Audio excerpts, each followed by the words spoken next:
Chapter 479. The people of Terrain say that the Mountain Sands Range was a forbidden zone. It gained its name because, according to legend, the deeper one traveled into this mountain range, the more difficult it became to leave. Unfortunately, when she entered this mountain range, Aina had no idea about this. Due to her hasty teleportation, rather than being sent to a proper city like Lionel had, she appeared in the wilderness where she just so happened to stumble across a variant zone. Due to the nature of a variant zone, Aina managed to claim rewards despite her competitors being several times more powerful. But this made her escape all the more difficult. Without a choice, she charged into the mountain range, and eventually managed to find this network of tunnels. Knowing it wasn't safe to go back the way she came, believing that those three heirs were still chasing her, Aina instead decided to find a secluded location to break through. Now she was hoping to find an alternate exit. Unlike Lionel, Aina didn't have perfect recall, nor did she have a powerful mind. This wasn't to say that she wasn't intelligent, but rather that she wasn't as much of a monster in this regard as compared to Lionel. After all, Lionel's mind could probably put a supercomputer of the 25th century to shame. Without a choice, Aina could only travel forward slowly, leaving marks on the walls of the caves traveled through to remind her of where she had been, and whether she was traveling in circles or not. Luckily, Aina had the small sword she gained from the variant zone. It was much more convenient to use than her massive axe in such small quarters. Author's note: yes, small sword. Note that Aina's great sword has not appeared yet at this point. By now, Aina had long since placed her sensory-boosting headpiece on.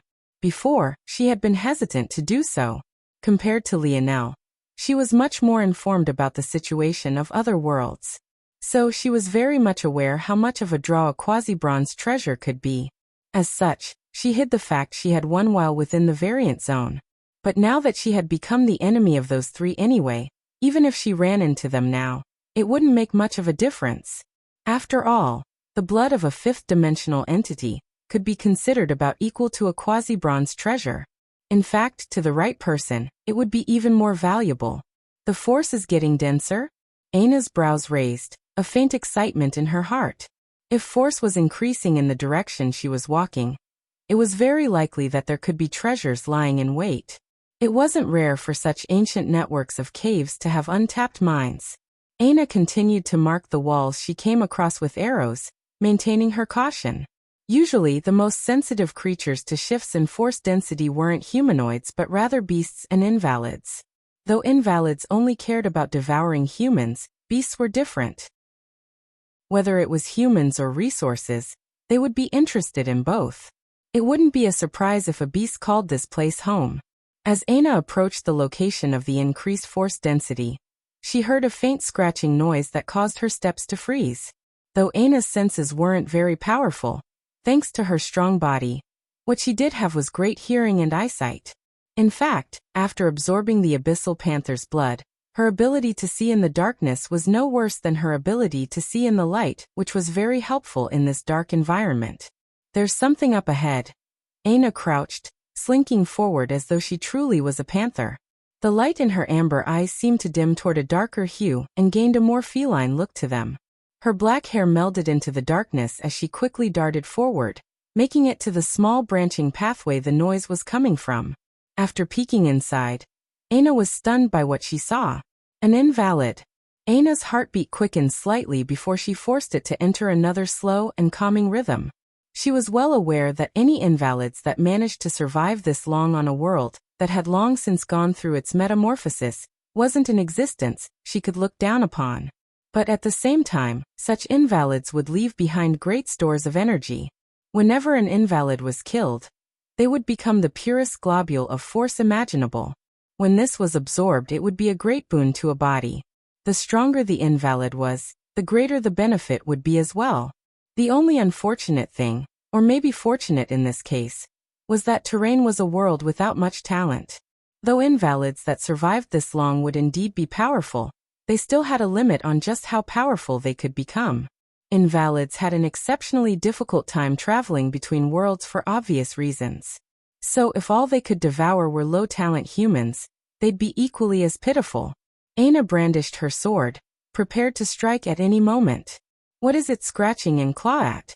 Aina had never seen an invalid act in this way. They would usually be placid and without emotion. Their only goals in life was to devour other humans and evolve themselves. Something like an invalid being so interested in a wall was unheard of, even if said wall had a treasure lying behind it. Aina shook her head and removed all distracting thoughts. Invalids were incredibly sensitive to force, so she didn't dare to use it. But with her strength, especially after tempering her blood once, she didn't need to. Just a single strike to the head. That would be enough to make sure this invalid never saw the light of day again. Aina's thighs flexed, her body crouching like a strung bow. Bang! The invalid froze, its scratching coming to a stop when it heard the noise. But Aina had already appeared to its back, aiming a blade at the back of its skull. At that moment, the invalid's head suddenly spun 180 degrees, its placid white eyes locking onto Aina's approaching blade. Aina felt something grab at her heart, as though trying to fill her with fear. But her blade never stopped, shooting through the invalid's skull in the next instant. The invalid's forehead was split by Aina's blade, but its eyes remained locked onto Aina as its life force dimmed. But just as it was about to fade into motes of light, its jaw went slack, hanging open at an awkward angle as though a wooden puppet with a loose screw. And then it screamed. The sound was so loud that Aina felt her eardrums shatter. But she didn't have the time to linger on the pain in the slightest. She felt that this scream hadn't been a normal scream. It was a signal, and she was the subject of the information being sent. Chapter 480. Aina pulled her sword out quickly. She didn't quite understand what was happening. Shouldn't invalids be creatures of instinct? They shouldn't have any intelligence or sense of camaraderie. Something like signaling one's allies was a distinctly human trait. Sometimes beasts of higher intelligence would engage in such matters as well. But invalids? That should never happen. It didn't become energy? Aina was shocked once again. The invalid before her collapsed, but it didn't disappear into energy she could absorb. Just what was happening? Aina's heart seized. Did she make a mistake? Was it not an invalid at all? No, that was impossible. Its eyes, its aura, its demeanor, it all screamed invalid. So, what was happening exactly? Aina didn't believe that she would make such a rookie mistake. Plus, what existence other than an invalid could shriek like that even after having its head pierced through? Aina was certain. It hadn't been a shriek of pain or unwillingness. It had no emotion behind it all. It was completely hollow and without conscience. I need to move. Aina thrust these thoughts to the back of her mind, taking a glance at the wall the invalid had been scratching at.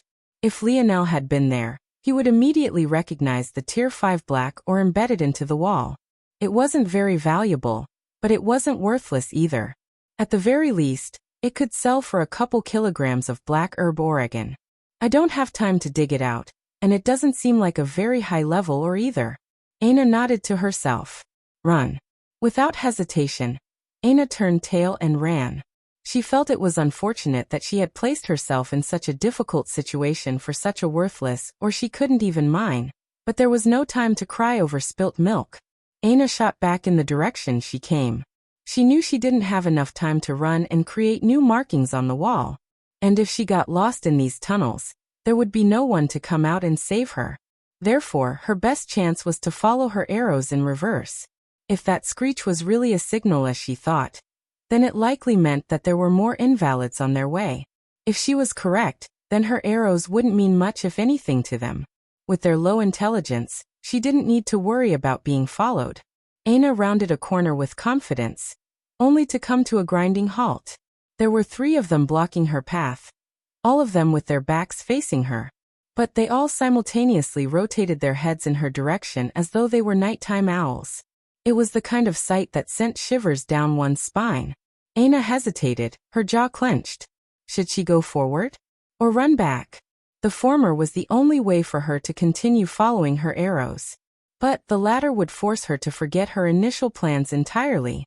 There was no way she would be able to keep a mental map of where she was going, and getting lost would be a near guarantee.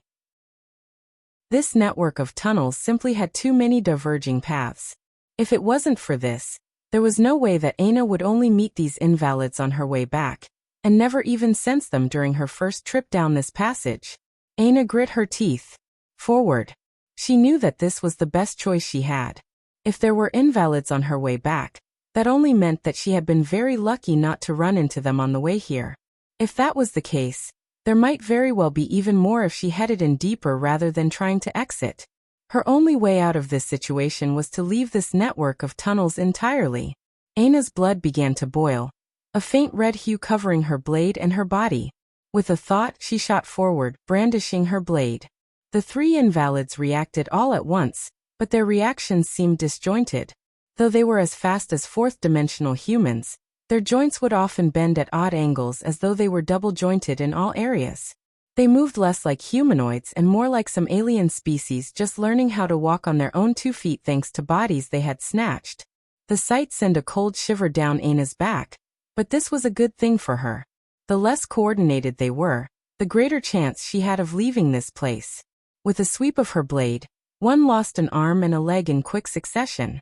Without even bothering with the remaining 2, she shot by the gap she created after the invalid toppled over, nearly hitting her head on the ceiling of the cave as she soared by them. Aina pumped her legs as quickly as she could, no longer minding the noise she might make. As long as the invalids she came across continued to be so uncoordinated and slow, she just had to continue running with all her might. She rounded several corners, almost lamenting her previous actions. Why couldn't she have traveled in a straight line before? What possessed her to take so many turns? Aina ran into several more invalids. Many were alone, allowing her to easily bypass them. But a few came in groups of 2 and 3. Still, it wasn't beyond her means of dealing with. However, she grew more anxious the more she ran. How were there so many invalids here? Why did none of them become motes of light? Why were they all acting so weirdly? She couldn't fathom how there were so many here. The more she ran into, the more she began to question how she had traveled so deeply without running into even a single one. Damn it!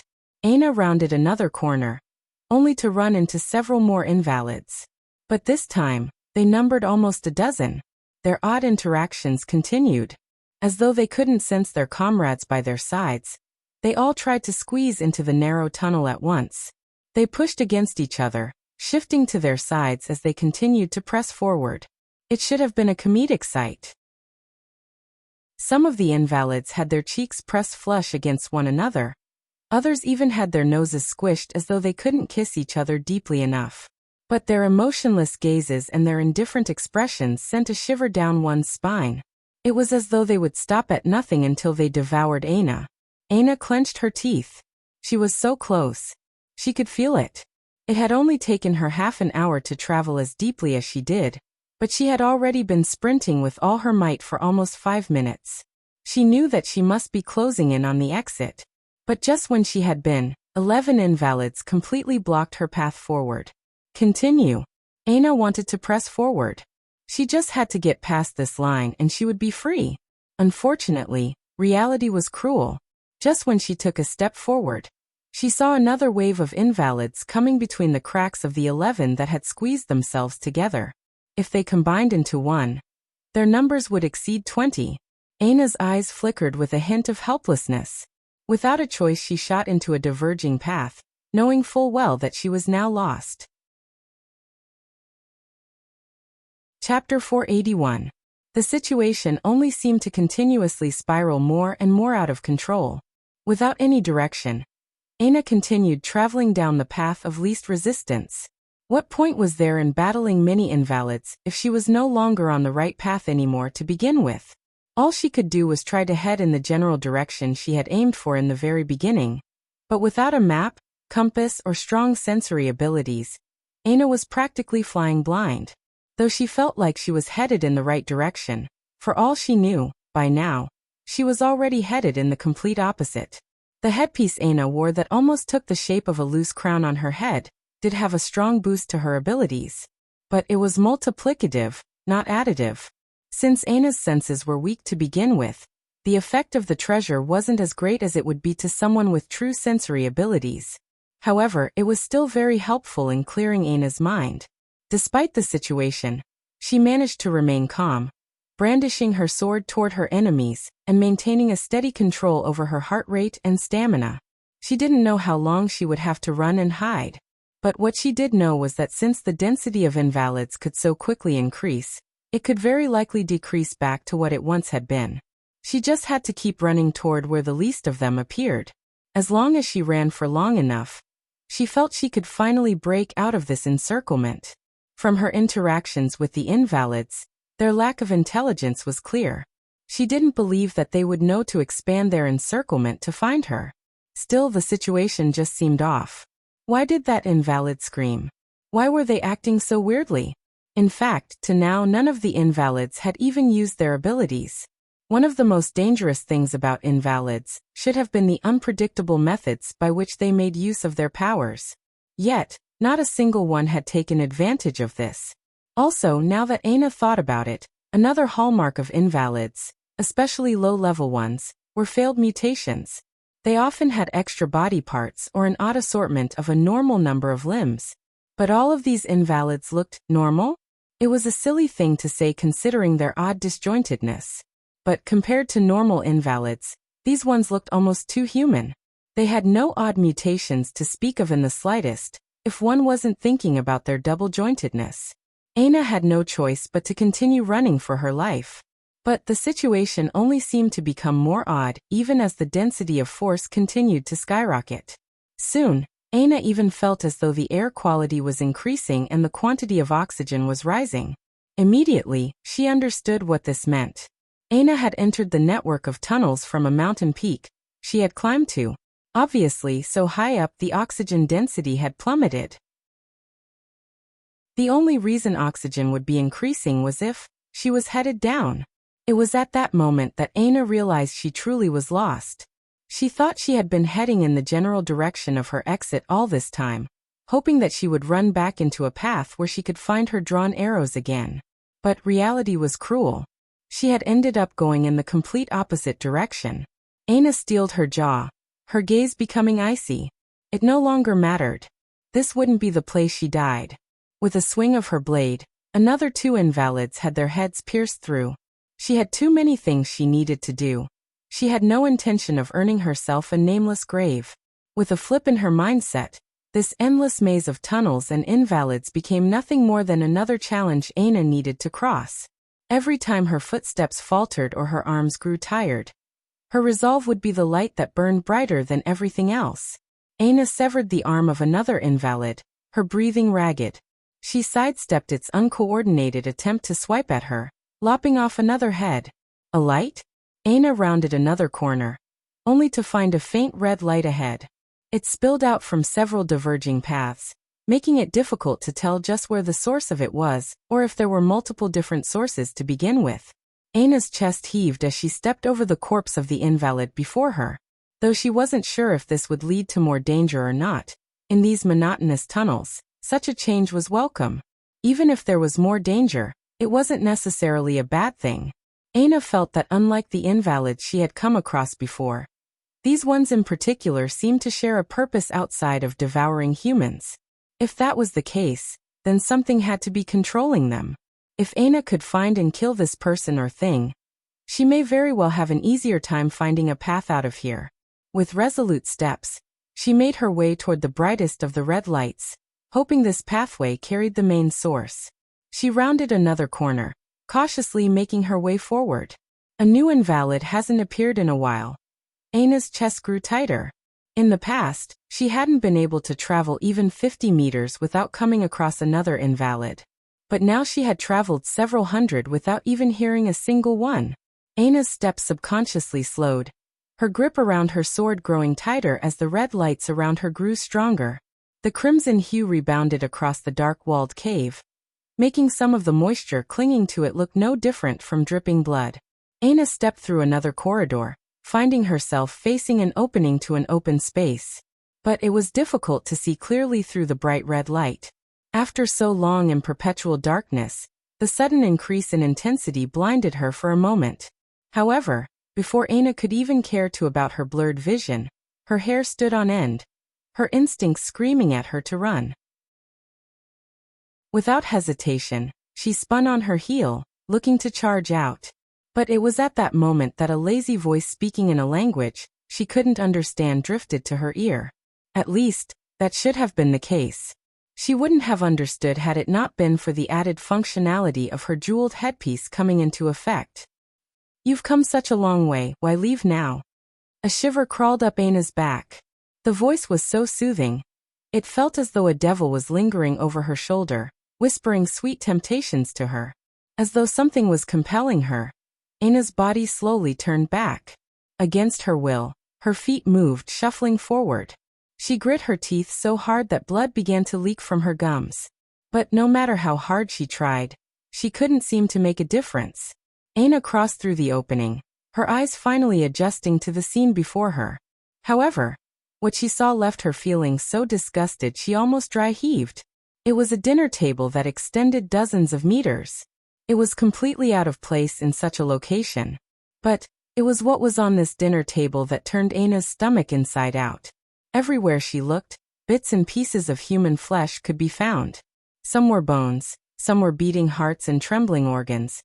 There were even corpses that were only torso or others that were headless. At the helm of this table, a man sat with an indifferent expression, a head on the plate before him and a fork and knife in hand. With a single motion of his wrist, his knife slid through the head's skull, as though it was no tougher than butter. "Did you have fun playing with my creations?" Chapter 482. Aina's body continued to walk forward completely out of her control. Before she could even grasp what was happening, she was sitting to the right of the man, her body trembling uncontrollably. No matter how hard she fought back, she couldn't seem to break free. Aina clenched her jaw, her head raising to look the man in the eye. The situation was far outside of her expectations. She sat no more than 1.5 meters from a man she was certain could take her life with a thought. But what was even more astonishing was the fact this wasn't a man at all. When Aina met the man's gaze, she finally noticed the familiar white irises, flickering with indifference. There was no doubt, this was an invalid, a true invalid, a variant invalid. Aina's heart lost control of any sense of rhythm, accelerating to the point it seemed it might fly from her chest at any moment. The man's wrists never stopped, slowly cutting the head before it in half. Grotesque white and red liquids spilled outward, pooling around the severed neck and almost overflowing the plate. Aina's stomach rolled as the invalid brought the fork to its mouth. Somehow, the immaculate table manners it displayed made the scene several times more difficult to watch. The dichotomy of stateliness and stomach-churning sights made one's head spin. "No comment." The invalid finished chewing and spoke these words. It wiped its lips with a pristine white cloth despite the fact there wasn't a speck of impurity on its face. It seemed completely at ease. "When I sensed that there was someone who had actually chosen to come to me after all these years, I assumed that you would be powerful. But I didn't think that you would be such a fledgling. I guess as the saying goes, the ignorant fear nothing, HM?" The invalid smiled lightly. To anyone who didn't know better, it was quite the dazzling smile. All the practice Lionel put in couldn't match to even half the charm the male invalid was currently projecting. Yet, Aina only felt more disgust. Unfortunately, as much as she wanted to look away, she couldn't. As for the words the invalid was speaking, Aina didn't spare them much of a thought. She wasn't aware of how dangerous this region was before she entered. Had she would likely understand more of the male invalid's surprise. It had quite literally been centuries since the last time anyone had come to this mountain range willingly, let alone to the point of entering its home, and traveling so deeply into its lion's den. The invalid's words suddenly paused, its strong bridged nose tilting up in the air. It took a deep sniff, its gaze stirring with the first hint of emotion Aina had seen from it. "This smell." The male invalid leaned forward. Aina fidgeted in her seat, trying to maintain distance, but her movements were completely out of her control. Her body trembled violently even to the point where the chair she sat on almost collapsed. However, it was all meaningless. The nose of the male invalid brushed by Aina's hair, and almost touched her neck. It took a pause as though it was appreciating the scent of roses, completely unbothered by Aina's near breakdown. Having an invalid so close, Aina too could smell it. One would have thought that the sensation was akin to being near a rotting corpse, but in Aina's opinion, it was far worse than that. It felt as though she was standing next to a pile of shit. But upon that pile of shit, one had poured the strongest and most invasive perfumes all over the top of it. It was far worse than just a rotting corpse, far worse than someone trying to replace a shower with deodorant, far worse than any olfactory assault Aina had ever faced before. What a nice scent. The male invalid didn't move from Aina's hair for a long time. It was as though it couldn't sense her squirming in the slightest. It's the scent of a delicacy, the kind of scent that shouldn't appear on this forsaken world. I understand now you aren't from Terrain, no wonder, no wonder. The male invalid pulled back, but at that moment, Aina's hands began to move against her will. From her sides, they were pulled up until they were pressed palm side down on either side of the plate before her. It was only at that moment that Aina saw what sat in front of her. The brain sat there, its numerous folds slowly collapsing on its own weight. After being exposed to the air for so long, it started to experience some discoloration, turning into a deeper purple-black. A pungent smell of blood and gore hung in the air, as though trying to suffocate Aina. All the effort she was putting in toward trying to escape made her head swim. The foggier her mind grew, the more the scent seemed to hook into her body, dragging her down toward a bloody abyss. But it was at that moment that Aina's body froze. All her trembling ceased, and even her heart seemed to stop beating completely. All of her senses focused on the subtle, soft feeling gliding across her fingers. Aina looked down her hands, her breathing hitching as she watched the male invalid slowly run the flat of its knife against her long, slender fingers. Fear gripped Aina's heart, her teeth rattling out of her control. I've never tasted an otherworlder before. I'm sure you understand. My kind isn't very well accepted. It's a bit sad if you ask me. It's quite amusing though. In every instance of human history, it was the majority that dictated the rules and wielded the power. So, have you ever asked yourself why it was that despite the fact the majority became like us, that we would still have to run and hide like this? It's interesting, don't you think? The male invalid continued to run its knife across Aina's fingers, seemingly enjoying the elasticity her youthful skin showed. Something about the way her skin bent beneath the weight of its knife and rebounded back once the blade moved away was quite mesmerizing to the variant invalid. But it was even more eager to know just what Aina might taste like. Chapter 483. The male invalid smiled lightly, pressing its knife just a bit more firmly into Aina's skin. Despite the fact it was still the flat of the blade, Aina's skin was left with a much deeper impression, taking several more seconds to rebound to its previous unblemished appearance. Aina's jaw clenched tightly, her gaze completely focused on the knife gliding across her hand. It was as though she would rather see everything through to the end than look away. As for the invalid's words, she hardly cared about them. Invalids represented failure. Even if they were the so-called majority, nothing would change that. Plus, unlike humans, invalids couldn't reproduce. They had no way of multiplying their numbers. As such, even if for a short moment they were indeed the majority, just how long would that last exactly? That said, it wasn't like there were no worlds where humans failed to weed out the invalid threat. In those cases, invalids would become the majority and take hold of the planet for themselves. But the irony of it all was that while humans could evolve without invalids, the vice versa was not possible. In the cases where invalids won, the reality was that they in fact lost. Now trapped on a world without humans and without ability to travel to other worlds, they essentially reached their limit until the day the world was devoured by its zones due to lack of human presence. No matter how you looked at it, invalids were inferior in every way. Whether it was by the fact they failed to awaken their abilities, or even up to the fact they were reliant on humans even now. You don't believe me? The male invalid blinked, a part dangerous, part amused light in its eyes. It seemed impossible to read its intentions, leaving Aina in a perpetually tense state. Her nerves stood on end, even the tiniest hairs on her arms standing erect.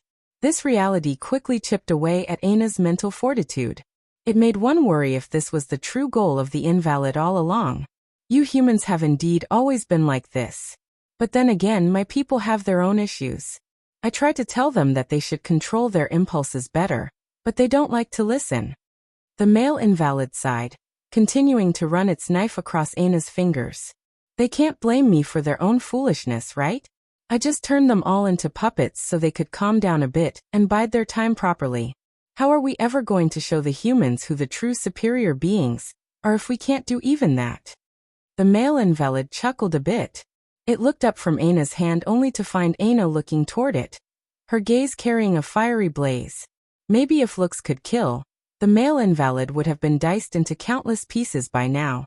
Interesting, interesting. The male invalid chuckled more deeply. Your mind is still clear after so long. It's rare for someone to last so long in my presence. Most minds would have collapsed by now. Let me guess, does it have something to do with that crown on your head? The male invalid reached a finger forward, trailing it across Aina's inflamed scars until he stopped at the gem that hung from her forehead. The feeling of having her scars poked and prodded at left Aina's body shaking even more fiercely than before, but her gaze remained defiant. At that moment, the sound of a knife meeting hardwood sounded. Blood flowed slowly, pooling across the table and dripping to the floor. Oops. The male invalid clicked his tongue, shaking his head.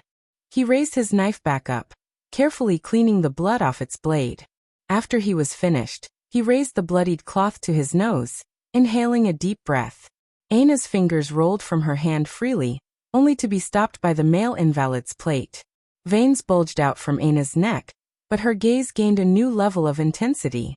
If only she could move, if only she could just move. This blood. The male invalid closed his eyes. When they opened once more, his gaze had earned a tinge of red. From his previously calm expression, it seemed as though he had lost all reason for a moment. You're a broodmother. The male invalid's face flushed with excitement. He displayed a level of emotion Aina had yet to see to this point. Its laughter rang through the underground space. It was so loud that the walls began to shake. How unexpected. How truly unexpected. Never would I have thought that I would have such a day. For me to meet such a treasure. The heavens are truly smiling down upon me. Ah! The male invalid stood, knocking over its chair, and almost shattering the table before it. A towering erection pressed outward against the male invalid's robes and pants. It seemed with each billowing laughter it released, it grew more, becoming almost like a second pulsing monster of its own. When the male invalid's laughter died down, it looked toward Aina with a fervent gaze, the tent in its pants pulsing with a grotesque air. In those moments, the scent the invalid gave off only became more nauseating. Just looking at you, you have no idea the kind of value you have. But I expect humans to wallow in ignorance, so I don't mind explaining it to you. Though the invalid began to speak, Aina's mind was roaring. She wanted to move. She needed to move. She wouldn't be caught here. She wouldn't allow this disgusting creature to do the things it wanted to do to her. She already well knew what a brood mother was. It went by too many names. Birther, Eternal Mother, some even called them vampires. However, there were two things all these titles had in common. The first was that they all guaranteed an impossibly high blood force affinity. Affinity so high that most talents couldn't even match up to it. Maybe only monsters like Lionel who had grade 9 dream force affinity, while still in the third dimension could hope to be on the same level.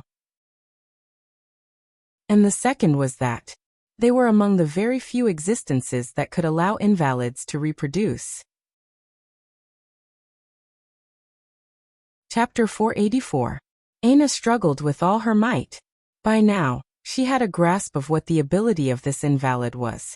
It was clearly a puppeteering ability, and this ability was unfortunately especially effective against those with weak soul forces like her own. However, that didn't mean that she didn't have a chance. She had been struggling from the very beginning. There was simply no way that the stamina of this variant invalid was endless. There had to be a limit to how long it could hold control over her. Due to her experience in the Joan Zone, Aina had learned a lot of Joan's death. Even if there was just a single thing the experience taught her, it was that it took far more energy to control a person than it took to wrest control away. Aina knew that all she had to do was to keep struggling, to keep playing the part of helpless damsel. Only then might the invalid foolishly continue to chip away at its own stamina. Do you understand now? Do you understand your worth? Ah. Don't worry, I will treat you well. How couldn't I? You will be the key to my empire, the centerpiece to me truly ruling the universe, and showing these humans who the true superior beings are. These fools of terrain seem to believe that they have won the battle against me when the reality is that I am just using them. I have patience that my fellow man do not have. If I didn't have these humans as a cover, how would I continue to enjoy such delicacies every day? Who knows if those invalid hunters would have come to put my head on a pike by now? The male invalid's manic laughter continued to cause the earth to tremble. It was clear at a glance that this invalid was just a step away from the fifth dimension. As for why it hadn't crossed that threshold yet, it simply couldn't. In a world with its potential capped like terrain, it would simply take too long to reach the fifth dimension. Without the ability to travel to other worlds, the invalid could only wait patiently and bide its time. But so what if terrain reached the fifth dimension eventually? How could the male invalid's ambition end there? Unfortunately, there was nothing it could do. Unless it could find a method to secretly travel to another world without being detected, its path would end here. So the male invalid had kept its head lowered, displaying patience those of its kind simply didn't have. Of all the things it had spoken, this was by far the closest to the truth. It had indeed displayed exceptional foresight and forbearance. Ha! The name of the puppet master will ring throughout the dimensional verse. At my mere mention, I will ensure that the women shed tears and the men shed blood. I will sunder the clouds with a single word and destroy the earth with a single step. All shall know of my legend. By the end of its speech, the puppet master was practically roaring. Its voice seemed one part ambitious and another part rage-fueled. It was as though all the pent-up frustration of the last several centuries had come bubbling forth. After a long while, the puppet master slowly calmed its raging emotions, its gaze becoming a placid lake of steadiness. With a clap of its hands, the sound of shuffling feet could be heard from the distance. This timing couldn't be more perfect. With all my other chess pieces aligning, this must be a providence of the heavens. I will make my debut into the world soon. But you are still too weak at the moment. If you were to bear my children now, they will be of no help to me. I will first raise your strength, only then will my children be birthed with the most optimal power. At that moment, the puppets brought in an oddly curved package. It was large in stature, so large, and likely so heavy, that 6 invalids had to carry it in at once. I personally handcrafted this piece, you could call it my magnum opus. The male invalid continued to speak as though it couldn't sense Ana's struggle. I've been nurturing the resources of this mountain range for a long time. You could even say that the most precious herbs and ores of terrain can be found here. But since no one dares to come, it's all mine. The male invalid chuckled as though he felt Ana should be impressed. His demeanor seemed to scream. What do you think? Isn't your future husband wealthy? Be happy. But even compared to those things, this is especially valuable. With another motion, the 6 invalid puppets set the heavy curved package down and opened it up, revealing a cavity filled with pulsing red rubies. If Lionel had been here, his eyes would have immediately widened in shock. These red rubies, each and every one was as valuable as a quasi-bronze ore. It was known as force-nurturing Oregon. It was an evolution type ore, though less potent than the true evolution Oregon. Its ability wasn't as exaggerated as raising the grade of an ore by a single step. Not only were its effects lesser, it took a long period of time, months to years, for its true worth to come into effect. Usually, force nurturing ore was only useful on already completed products, while evolution ore could be used on raw materials. This was maybe the most important fundamental difference. There was, of course, another benefit to force nurturing ore as well. Not only could it increase the quality of treasures, but it was useful on living beings as well. It had similar recovery benefits to Lionel's cleansing waters, albeit lesser healing effects. At the same time, it could quicken the cultivation of humans, and even help herbs to grow faster. Maybe the most shocking part was that the red glow of these tunnels. It was entirely reliant on the source of force nurturing ore. Just how much of it did this variant invalid have? I will allow you to sleep in here for a few decades, the puppet master said with a hint of excitement in his voice. By the time you come out, the foundations of my empire will be set, and my new strength will have stabilized. By then, the world will be ours. The puppet master stepped forward, caressing Aina's scars. Somewhat ironically, just like Lionel, Aina's appearance meant little to him. But their reasons vastly differed. A surge of helplessness took hold of Aina's soul. She struggled so hard, yet she couldn't even interrupt this puppet master's psychotic personal soliloquy. Was she really going to die here? Her severed fingers continued to drip blood, coating her hands with a warmth. I can't die here. I can't die here. A deep unwillingness surged through Aina's body. Her will suddenly pressed again the barrier to the third tier of the fourth dimension. If she could just break through, it would be that much more difficult for this puppet master to control her. A light of hope gripped at Aina's heart. She pushed with all her might, even to the point blood vessels popped in her eyes, causing blood to trickle down her cheeks. A low shout escaped her lips as she rammed against the barrier. The male invalid's eyes widened slightly. Under its control, Aina shouldn't have been able to make a single sound. But at that moment, just when Aina was about to succeed, the burning marks on her face suddenly lit a fire. All the momentum she had vanished, completely destroyed. Chapter 485. Aina felt as though all the wind had been knocked out of her. The faint light of hope she thought she could grasp onto suddenly went up in smoke, disappearing like a fleeting fragrance in the wind. After a moment, the male invalid finally recovered from his shock. That last struggle of Aina's, especially the shout, had actually put a dent in its stamina. Though it wasn't as exaggerated as him being on his last legs, at least a third of his reserves had been sapped up. In truth, Aina's breakthrough wouldn't have made a difference. It was the final act of defiance that truly impacted him. But it seemed that this final push had truly taken whatever she had left out. When the puppet master recovered, its gaze narrowed, a slight hint of ferocity hidden within their depths. It seems that you don't understand how to be grateful. What a shame. The male invalid reached up from Aina's cheek, ripping the crown from her head. Oh, at that moment, the control the male invalid had on Aina increased by more than tenfold. Whereas Aina could at least struggle and resist before, right now, she couldn't even breathe without the invalid's permission. So that's how it is. Clever, clever. You diverted some of your mental strength into hiding the grade of this treasure from me, so that you could struggle in secret. I thought that your mental strength was nothing compared to me to begin with, but to think it was even worse than I originally believed. The invalid examined the headpiece closer. After a moment, it began to laugh again. A quasi-bronze treasure? And one that boosts mental strength as well? You are truly my guardian angel. The invalid's laughter seemed even more uproarious than before, but it only made sense. Such a treasure to a mental strength expert like him would be like giving wings to a tiger. It already allowed someone with such poor soul force like Aina to struggle against a near fifth-dimensional entity like it. What kind of amplification effects would it have on him?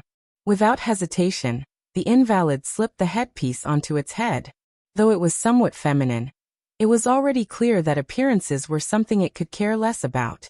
Whereas the benefits of using Aina like a sow would take decades, even centuries to begin to bear fruit, the benefit of a quasi-bronze treasure would give its coming plans an almost 100% chance of succeeding. If the invalid was certain that the heavens were smiling down on it before, it was convinced without a shadow of a doubt now. Yes. Yes. Yes. The invalid felt as though the whole world had opened up to it. The restrictions on Aina became even sturdier. It was to the point it could even manipulate Aina's senses to make her see what it wanted her to see. The male invalid looked down at Aina. By now, its erection had calmed.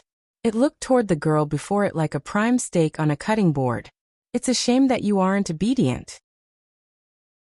But this is fine. I will teach you obedience. The invalid picked up the knife on the table and spun it in the air, allowing to fall as it pleased. The sound of a blade embedding itself into wood sounded again. But this time, it had severed the fingers from Aina's other hand. Aina couldn't even flinch. Pain racked her body, threatening to throw her into the pits of hell. It felt as though everything revolved around the torture she was experiencing. The invalid forced Aina's head to turn toward it as it picked up one of her fingers, sniffing at the dripping blood as an intoxicated look surfaced across its face. Its tongue swept across the crimson liquid falling from its hand. Oh my! The rested erection of the invalid came back, soaring to towering heights even past where it had been before. Magnificent! Wonderful! Unbelievable! The invalid could no longer hold itself back. Its teeth shone beneath the crimson lights as it bit down. The sound of crunching bones shook Aina to her soul. She sat there and watched as her finger was eaten before her. The fear, the helplessness, the despair. It swarmed around her like inner devils looking to devour all sense of pride and hope she had left. I can't die here. I can't die. Aina continued to roar these words in her mind, the tears of blood continuously streaming down her face. But it simply didn't seem to matter what she thought at all. How could there be such a delicacy in this world? Magnifique. Aina sat immobile, the haunting thoughts eating at her mind. Would she really die here? But what about her mother? What about her revenge? What about the Brazinger family? A bitterness took root in her chest. The flash of a young man's smile suddenly occupied her mind. Though it was less charming than that of the invalids, to Aina, it was several times better. She didn't know how much effort the young man put into that smile, but just by gazing upon it, it felt as though she could see through all its sincerity, all its meaning. Other than the smile, though, she couldn't quite see the rest of the young man's face. Her mind was tired, her heart was tired. I can't die here. At that moment, the male invalid suddenly frowned. Before he realized what was happening, he had already swallowed 4 of Aina's fingers, each tasting better than the last. There's fifth-dimensional blood within your veins. The male invalid shook his head. How impressive. It will be a bit troublesome to get rid of it, but with my strength it won't be a problem. In fact, it will only strengthen my body in the end. Compared to Aina, the puppet master was much closer to the 5th dimension. It of course wouldn't be a problem for him to deal with such a faint trace of the abyssal panther blood. After all, Aina had already absorbed most of it. But in that instant, the male invalid suddenly grabbed his stomach and coughed. A cough? He had no reason to be coughing. A heat suddenly spread throughout the invalid's body. The more seconds ticked by, the hotter its body seemed to become. The invalid's eyes suddenly widened, its vision blurring. A curse? Shackles lashed out at the invalid, spreading through its body like a virus. At that moment, Aina finally felt the restrictions on her loosen. A year later, Aina slowly rose up from her position, her hand reaching out toward the curved package by her side. It trembled and opened, revealing the form of a massive golden red axe, pulsing with a blinding red light. Blood. Her soft voice traveled to the ears of everyone on the battlefield once again. Chapter 486. A maleficent aura enveloped the battlefield. It felt as though a crimson tide was washing over them all. But instead of carrying the characteristic warmth and thickness of blood, it was instead cold and lifeless, seeping into their pores and causing their hearts to quake.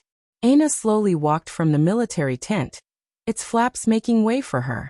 Somehow, despite her petite body, she became the center of the entire battlefield. Even City Lord White, who was in the midst of sending a final death blow toward Lancelot, paused, an eerie look in her eye locking onto Aina as well. Aina's footsteps halted. The scars that danced across her face seemed to come to life, raging about like living, breathing flood dragons. They grew a size, radiating out with a heat that made the temperature of the battlefield skyrocket. The momentum she had walked out with seemed to dim somewhat. Though the hold she held over the battlefield didn't vanish, it snapped City Lord White out of her stupor. And very quickly, what once was her absent-mindedness became her shock. How could such a thing happen to her? How did she lose control of her thoughts for a moment? Why did she feel fear just now? Aina's delicate brows furrowed, her gaze still somewhat vacant. Go away.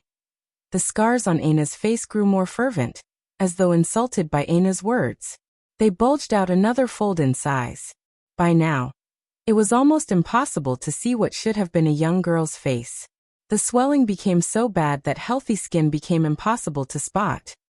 I said, go away. Aina's delicate voice boomed across the battlefield, carrying such compulsion that many of the warriors on it turned tailed and ran. No, they weren't running. They were following Aina's orders.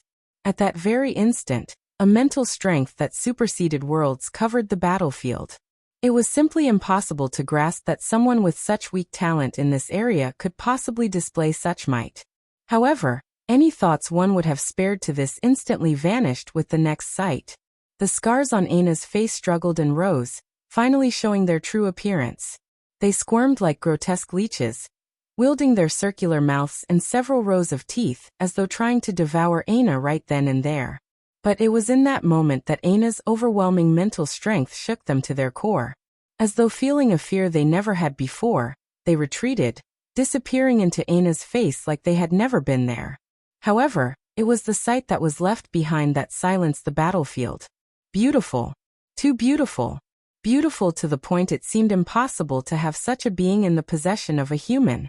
It must have been a fairy, a fae, a goddess. The moment the vile leeches vanished, a restriction placed on Aina's body seemed to disappear as well. She grew half a foot in height, quickly soaring past 6 feet, and rivaling even Mordred. Her legs became long and slender as her figure filled out completely. The curves that had once been so well hidden by her black military uniform couldn't seem to hide any longer as her clothing grew. Aina's hair lengthened. From the small of her back, it almost fell to the ground, shimmering with a healthy luster. Her amber eyes became warmer, exuding a soft golden color that compelled one to stare indefinitely, yet somehow make them want to look away just as much. Even with all of these changes, the largest of them couldn't be denied. Without her scars, Aina's visage had become more precious than the most delicate of carvings. Her supple skin, the gentle slopes of her jaw and nose, the elegant arches of her brow, her every action, no matter how mundane, no matter how indifferent, exuded a charm that only creatures of myths and legend could match. Aina's delicate brow furrowed. At that moment, her frustration seemed to become everyone's frustration. All those who laid eyes on her wanted to know what was bothering her. She just had to say the word, and they would fight to the ends of the earth to get rid of it. Aina's chest moved and seemed to flex slightly. The sound of tearing fabric sounded, making the hearts of all those watching lose track of their breaths for a moment. But oddly enough, there was no change to Aina's military uniform in the slightest. Well, no change except for her figure seemingly becoming a size fuller. She reached her slender fingers into her collar and pulled out a long white cloth that had once bound her chest, throwing it onto the ground. Aina, seemingly finally feeling comfortable, swung out casually with her axe. An invisible, piercing wind shot across the ground, elevating a piece of earth and blasting it apart. Aina looked up, her gaze locking onto City Lord White. This was the she-devil that had brought her out here. She had the blood she wanted so badly. Aina finally began to walk forward. Her every step seemed soft, but webs of cracked land followed her gait. Each time she raised a foot, she crossed tens of meters in a blink. Yet, her every action was so enticing, so hypnotic, that City Lord White didn't even sense danger until Aina was already just 10 meters away. To experts on their level, this might as well have been a single arm's length. Aina raised her axe. At that moment, it felt as though the whole world had raised it along with her. The winds followed her will. The clouds split just so that the stars could watch her. The energies of the universe stilled and calmed. City Lord White only seemed to awaken again when that dense killing intent locked onto her. The instincts she had trained for decades shocked her still heart into action. Her face flushed, shock and fear written all over it. This sort of suppression was something she had never faced before in her life. She couldn't comprehend just what was happening. But, she already had no more time to think about it as Aina's blade began to descend. Chapter 487. Ferialis watched as her warriors fell one after another, a hint of shock coloring her gaze. The warriors of White City had long since been indifferent to high casualties. The truth was that one of the strategies Terrain had prepared before launching this attack was precisely this. It had to be remembered that Earth had lost more than 99% of its population. As a result, even if Earth had a higher concentration of talents, what could they do if Terrain sent wave after wave of warriors after them? This was precisely why City Lord White didn't care about using the death of her men to stall. Compared to Earth's remaining population of barely a few million, Terrain's city lords had access to population in the billions and fighters numbering in the tens of millions. Though only a fraction of these were elites, it hardly mattered if Terrain could just throw such numbers out continuously to wear Earth down. However, the group Ferialis was heading was far different. These men with her were the true elites of White City. Not only did they have 10 white knights with them, but a large number of the soldiers beneath them were just a step away from this title. In fact, there were many candidates to replace White Knight Dior among them. Unfortunately, no matter how elite they were, how could they make do without their force? Ferialis was completely caught off guard. According to her information, force disruption towers should have lost their effect after Earth entered the fourth dimension. So what was going on? No, that's not right. Even the most elite of force disruption towers should only have an effective range of a few hundred meters. But I don't sense any towers in the vicinity. At that moment, Krakos raised his saber and attacked Ferialis once more. The White Knight could only grit her teeth and parry, her feet sliding several meters before coming to a grinding halt. It really is the weapon. Ferialis was at a loss. When had Earth gained such technology? It can't be that Earth already researched the fourth dimension? But that didn't make any sense. Crossing the dimensional barrier should have been the equivalent of Earth getting sent back to the Stone Ages. It took thousands of years for Earth to reach the technological advancements they had within the third dimension despite their talent. It should take the same amount of effort to reach such a height in the fourth dimension. This was why most worlds, even when they had comprehended the sciences to a high degree, would choose to abandon it entirely after undergoing their first metamorphosis.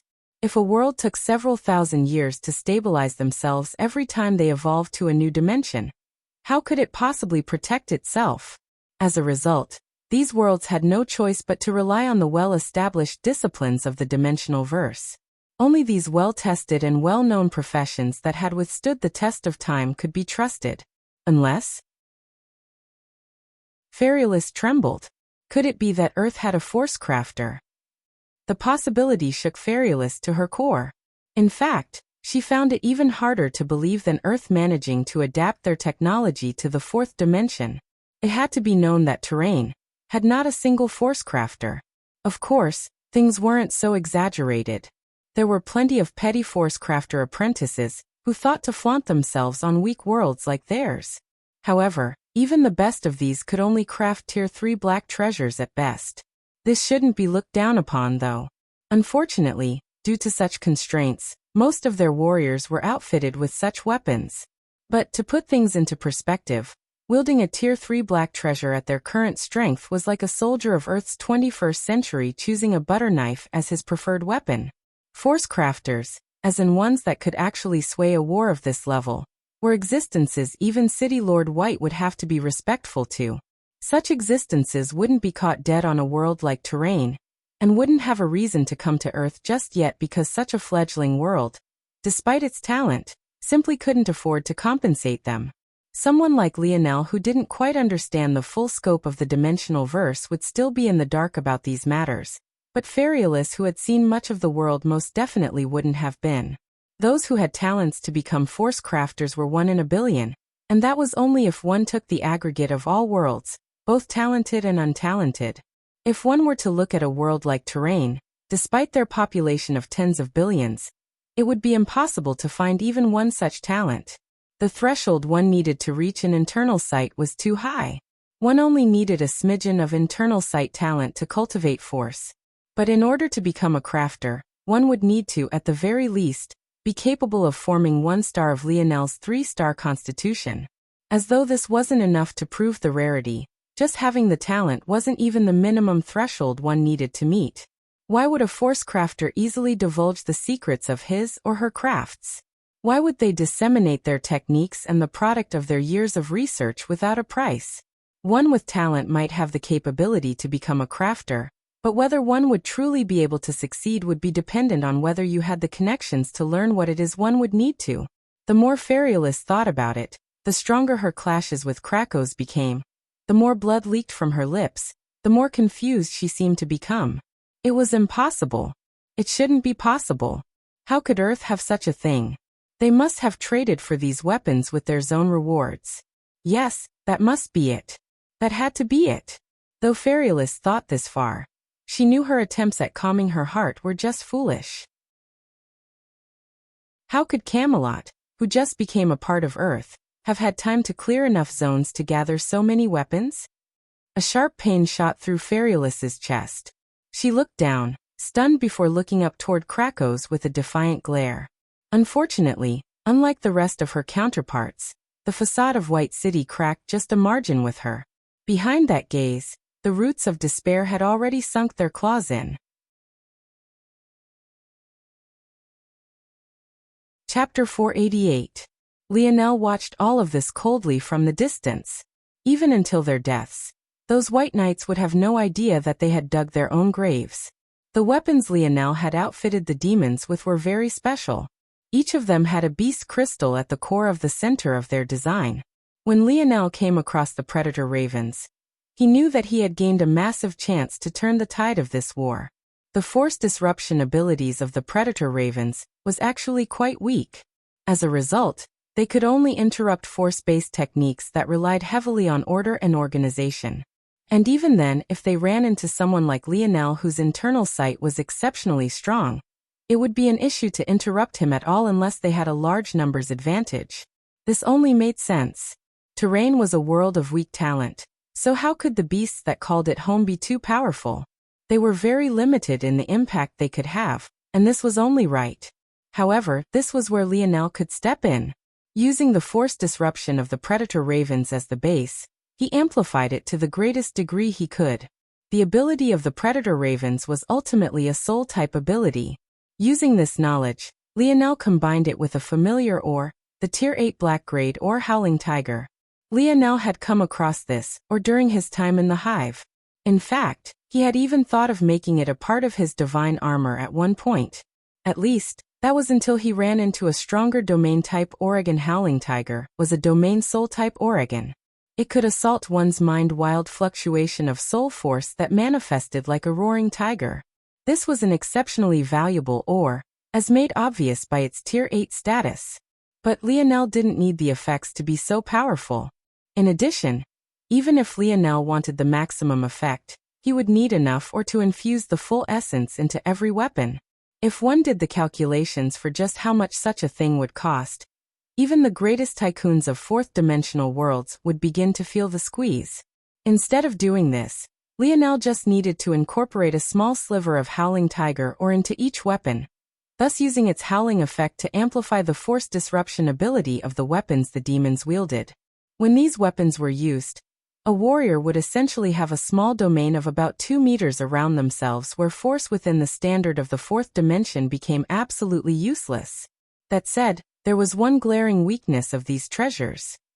While it impacted one's opponents, it was unfortunately subject to friendly fire. Not only would this treasure stop comrades from using force, even the wielder of the weapon itself would be unable to use force in the slightest. Other than pouring in force directly from one's body and into the weapon to sustain the domain, it was impossible to do anything else force-related. Due to such a striking weakness, this weapon would never be used by most people. The trade-off simply wouldn't be worth it for many warriors. Force was the foundation of too many abilities. Without it, it would be like tying one's hands behind one's back. But the demons were different. They were especially known for their physiques. Compared to humans, they were several times more powerful in this aspect. In addition, while the warriors of Terrain had become used to battling with their abilities and force, the demons of Camelot had long since been used to battling without such advantages. On top of this, demons were larger and heavier. Without force, it was difficult to even begin to take them down. In the end, such weapons were absolutely perfect for a demon army. Lionel's actions were practically like giving wings to a tiger. At that moment, Lionel turned his attention to the platform flying over the mountain range. They were likely still unaware that their people were being massacred. But Lionel had no intention of sparing them in the slightest. Lionel waved a hand, causing a line of crossbows to appear. Chain domain. One might wonder how a world without force crafters like Terrain could build siege weapons as powerful as these crossbows. But the answer was simple: over-engineering. Over-engineering was a concept in the field of engineers to point out excess. Sometimes it was done on purpose in order to ensure a structure would never fail. But at other times, this excess often became the representation of a waste of resources.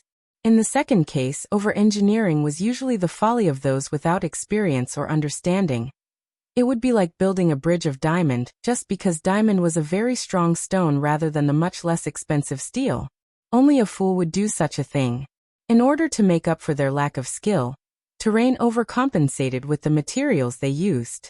The pulley structure of the crossbows were built with unrefined Tier 7 ores, and pulled with the tendons of Tier 7 and 8 beasts. In the end, the crossbows were incredibly inconvenient to use. Not only was it almost impossible to aim, but just loading it took the strength of a warrior that would be much better served on the battlefield. And as much of a waste as the crossbows themselves were, the bolts they used were an even sadder case. Lionel didn't even want to think about it. However, now that these crossbows were in Lionel's possession, how could they possibly still have the same weaknesses? The eyes of the scout on the back of the floating platform widened, partly in shock and partly in confusion. He recognized the crossbows well. It was simply impossible for anyone without the strength of a Tier 5 warrior to load them. And even such an existence would have to use all their strength in several minutes. Just what could this young man do with 500 crossbows lined up like that? Still, the scout didn't take any chances. Raise the defenses. Strong fluctuations of force surged. Soon the floating platform, carried by numerous flying beasts, was covered in a thick, illusory shield. Lionel watched this scene emotionlessly, his chain domain slowly winding the pulleys of the crossbows and slightly shifting their aims one after another. With one predator raven beast crystal, Lionel was able to make 10 weapons. However, there were only 2,000 or so demons fighting below. So, what did he do with the rest? Lionel's cold gaze remained locked onto the platform. His black robes whipped about in the harsh winds. So high up, the air was not only cold, but it was violent and sharp. The atmosphere seemed quite appropriate. With a thought, Lionel fired all 500 crossbows at once. In those moments, it felt as though the sky might collapse at any moment. Blood. Sovereign. City Lord White struggled to breathe. But with Aina's slender hands clasping her throat, her brain hardly got any flow of blood, let alone her lungs being satiated by oxygen. Aina's indifferent gaze looked into City Lord White's demonic eyes. And then, the sound of breaking bones resounded. City Lord White's defiant gaze remained locked onto Aina, but any light it once held had long since faded. Aina inhaled. Under the astonished gazes of the silent battlefield, a torrent of blood manifested from the dead City Lord White, entering her mouth. Author's note below: December 23, 21. Chapter 489. Aina stood amid a pile of corpses, her slender neck tilted. The slight hints of crimson that dripped from her smooth lips shook the soul, her every action mesmerizing to the extreme. It was hard for those who witnessed everything from start to finish to reconcile with what had just happened. In one moment, they had been deep within a pit of their own despair. But in the next, the enemies that had had control over their lives were suddenly all dead. When Aina began to battle City Lord White, it became very obvious very quickly that the latter was completely unable to display her true power. Without a choice, the 5 White Knights of course forced their way toward their battle, only for them to become lambs to the slaughter. Whatever hopes White City had to win this war were dashed. As the life drained from their city lord, they all became aware that there was no longer a path for them to survive. Aina's body pulsed with an unimaginable amount of power. Her skin flushed with a healthy red hue, a light sigh of satisfaction escaping her lips. Just the sound alone made those who heard it feel their bones go soft. The way it delicately vibrated their ears made them feel as though all their inhibitions were being knocked down one after another. If she told them to jump to their death at this very moment, not a single one of them would hesitate. In the skies, Mordred watched this with a slight frown, doing her best to keep control of her mind. Even she had to admit that she had never been so attracted by a woman before. It was taking all of her will not to bow down and kiss at Aina's feet. Is this the monster? Why is it so different from last time? Mordred, unlike the others, knew that there would be times where Aina lost her rational mind. It wasn't that she became a different person. It was the very same Aina. It was just that in this state, she no longer filtered her actions. She did as she pleased, when she pleased. Lionel had met this version of Aina just once before during their entry into the Joan Zone. Back then, Aina dove into a sea of Englishmen without regard for anything. It seemed that her stamina had become endless and her power had increased explosively. However, Lionel could see the truth. He saw that she was bordering on fatigue, and that her body might collapse at any time. Though Lionel had been curious about what had happened back then, he assumed it had been related to Aina's lineage factor. After all, back then, he had sensed that there was something special about Aina's blood as well. As a person who knew little of the dimensional verse, Lionel just assumed that whatever oddities Aina hid in her blood had to be related to her lineage factor. And since a lineage factor originated from one's family, and considering the fact Lionel knew how much Aina hated her own, he never pressed her for more information. However, maybe those things hadn't been so simple as they seemed. Mordred wasn't sure why this time was so different from the last. It could be because of City Lord White's appearance, or it could be because Aina had evolved. But regardless of what the reason was, Mordred was certain of two things. The first was that Aina in such a state was absurdly powerful. Though City Lord White seemed to have been suppressed by her presence, she was still a Tier 7 existence. Not only that, but due to her ability being related to blood, her refinement level was far beyond a normal existence at this level. Yet, Aina had treated her like a toy. Unfortunately, that still left the second thing Mordred was certain of. The sound of a heartbeat resounded through the battlefield. Aina, who had been standing in an alluring posture in one moment, suddenly regained clarity. Her eyes, which had been an emotionless, abyssal pit, flashed with hints of pain. A heavy air of darkness swirled around her. Before anyone could react, Aina's face burst into a river of foul black blood. The cursed leeches which had not long ago disappeared into her came back in full force, and even several times more powerful than before. Aina began to suffer a suppression worse than even what City Lord White had faced. The veins all across her body blackened one after another, her face swelling to the point it became unrecognizable. Her body shrank back to its original size. But this time, whereas the scars had only been across her face before, they descended to her neck, crawling toward her heart. Aina convulsed, her eyes rolling back as she collapsed to the ground. She coughed, more foul black blood leaking from her lips. Aina. Mordred's eyes widened. She dove down from the skies, flashes of worry crossing her visage. Even she couldn't put into words why she was so protective of this little girl. But what she did know was that she couldn't stand seeing anything happen to her. However, in that instant, Mordred wasn't the only one who moved. Noah and Jessica had been on the front lines since the very beginning. Though they didn't manage to have as large of an impact as they would have liked, no one could accuse them of not trying. But this wasn't a matter that took any sort of precedence at this moment. Before, Noah was willing to let Aina go for the moment, because her strength wasn't something he had to worry about. Unfortunately, it was clear that the situation had changed now. Aina was so powerful that he knew well that if she entered such a state again, he wouldn't stand a chance. In fact, he felt that beneath her presence, he couldn't even bear to lift a finger in an attempt to harm her. Such a feeling left him stifled as a prince. If she was really a member of the Brazinger family, she had to be detained. As for what his grandfather would decide to do after this, it would no longer have anything to do with him. Without hesitation, Noah shot forward. As though by tacit agreement, Jessica didn't lag behind a single step. Chapter 490. You. Mordred's brows shot up. Though she couldn't say that she was surprised by such a change, she was still somewhat caught off guard. Her entire mind had been focused on Aina's condition, so she wasn't particularly worried about what others were thinking at this moment. King Arthur frowned. Hang in there. He spoke to Lancelot quickly. He had been by the knight's side, but it seemed that he wouldn't be able to remain there. Unlike Lionel, It took King Arthur several moments to cast a 3-star mage art. Not only could he not spare the time, but with the condition of his body at the moment, he couldn't spare the stamina to heal Lancelot either. Just the action of moving forward made Arthur feel as though his bones might collapse at any time.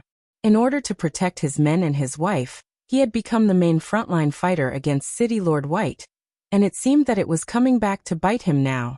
Noah's expression remained indifferent, his planted legs suddenly growing explosively in size. Bang! His body was like a bolt, crossing the remaining distance in a flash. By the time he landed, his leg had already returned to its original length, and he was beside Aina. He reached out a hand, allowing it to grow to the point it could capture Aina completely. At that moment, being so close, he could smell the foul air coming from her. It was as though he had stepped into sewage. The change was simply too different from what she had been just moments ago. Aina couldn't even react to what was happening around her. Violent coughing fits shook her body, a mixture of blood and foul liquids shooting out with every heave. It was difficult to tell if it was just a terrible cough or if she was vomiting. Just as Noah's enlarged hand was about to wrap around Aina, he smelled the scent of danger. But Jessica was to his side. With a simple command, the demonic beasts under Jessica's control shot forward, intercepting Mordred's rain of dark arrows from above. Without suspense, each one was pierced through and died in mere moments. But Jessica didn't even flinch. She had taken control of all of these demonic beasts in the first place, so that she could use them as cannon fodder when she needed to. However, that didn't mean that all she had was cannon fodder. Jessica gripped at a set of polished marbles hanging from her hip. At the instant Mordred was slowed, she flicked one of these marbles forward. In one moment, it seemed like nothing more than a child's toy. But, in the next, it grew explosively in size, becoming a massive 4-armed white ape. The ape's roar shook the skies as it soared toward Mordred, intercepting her descent with 4 hammer fists. Jessica didn't want to use her personal beasts until now because she had invested too much into them. Not a single one had an ability worse than the S-grade at birth, and not a single one hadn't been nurtured with all the finest nutrition and environments. However, they were ultimately still infants. It wasn't that they were too weak to participate. In fact, they were the strongest trump cards Jessica had. It was just not worth it in the grand scheme. But now, facing an opponent she was sure wouldn't be a threat to the life of her precious babies, she no longer hesitated. Mordred's eyes widened. This was something she had simply never seen before. But, as a veteran of battle, her reaction speed was still frighteningly quick. Dozens of dark shields appeared before her with a single wave of her palm. This ape had no ability to maneuver in the air. Simply delaying it for a moment already gave her ample time to press off another shadowy platform and change direction, shooting past the ape. But by the time she had, Noah's enlarged hand had already begun to wrap around Aina's body. King Arthur entered the battlefield, his gaze flashing with determination. Aina was the reason Camelot could continue to stand now. He had no intention of allowing her to be taken away just like this. At that moment, streaks of sharp blue tore through the skies. A familiar barrage of ice javelins aimed for Noah's wrists, causing him to frown. His hand quickly shrunk back to its original size, dodging out of the way of the javelins. By this point, Niall and the others had reacted as well. Knowing that their prince and Jessica would be hounded from all sides, they shot forward as well, blocking off the remaining knights of the Round Table. Niall brandished a spear of almost 2.5 meters long, leading the vanguard against Queen Guinevere. He knew well that he didn't have the strength to match up against her alone, but this was precisely why he had brought support. Noah reacted quickly to the change, reaching for Aina once again. But by this point, King Arthur had already closed the remaining distance, brandishing Excalibur against the prince. Noah swung out his massive saber, looking to block Arthur, while continuing to reach for Aina's convulsing body. Mordred swung out her wand. A rain of arrows fell once again, pincering Noah from his opposite side. Noah's gaze narrowed. He planned to allow Jessica to protect his back, but at that moment, Arthur's sword met his saber. A deep, reverberating clash of blades shook the battlefield as Noah was forced to retreat several steps. Noah stumbled out of range of Aina, only to be assaulted by a rain of arrows to his back. Jessica reacted quickly, her whip lashing out several times in quick succession. In the blink of an eye, the battlefield split into three. The knights and Guinevere against a team led by Niall. Noah against Arthur. And finally, Jessica faced Mordred. They stood in a triangle around Aina's convulsing body, the pressure growing palpably. Chapter 491. Jessica's four-armed ape fell heavily to the ground, causing the battlefield to quake. As though it was a cue, the stalemate broke. A barrage of attacks descended from all sides. If one was looking from afar, it would be hard to imagine that such a commotion was being caused for the sake of one young girl who had long since lost the ability to move. Aina's situation only seemed to grow worse by the moment. Whereas before the foul black blood only shot from her mouth when she coughed, now even when she was only gasping for breath, it blocked her airways, causing her to subconsciously grasp at her throat even in her unconscious state. The grotesque scars traveled down her neck, swallowing it in swelling that made one's heart churn. It felt like the curse was venting its hatred for having been humiliated, lashing out with a fervor it never had before. Aina's current mind was in turmoil. All she could feel was pain. Her every heartbeat felt as though the walls of her chest were pressing against a cage.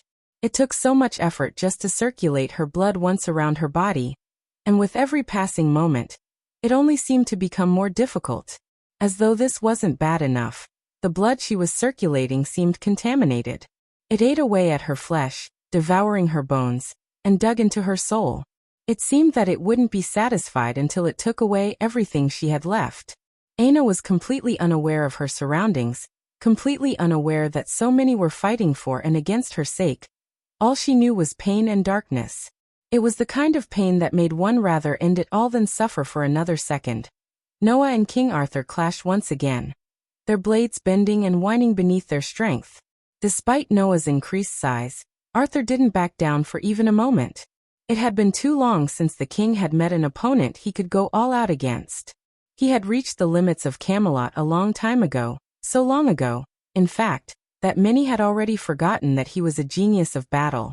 The longer he fought against Noah, the faster and swifter he seemed to become.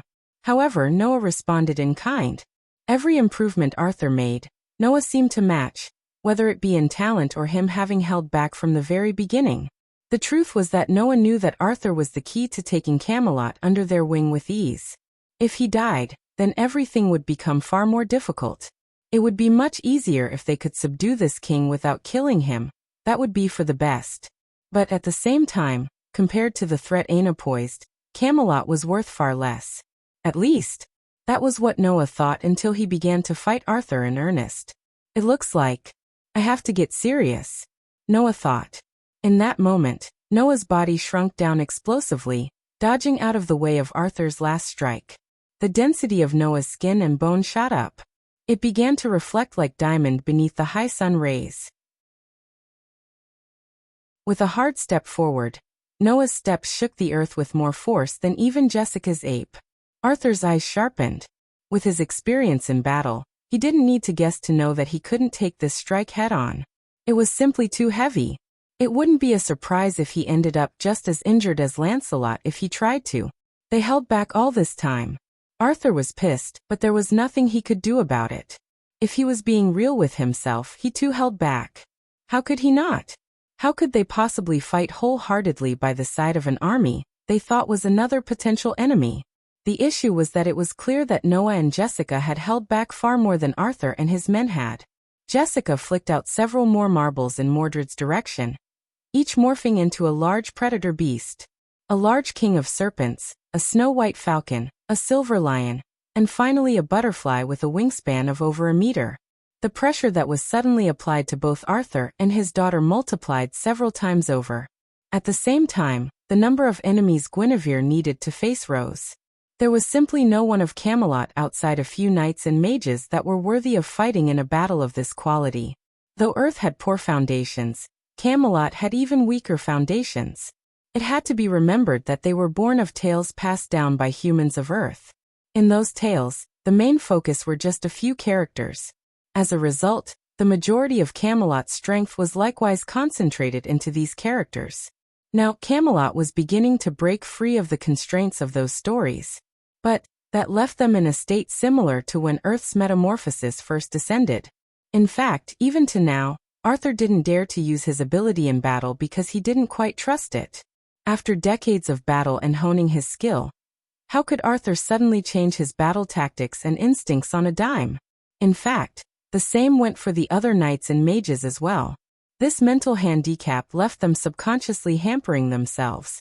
The worst part was that even if they got over this mental roadblock, how could they possibly face an army of 1,000 talents who had been honing their battle techniques for over a year now? Mordred's jaw clenched, her wrists flicking as she sent out spell after spell. She felt as though the stamina she needed to cast mage arts had dropped by more than tenfold. In fact, the time she needed also fell drastically. With such improvement, she didn't believe that she couldn't protect Aina. She didn't believe that she wouldn't be able to stop these people that stood before her. Her power had always been something that caused her to be ostracized. But today, she would allow it to display its true might. Unfortunately, as much as Mordred wanted to believe this, in her heart of hearts, her soul of souls, the gap was simply too wide. Chapter 492. Noah's blade became heavy and light at his command. The variations in his attacks reached a new level. To swing a two-handed blade like it was nothing more than a feather, but for it to still carry the heaviness of a blunt weapon. This was Noah's fighting style. Arthur was continuously pushed to his back foot. Despite the fact Arthur was in the fourth dimension while Noah was not just yet, Noah was able to use his ability that had already entered the fifth dimension to suppress the king with ease. This was the benefit of an offensive ability. Unlike Lionel, who had trouble bridging this gap with just his own strength, Noah had no issue doing this. This was the power of a true variant. This was the strength of talent. Unfortunately, Noah's abilities were even beyond just this. While he could use them offensively, he could use them for evasion and defense just as easily. When all of these were fused into one, Arthur could hardly find a single span to breathe, let alone counterattack. Arthur's jaw remained locked. He relied on his white lion armor to withstand much of the pressure his body couldn't. He coated his body in the light element, using light body, to give himself a small boost in speed and attacking quickness. Noah's saber swung down from above. The instant before it made contact with Arthur, Noah increased its density and weight by more than tenfold. Arthur's knees bent beneath the pressure, his two hands gripping his sword with all his might. If it wasn't for the fact Excalibur was a quasi-bronze treasure on the brink of becoming a true bronze treasure, it would be a wonder if it survived for so long. Give up, Noah said coldly. By now, Noah's mind had calmed considerably. Having had time to observe Aina's state, it really seemed like she might die at any moment.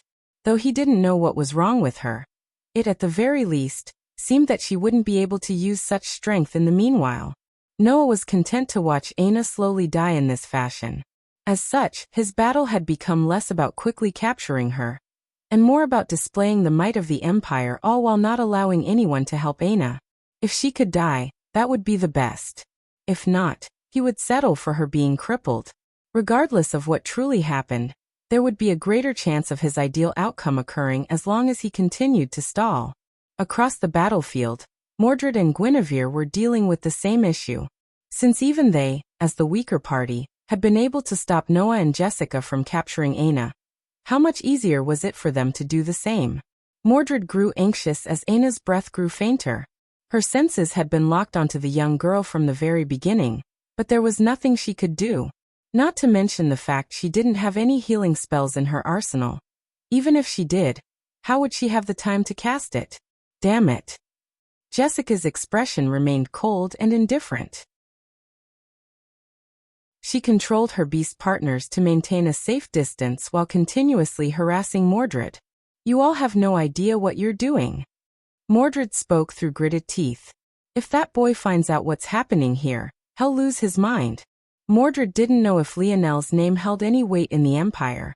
She had seen Lionel's life, so she knew that he was nothing but a commoner in their eyes. She also knew that his gene analysis exam hadn't made him out to be one of the top-tier talents of the Ascension Empire. So, she didn't bother to say Lionel's name. She only hoped to find an opening by speaking nonsense. In truth, Mordred didn't know if Lionel could make a difference either. She had no idea what was happening on the other battlefield. All she knew from Lionel's life was that the boy really hated to lose. Behind that unassuming, carefree smile, there was a wild beast he hadn't let out even now. But if there was one person who could cause him to unleash it, maybe in some ways, the beast inside Lionel was the only thing that could compare to the monster inside Aina. Jessica paused slightly at Mordred's words. Though she didn't say a name, there was one person on this planet that she suddenly remembered she had yet to lay eyes on. Didn't His Majesty say that the second prince should be here? But why is it that he didn't appear on such an important battlefield? Noah kicked at Arthur's chest. With his knees bent and his arms completely focused on blocking Noah's saber from above, there was simply nothing Arthur could do. Bang! It felt as though he had been hit by a charging rhino. Noah's legs carried so much weight behind them that even Arthur's armor couldn't block all of the force. Arthur shot back like a ball out of a cannon, his body leaving streaks of whistling wind in its wake. Arthur! Guinevere's shout crossed the battlefield. But being pincered from all sides, she couldn't take a step forward, let alone charge out on her own. Mordred's gaze flickered, biting down on her teeth so hard the blood almost leaked from her gums. Arthur struggled to stand. He could practically hear the cracking of his ribs beneath his strain. But he had to stand, he couldn't afford not to. It had been a long time since Arthur felt this way. The reality of not being good enough hadn't come crashing down around him for a good long while now. He realized at this moment that this was what he had been missing for so many years. Another mountain to climb, another peak to cross. Only like this could he avoid becoming that version of himself his wife almost abandoned, and his daughter despised so. All right, come on then. Arthur's voice came out in a growl. In fact, it wasn't even because he was enraged, he simply couldn't muster up the strength to project his true voice. Every breath made it feel as though thousands of daggers were stabbing into his lungs. I guess I can only use it, then. Noah seemed to cross the distance between them in a single step, his saber swinging down as though a part of his body. The strike was fierce and all-encompassing. Maybe it was because Noah had run out of patience, but it seemed as though he had truly struck to kill this time. Without even the strength to lift his arms or even breathe properly, what chance did Arthur stand? No. Guinevere and Mordred struggled with all their might. Even Lancelot tried to push himself up from the ground, ignoring his broken legs. But it was all useless. It was at the moment Arthur's neck was about to be severed that his body suddenly flickered with a blinding golden light. In a mind-numbingly stupid feat, Arthur threw his sword to the side at the last instant. Clang! Noah's brow furrowed. His saber clashed against Arthur's armor. But there was no Arthur? A streak of golden light zipped about as Arthur's armor and Excalibur crashed to the ground.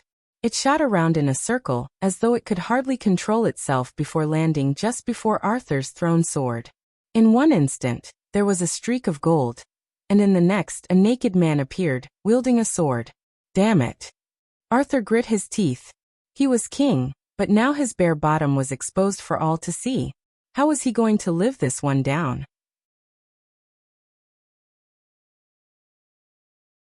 Chapter 493. Arthur concentrated, eventually managing to make his lower half a mist of light while maintaining a corporeal upper body. Only then did he sigh a breath of relief. His ability was far too difficult to control. It wasn't because its actual activation was difficult. That alone was as easy as breathing. It already felt as though it was a part of him. However, there were two problems. The first was that he couldn't take any objects with him when he activated his ability. Well, this wasn't entirely accurate. When it came to ordinary objects, if Arthur concentrated, he could turn them into flowing lights as well. He could even take these items with him as he entered his flowing light state. The issue was that he didn't have time to concentrate so much on a single task in battle. Beyond that, when it came to more substantial objects, the level of concentration needed increased explosively. The larger the object and the more valuable it was, the more difficult the process became. At Arthur's current level of proficiency, only the most mundane items from the third dimension could be taken with him. He couldn't even think of taking even the weakest fourth-dimensional existences, let alone his armor or Excalibur that were just mere half-steps from the fifth. Such a reality made Arthur's unwillingness obvious.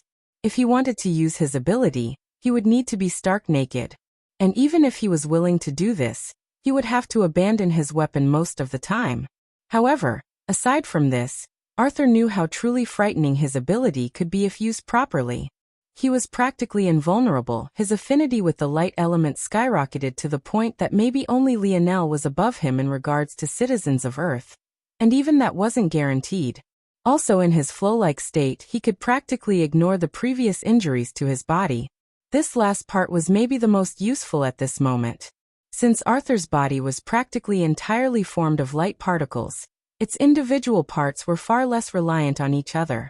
If he controlled his injuries to entering a flow state, he wouldn't feel any pain. In addition, his healing accelerated in his flow state. Still, all of this led to his second problem. He was too fast. So fast that he couldn't even properly control his own body. It made it almost too difficult to battle in this state. His mind simply couldn't keep up with his movements. However, Noah didn't need to know this. Arthur just needed an opening. Just one opening to injure the prince enough to force him into a retreat. As long as he could do this, then they could stabilize Aina's situation and hopefully find another solution to deal with the Empire. What Arthur didn't expect, though, was that even as he was preparing to fight, and even as Noah was sizing him up, that the battlefield would suddenly freeze. As though it had been plunged into an icy hell. Their hearts all came to a grinding halt in that very instant. Moments ago, Lionel shot through the skies on his shuttle, leaving a trail of gold in his wake. The little mink snuggled cozily in his hair, a light black fog emitting from its body. The good thing about Camelot was that he didn't need to worry about invalids. Maybe it was because of their origin, but as the people of Camelot awakened to their abilities, none of them failed. This might very well have been another hidden reward of a mythological zone. Right now, Earth was indeed in dire need of population. They hardly had a few million people remaining.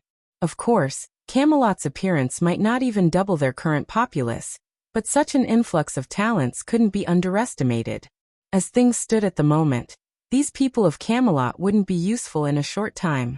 But if there were some changes to the overall political climate of Camelot, they wouldn't be a long ways away from becoming assets. The situation in the Demon Empire has been stabilized. If White City committed as much manpower as I think they did, they're likely not far away from being finished. The only remaining variable is City Lord White and her power level. Unfortunately, though Lionel was likely more informed about terrain than most others of Earth, he was still lacking in such details. Though he understood how strength levels functioned in the fourth dimension now, that wouldn't help him very much unless he could personally lay eyes on City Lord White.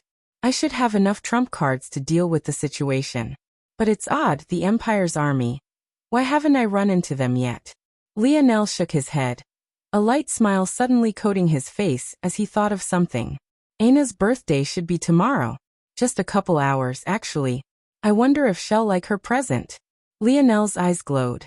He had given Aina a lot of space in the past few months, allowing her the time she needed to work through her emotions.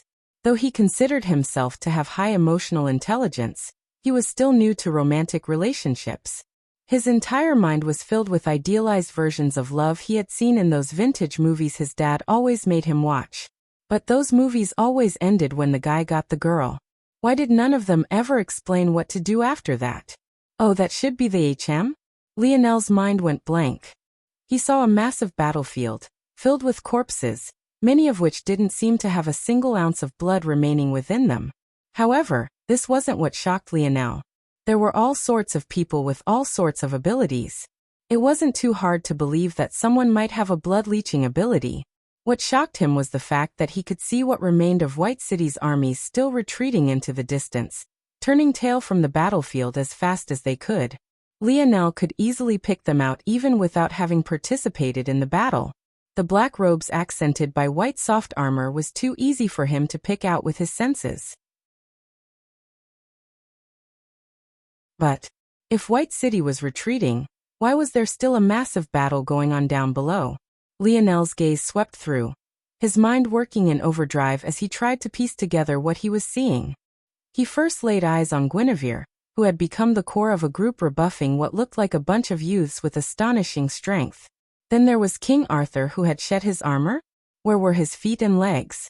How had they become rays of light? Mordred? She was battling another youth who seemed to be a beast master? Where did all these young elites come from? Lionel's gaze narrowed with understanding. As expected, according to his previous analysis, the Empire wouldn't have taken Camelot very seriously, and would use it as a training ground for their promising talents. So it seemed that they had repelled White City, but broke down due to infighting in the end anyway?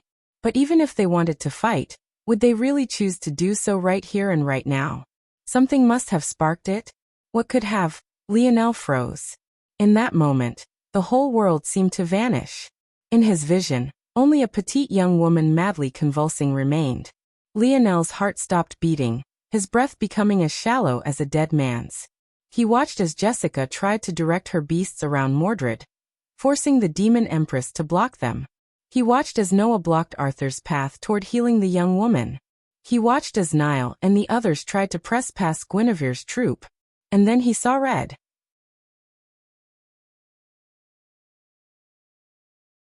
Chapter 494. Wild fluctuations of red-violet aura surged around Lionel. A towering tornado of force swirled around his body, bronze runes flickering into existence across his skin. The little mink woke from his nap, low growls standing its hair on end. At that moment, everyone's sights focused toward the same direction. With how high up Lionel's shuttle had been, he was nothing but a faint black dot in the sky. But there was no denying the surge of energy coming from that direction. Even those without the ability to see so far could feel the changes. Lionel's shuttle morphed into a surfboard, streaking down from the clouds as though a meteor crashing toward the earth. By the time he got in range for those without sensory abilities to see him clearly, the cold stoicism on his face was all anyone could seem to focus on. It felt as though it was a dam holding back the raging waters of his fury. Beneath that placid exterior, there was a volcano on the verge of eruption. Seeing Lionel's appearance, Mordred was among the few who sighed a breath of relief.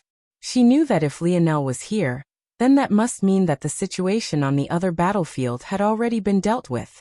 And judging by his current appearance, it was also clear that he already had a minor grasp of exactly what was happening here. Isn't he descending too fast, though? Mordred couldn't help but worry. She knew how deep Lionel's feelings for Aina were.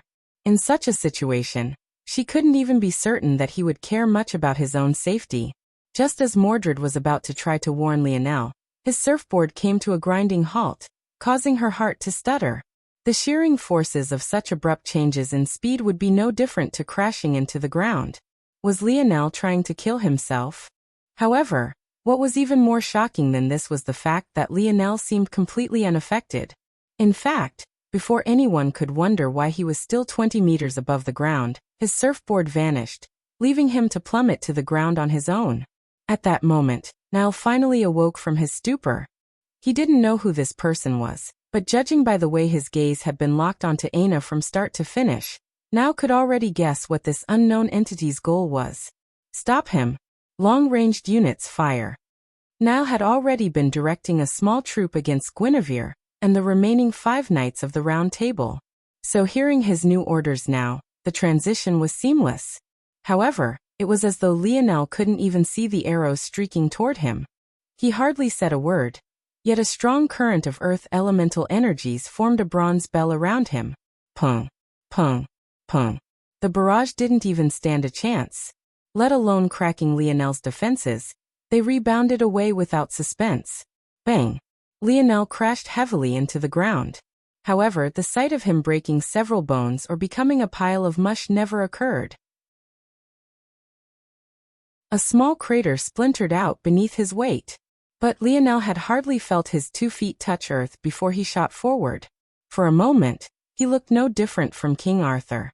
His body almost became a streak of golden light, blazing a trail past Niall, and his men to appear beside Aina in a flash. No one could react. Not a single soul could even comprehend what was happening. How had a single person managed to complete what so many of them had been trying to for the last several minutes? Lionel fell to his knees beside Aina's convulsing body, his gaze finally giving way to emotion.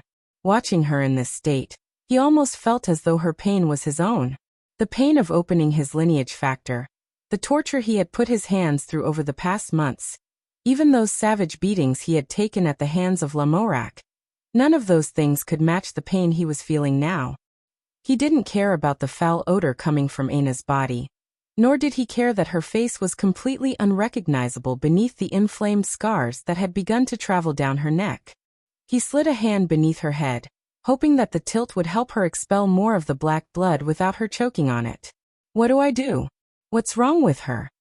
Lionel's first instinct was to cast as many grand heals as he could, but his instincts told him doing so would be useless. Ping. Replying to seed, 1-star mono-layered curse detected. According to analysis, curse was implemented during infancy, making it near the strength of a 4-star tetralayered curse in efficacy. Lionel's pupils flickered. A curse? He didn't know anything about them. He wasn't sure of what the nomenclature meant and what the difference between a 1-star mono-layered curse and a 4-star tetralayered curse was. But this did confirm one thing to him. Aina's scars weren't so simple. Before, he thought that the reason the cleansing waters managed to help their inflammation was due to the fact it had cured them of their infections. To a layman, Aina's scars looked like infected wounds that might burst with pus at any moment. In fact, Lionel thought this was the case as well. Cleansing water had the ability to rid the body of impurities, refresh the mind, and heal minor injuries. As far as Lionel was aware, anyway, he never truly felt anything particularly special about the cleansing waters, especially since his supply was so abundant. It wasn't until Aina spoke of its specialness that he finally raised an eyebrow. But now it was exactly what Aina needed. The segmented cube appeared. Under Lionel's control, streams of water exited and flowed into Aina's nostrils and lips. The effect was slow and hardly noticeable, but with Lionel's senses he easily picked up on them. Though the impact wasn't as great as Lionel hoped, it was still a small light at the end of the tunnel. Lionel's gaze suddenly sharpened. With calm movements, he sent Aina into the bathhouse of the segmented cube.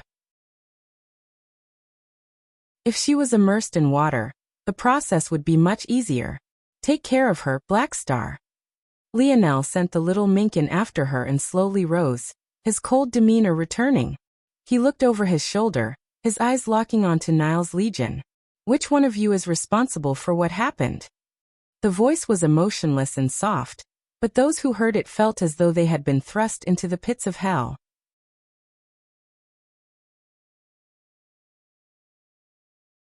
Chapter 495. Lionel's gaze locked onto Niall, who had begun to approach him with their group. Niall's jaw clenched, his body tensing. It felt like a python was slowly constricting around his body. This sort of aura, he had only ever sensed it from Prince Noah. He didn't understand how such presence could also come from a young man who seemed to be at least a few years his junior. However, Niall remained standing. Other than his slightly abnormal breathing, one would never think that anything was wrong with him. This is the official business of the Empire and His Highness, Prince Fox. This isn't something you should meddle in. Lionel slowly turned to face Niall. Is that the question I asked? Indifference? Disregard? One could easily see by Lionel's wrist that much like Aina, he too was a citizen of the Empire. But unlike Aina, who had chosen to acquiesce to their demands for the sake of not splintering relations, Lionel simply did not care. I asked you a very simple question. Lionel took a step forward. Who is responsible? Niall stood, his spine shivering. He gripped his spear as tightly as he could, trying to calm himself. But despite the endless battles he had experienced, he couldn't seem to find any sense of peace beneath Lionel's glare. It was fine for someone of Camelot to not understand the strength of the Empire, but Lionel, as a person who had grown up within its walls and been indoctrinated since birth, shouldn't be so ignorant. It should be almost impossible for anyone indoctrinated to such an extent to defect, especially not if they were so talented. Anyone with Lionel's level of talent was most definitely a 5-star professional. Such existences received the best schooling and had the deepest understanding of the Empire. Their deification of the Fox royal family should practically be ingrained into their bones. Yet Lionel didn't even blink an eye when the Empire was mentioned. His breathing didn't hitch, his heart didn't skip a beat, His eyes didn't even blink. At that moment, Niall didn't deny it any longer. If he opened his mouth and told Lionel that the Emperor himself was responsible, there was no doubt that Lionel would brandish his spear toward the capital. It was me. I gave the order for her capture. At that moment, a calm voice sounded. Such a voice should have soothed the atmosphere, but the brunt of it held an aura that soared, colliding with Lionel's. For a moment, the muffled sounds of two clashing titans reverberated through the air. However, it was for just a moment. Because upon hearing such words, Lionel didn't breathe a word. As though a beast released from its chain, violent winds surged around Lionel's foot as he planted on the ground hard, shooting toward Noah, a red-violet color flickering in his gaze. Prince. Niall's eyes widened. He forced his body to move, trying to intercept Lionel's path. Lionel almost seemed to look through Niall. It was as though the latter hadn't blocked his path in the slightest. He might as well have been no different from a gust of wind. The prince isn't someone you can casually cross. Niall roared, but from an objective party's vantage point, he seemed to be trying to shout his fear away. Those who were just under his command, even to this point, didn't seem to have the ability to move in the slightest. Even after seeing through to Lionel's goal, they felt that their movements were sluggish and uncoordinated. Niall brandished his spear, piercing it forward with all his might. Crackling lightning flickered within his irises, dancing within them, and leaving arcs of blue in their wake. His spear seemed to react in kind, its tip crackling with the same fierceness. Niall didn't believe that the bronze bell that surrounded Lionel could deflect his strike just as easily. But what was shocking was that the illusory bell dissipated just when Lionel entered the range of Niall's blade. "Piss off," Lionel said coldly, his fist whipping forward. The sound of his bones popping and his muscles stretching resounded. In one moment, Lionel seemed like just a single man. But in the next he was like the scorching sun. Niles couldn't believe that Lionel would try to meet his spear with a bare hand. He had never seen such a foolish battle tactic. Even if Lionel was a master of hand-to-hand combat, shouldn't he at least use gloves to cover his flesh? However, what truly happened left Niall at a complete loss. Just when it seemed that Lionel's fist would be split in two, his spear completely shattered. In that moment he felt as though someone was looking at him from above, a gaze of indifference and disdain coloring their features.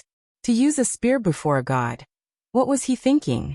All thoughts of resistance crumbled. He couldn't even react before Lionel's fist tore a hole through his collarbone and shoulder. The strike was so fierce and swift that he wasn't even thrown back. He looked down at his barely attached arm, the pain still not having traveled to his brain just yet. But by then, Lionel had already shot by him and appeared before Noah. Lionel's strike was so fast that not even the faintest hint of blood could be found on him. Yet the punch he sent toward Noah seemed to be far beyond the first.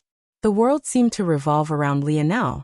Scenes of mellow springs, harsh winters, blazing summers and vibrant falls whirled around him.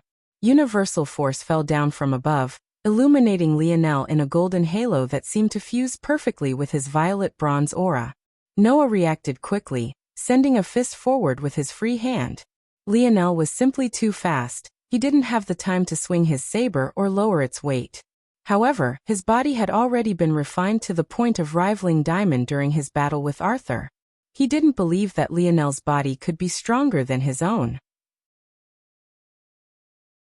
Unfortunately, what was a diamond, a third-dimensional rock, in comparison to a body refined to the standards of a fourth-dimensional metal? Bang! Noah winced. He felt his skin fracture in several places before an unimaginable strength traveled through his arm and into his body. He was sent flying tens of meters, his body crashing into the ground and leaving a half-a-meter-deep trench as it was dragged along. The pain she experienced, "'ll make you suffer tenfold." Lionel's back stood as straight as a javelin, vibrant energies swirling around him.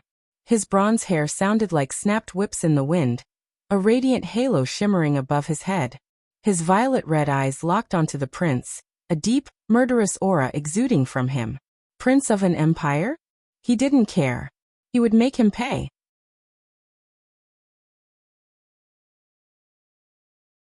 Chapter 496. Prince. Jessica's countenance shifted. She hadn't believed that the difference between Lionel and Noah would be so stark. But, by the time she was ready to make a move, Mordred had blocked her path. I already warned you what would happen if you continued down this path. He isn't a person that likes to kill, so don't force him to. It's better if you let him vent his rage. If you try to interfere, I can't guarantee that you'll come out in one piece. Jessica almost couldn't believe the ridiculous nature of Mordred's words. Her cold expression cracked, giving way to a slight hint of rage. Let me through.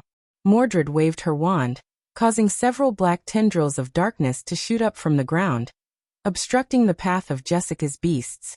The aura around Lionel soared. The pillar of golden light enveloping him made it seem as though he was a chosen. His rage was the universe's rage. If he wanted someone to suffer, they would. Nothing more, nothing less. Noah stood from the ground, a deep frown coloring his face as he looked toward the fractures trailing up his arm.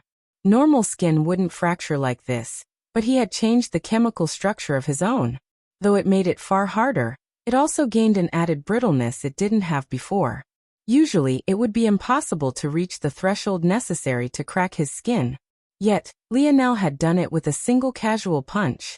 Noah's jaw steeled, his saber raising into the air. He didn't think that he would run into someone so powerful here. By now, he was more than 90% certain that this person was in fact Lionel. He didn't believe that there was anyone else on this moon who could have such strength and also be a member of the Empire. And that aura. Only the royal family had it. Only those with fox blood running through their veins could display such presence. However, even though Noah was almost certain of this, he didn't voice his conjectures. He had his own pride. To weasel his way out of this situation by revealing his identity would be something beneath his dignity. And even if he was willing to do such a debasing thing, Noah still didn't know much about Lionel.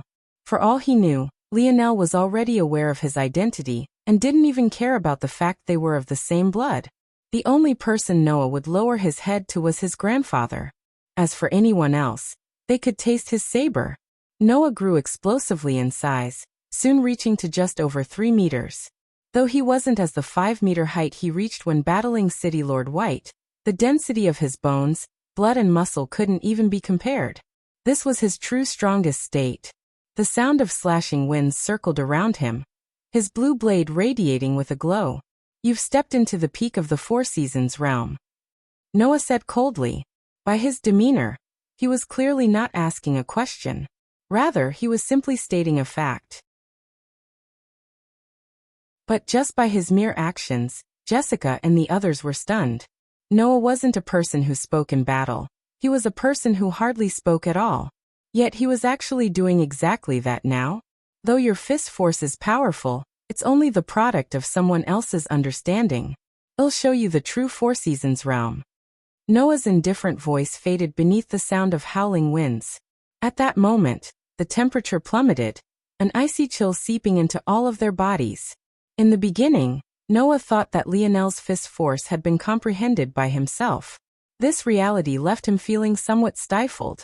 To succeed in such a thing at such a young age was far beyond anything Noah had ever seen before.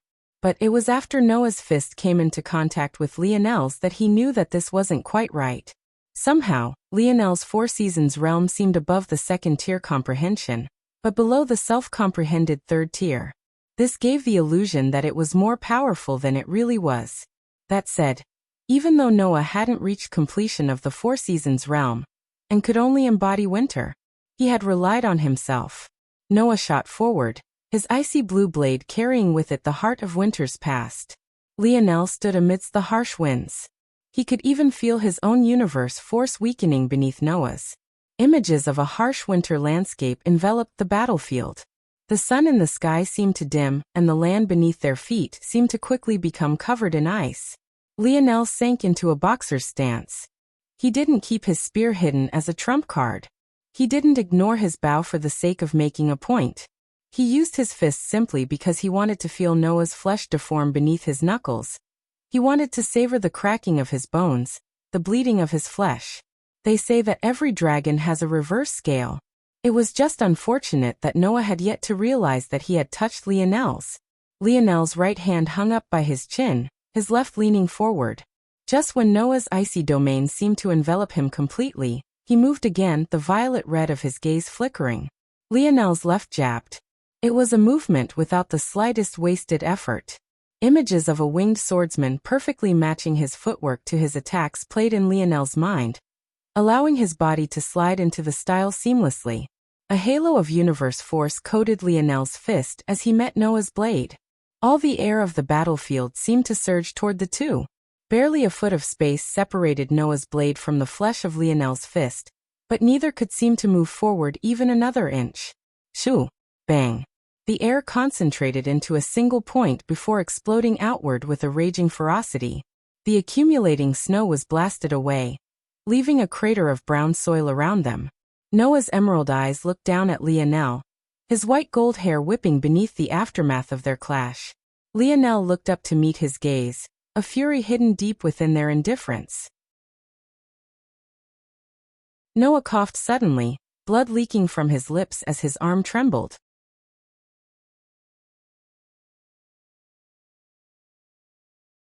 Chapter 497. When he met Lionel's fist, Noah felt as though he had crashed into an immovable wall. All the strength he placed into his strike seemed to reflect back, reverberating throughout his body in an unbridled fashion. In this form, he concentrated all of his strength into power. As a result, his inner organs were completely unprotected, leaving him suffering the brunt of a strike he wasn't quite prepared for. Noah could tell that his use of universe force was beyond Lionel's. Yet, their overall strength was too far apart. Noah didn't know what Lionel's ability was, but at this moment, he had no choice but to believe that Lionel had a body-related ability even better than his own. No, it isn't that simple. He's too fast, more than 3 or 4 times as fast as I am in this form. And instead of using the speed to whittle me down slowly, he can instead perfectly fuse his movement with his attack, giving his punches far more strength than they otherwise would have. Noah shuddered when he had this thought. An elite fighter would be able to bring out 80 to 90% of their full strength consistently. Only monsters would be able to touch upon 95% and above consistently. But even the greatest masters shouldn't be able to guarantee touching 100%. Yet, if Noah's calculations were correct, let alone using 100% of his strength, Lionel was closer to 200 or even 300%. This is a martial art. By this point, Noah realized that this perfect fusion of speed and attack had to be a style. There was no other explanation.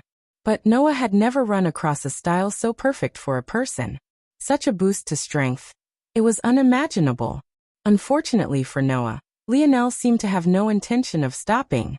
The instant his left jab blocked Noah's strike, his hips had already spun, winding with a fear-inducing amount of torque. Lionel's body was like a streak of light, crossing into Noah's attack range and hooking a punch at his torso. Lionel didn't seem to care that Noah stood a meter taller than him. Even if he was 10 meters taller, Lionel would cut him down just the same. Noah's torso flexed, the armors he wore radiating with a faint light. But Lionel's right fist continued as though he didn't sense a thing. Bang! Oof! Noah felt as though all the air in his lungs had been knocked out at once. He swung his saber to the side, trying to get Lionel to back off. But because of its length, the blade was effectively a mid-ranged weapon. In such close quarters, its flexibility was lacking. Lionel simply shifted to the side, rolling his shoulder to block the flat of Noah's blade. His movements held a natural air to them, interrupting the prince's attempt. Lionel's fist suddenly accelerated. His form was textbook, as though he was perfectly reflecting the dreams of all orthodox boxing. A quick 3-punch combo left shocking dents in Noah's armor. From afar, it looks as though 3 cannonballs had crashed into his torso, shredding his inner organs to minced meat. But the armor recovered quickly, in the blink of an eye. It was as though nothing had happened at all. Unfortunately for Noah, Lionel's barrage didn't come to a stop. The fists rained down with such speed and quickness that pain was all Noah could feel. Even his attempts at brandishing his saber ended in vicious counters that left his right arm practically useless. If Noah didn't know better, he would think that Lionel's ability was to see the future. Even before his muscles could twitch, Lionel's fist would interrupt his next attempted movement, leaving his mouth practically foaming with blood. "Your Highness!" Jessica's cold, aloof expression finally collapsed completely. Sensing Jessica's agitation, the four-armed white ape seemed to have a breakthrough, charging past Mordred's blockade. A sharp gash appeared on its back, leaving its white fur matted in blood. But it didn't seem to notice, its enraged roar bearing down on Lionel from his back. "Lionel!" Mordred shouted out a warning. She was a veteran of battle. She could tell that the difference between Noah and Lionel wasn't so large. It was just that Lionel's combat effectiveness had gained him the upper hand. Mordred knew that this was reliant on Lionel's ability. But just as easily as Lionel gained the initiative, he could just as easily lose it. The reality, though, was that Mordred still underestimated Lionel. Lionel didn't even turn back to the ape. He pretended as though it wasn't approaching him at all. Noah tried to retreat, but between the two of them, who had the greater speed? And, with Lionel's ability to predict Noah's movements before they even came to fruition, what chance did he have of distancing himself from Lionel's fists? Noah's armor became like a field of fallen meteors. Lionel's movements were so perfect and flawless that even the strength of his punches didn't seem to be enough to give Noah any momentum to retreat. Lionel stuck to him as though dancing to a rhythm. Every time the ape came close enough to attack, Lionel's hips would shift and his feet would shuffle, his barrage of attacks forcing Noah's back toward the infuriated ape. Noah's eyes lost focus, his body seizing. Whatever control he had over his ability faded, causing his figure to shrink. Lionel's rain of fists was relentless. His cold and indifferent gaze flashed with a ruby red. It felt as though he couldn't hit this prince enough, as though no amount of pain Noah suffered would appease him. He didn't even care about the expenditure of his dream force. He had long since activated his dreamscape battle sense in full force. There was nothing more he wanted in this world than to bury this bastard. Please stop." Jessica's voice was hardly rose over the sound of Lionel's fists hitting Noah. Even as his own blood coated his knuckles, he hardly reacted in the slightest. "Please, Lionel. He's your cousin. You share a grandfather. Stop."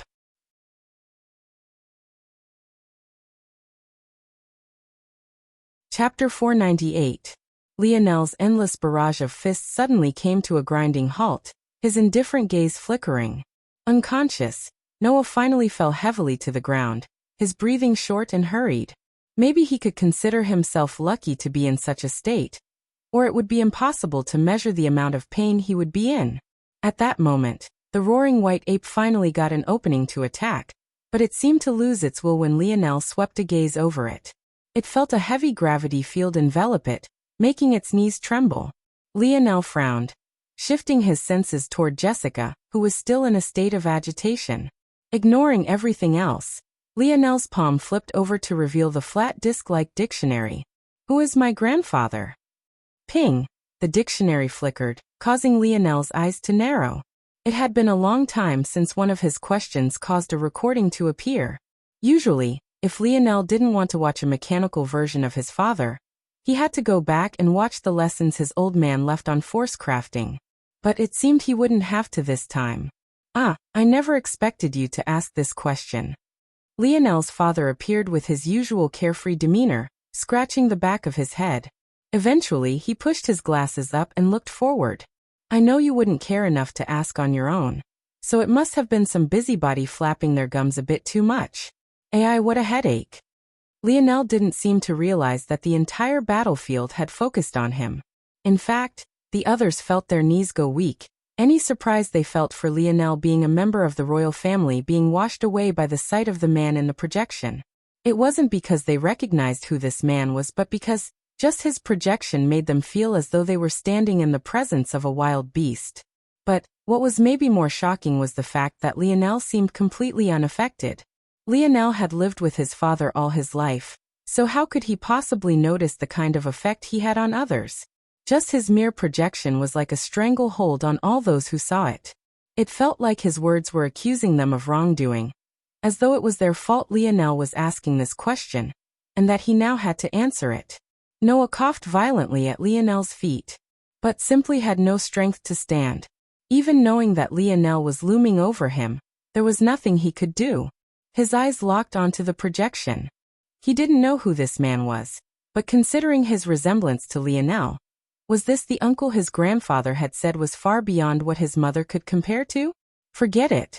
Your grandfather is dead. Lionel's expression flickered.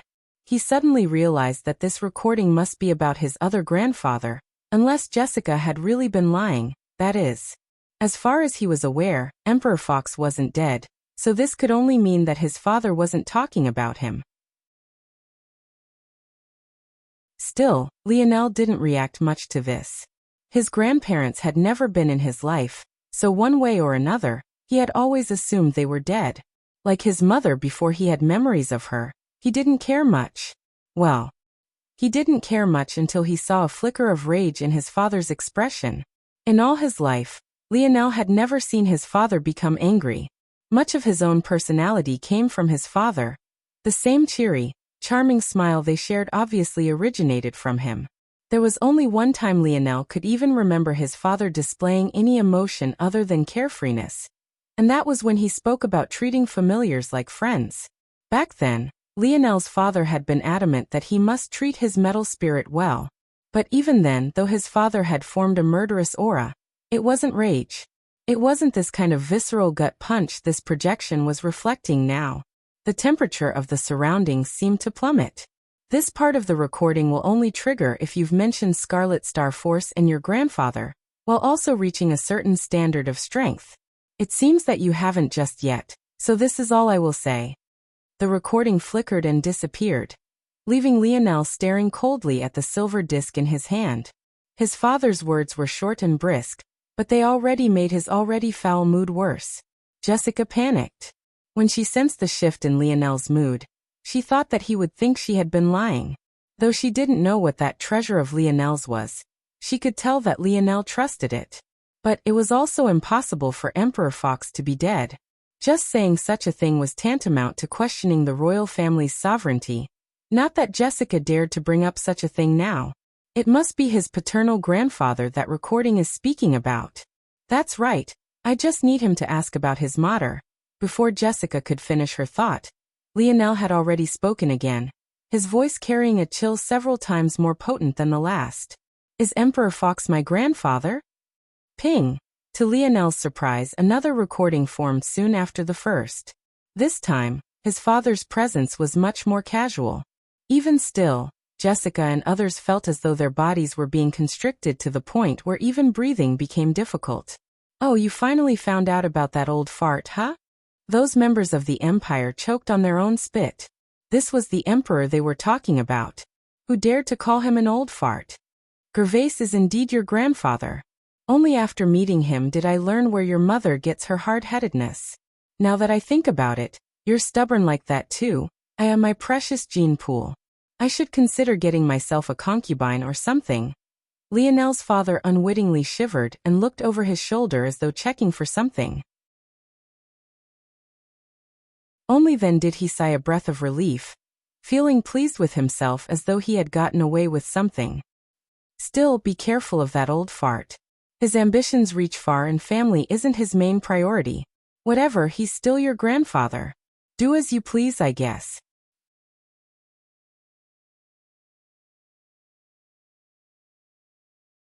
Chapter 499. Maybe when someone learned that they secretly had a great background, they would be ecstatic. All their worries and hardships would now be coming to an end, and they could finally live out a life of peace. However, this wasn't how Lionel reacted in the slightest. The first thing he thought of when he learned the truth was the number of people who had died when the metamorphosis began. No, died wasn't the proper term. They had been sacrificed.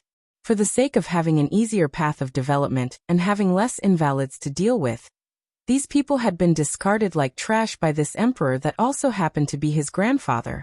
Lionel didn't particularly feel abandoned by his grandfather either. Another human reaction would be to feel as though his existence had been ignored for so long. If his grandfather knew he had another grandson, why didn't he come into contact with him sooner? But once again, Lionel didn't feel like this. Lionel could tell from all the clues that his father likely originated from a higher dimensional world. If he couldn't piece this together, then whatever worth his calculative mind had would be next to zero. Due to understanding this, he knew that the relation between his family members was likely quite strained and odd. By convention, a son-in-law should respect his father-in-law, but it was difficult to do so if the son-in-law's standing was so much higher. Things might be fine if Gervais Fox was a normal man, but he was the emperor of maybe the most talented fledgling world in existence. He was used to lording over people and having unmatched status, so what kind of oddities would it cause if his daughter suddenly married someone above him? The first thought that someone would have in this situation was that Emperor Fox might use the Morales clan to climb to a larger stage. But judging by his father's demeanor, Lionel could tell that he actually had respect for his grandfather. Knowing his father, it was impossible for him to respect someone who would use such means to climb the social ladder. This likely meant that not only did his grandfather likely have a demeanor that at the very least treated Lionel's father as an equal, it also meant that it was even more likely that he treated Lionel's father as someone beneath him. If those of the dimensional verse knew that a man of the third dimension had dared to treat a core member of the Morales clan in such a way, who knows how they would react? The Morales clan was so powerful that even an infant could likely eradicate a fourth-dimensional world on its own, let alone a third-dimensional world which Earth had been at the time of their meeting. Thinking to this point, Lionel suddenly felt he understood the odd relationship between his father and grandfather. If Emperor Fox really cared about using the Morales family, and Lionel's father was in the way of this, he would have simply contacted Lionel after his father had left. Lionel wasn't a fool, since his father could leave both of the family's heirlooms with him. It meant that his standing in the Morales family wouldn't be small in the future either. But obviously, this hadn't happened.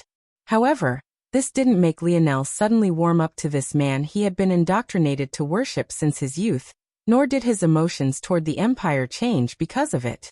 Lionel sent a glance toward Noah, their gazes locking. He could see the same cold indifference in the latter's eyes. It didn't seem to matter that most of his bones were broken, and that he couldn't even stand if he wanted to. Noah didn't say a word even as he met Lionel's look. There was no pleading, no smugness, no expectation. He was simply there.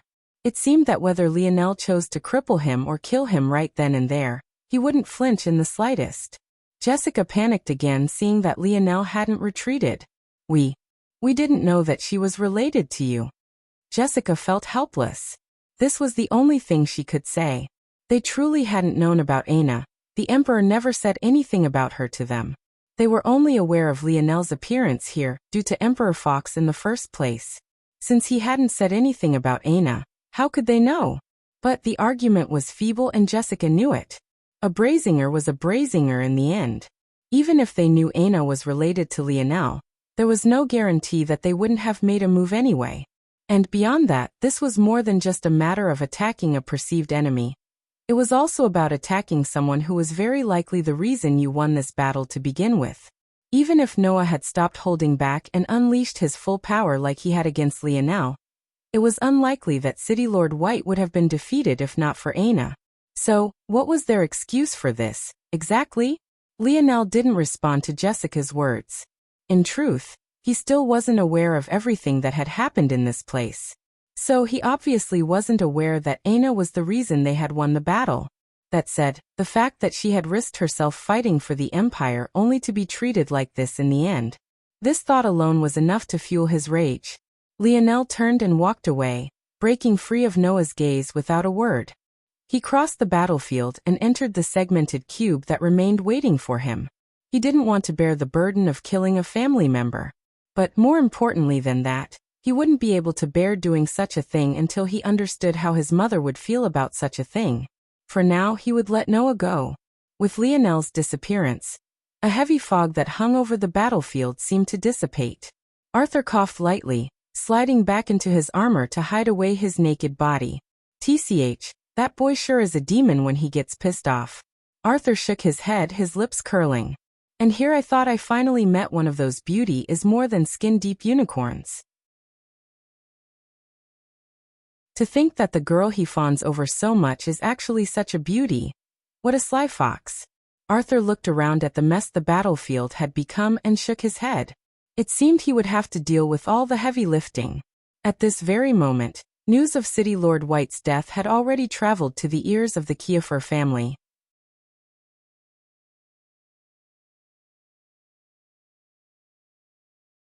Chapter 500. When Lionel walked into the bathhouse, his rage flared again. If it wasn't because Aina was in such a bad situation and needed him by her side, he might have run out again to give Noah an even more savage beating. Noah might have been his cousin, but the feeling Lionel had for Aina far outweighed whatever weak familial ties he had with him. Noah couldn't magically gain a higher regard in his heart just off the strength of their connection. While Noah was just a lost family member he had only just learned about, Aina was a woman Lionel deeply cared about. As far as he was concerned, she was his other half. Only his father and mother could hold a comparable place. The current Aina was far better than she had been just moments ago, but the struggle she was facing was still present. If it wasn't for little Blackstar using ropes of darkness to hold her in place, she might have drowned herself by now. The water splashed about, blackening under the secretions coming from Aina's body. Under some mysterious power, the cleansing water purified this blackness the further it traveled from Aina. But unfortunately, the density around her only seemed to grow with each passing moment. Lionel stripped off his robes and entered the waters, a deep frown on his face. He propped the back of Aina's head up while submerging the rest of her body. This isn't working. Lionel shook his head and brought Aina to the edge of the pool. Using it, he pulled Aina's military boots off. When Lionel got a look at Aina's skin he paled. He hadn't noticed before because the entirety of Aina's face and much of her neck was covered in those savage pulsing scars. But after taking her boots off, he realized just how severe the situation was. Aina's skin, which had always had a healthy tan hue to it, was suddenly as pale as a sheet of paper. As though this wasn't terrible enough, Lionel could see her veins popping out, completely filled with a vicious black liquid that slowed the beating of her heart and clogged her arteries.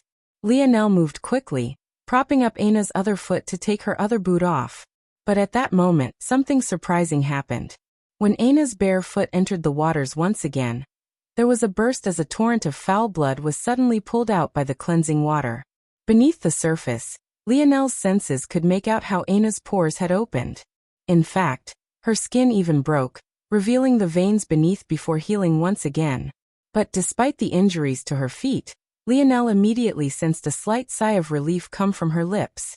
That's it, Lionel hesitated. Then he furiously shook his head. This wasn't the time to be a prude. Light curtain.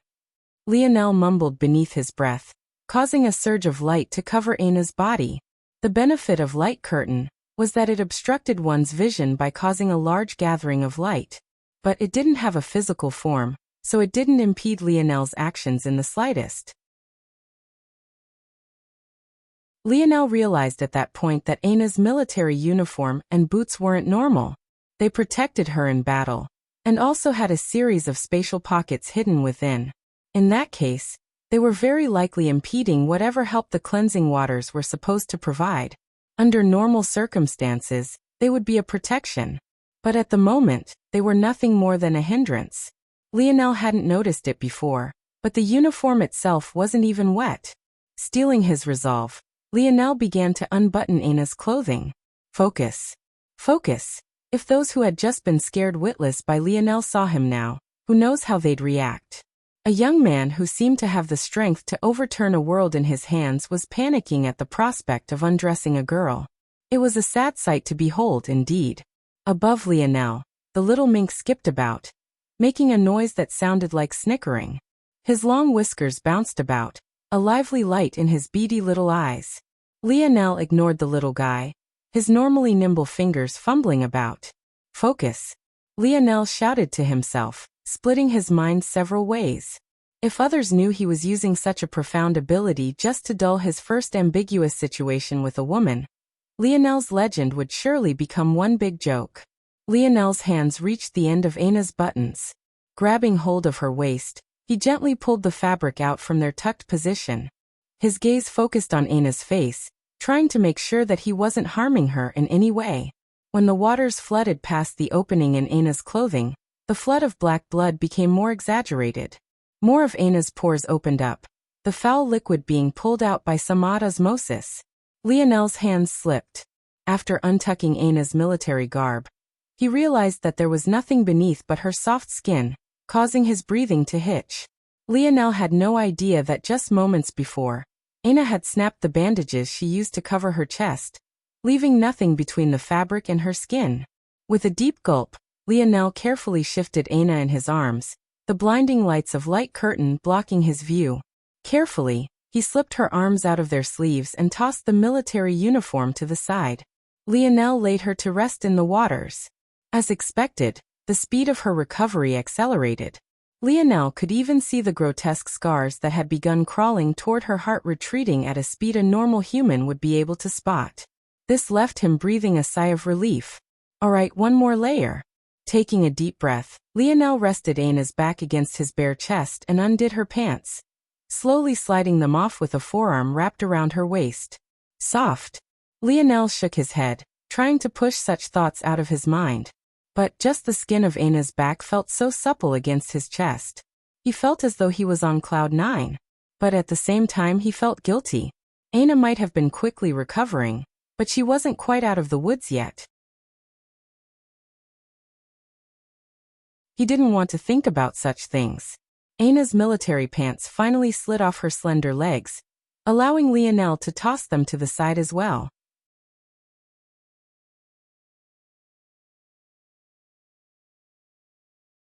Chapter 501. Lionel sighed a breath of relief. Once again, the speed of Aina's recovery shot up again. Sitting in the pool, Lionel allowed her to rest against his chest. Soon, her breathing stopped hitching and became calm and her head fell back against Lionel, the light sound of snoring coming from her parted lips. Lionel smiled. He quite liked this feeling. The way he could envelop her small frame in his arms and protect her, it made him feel at peace. Lionel chuckled lightly.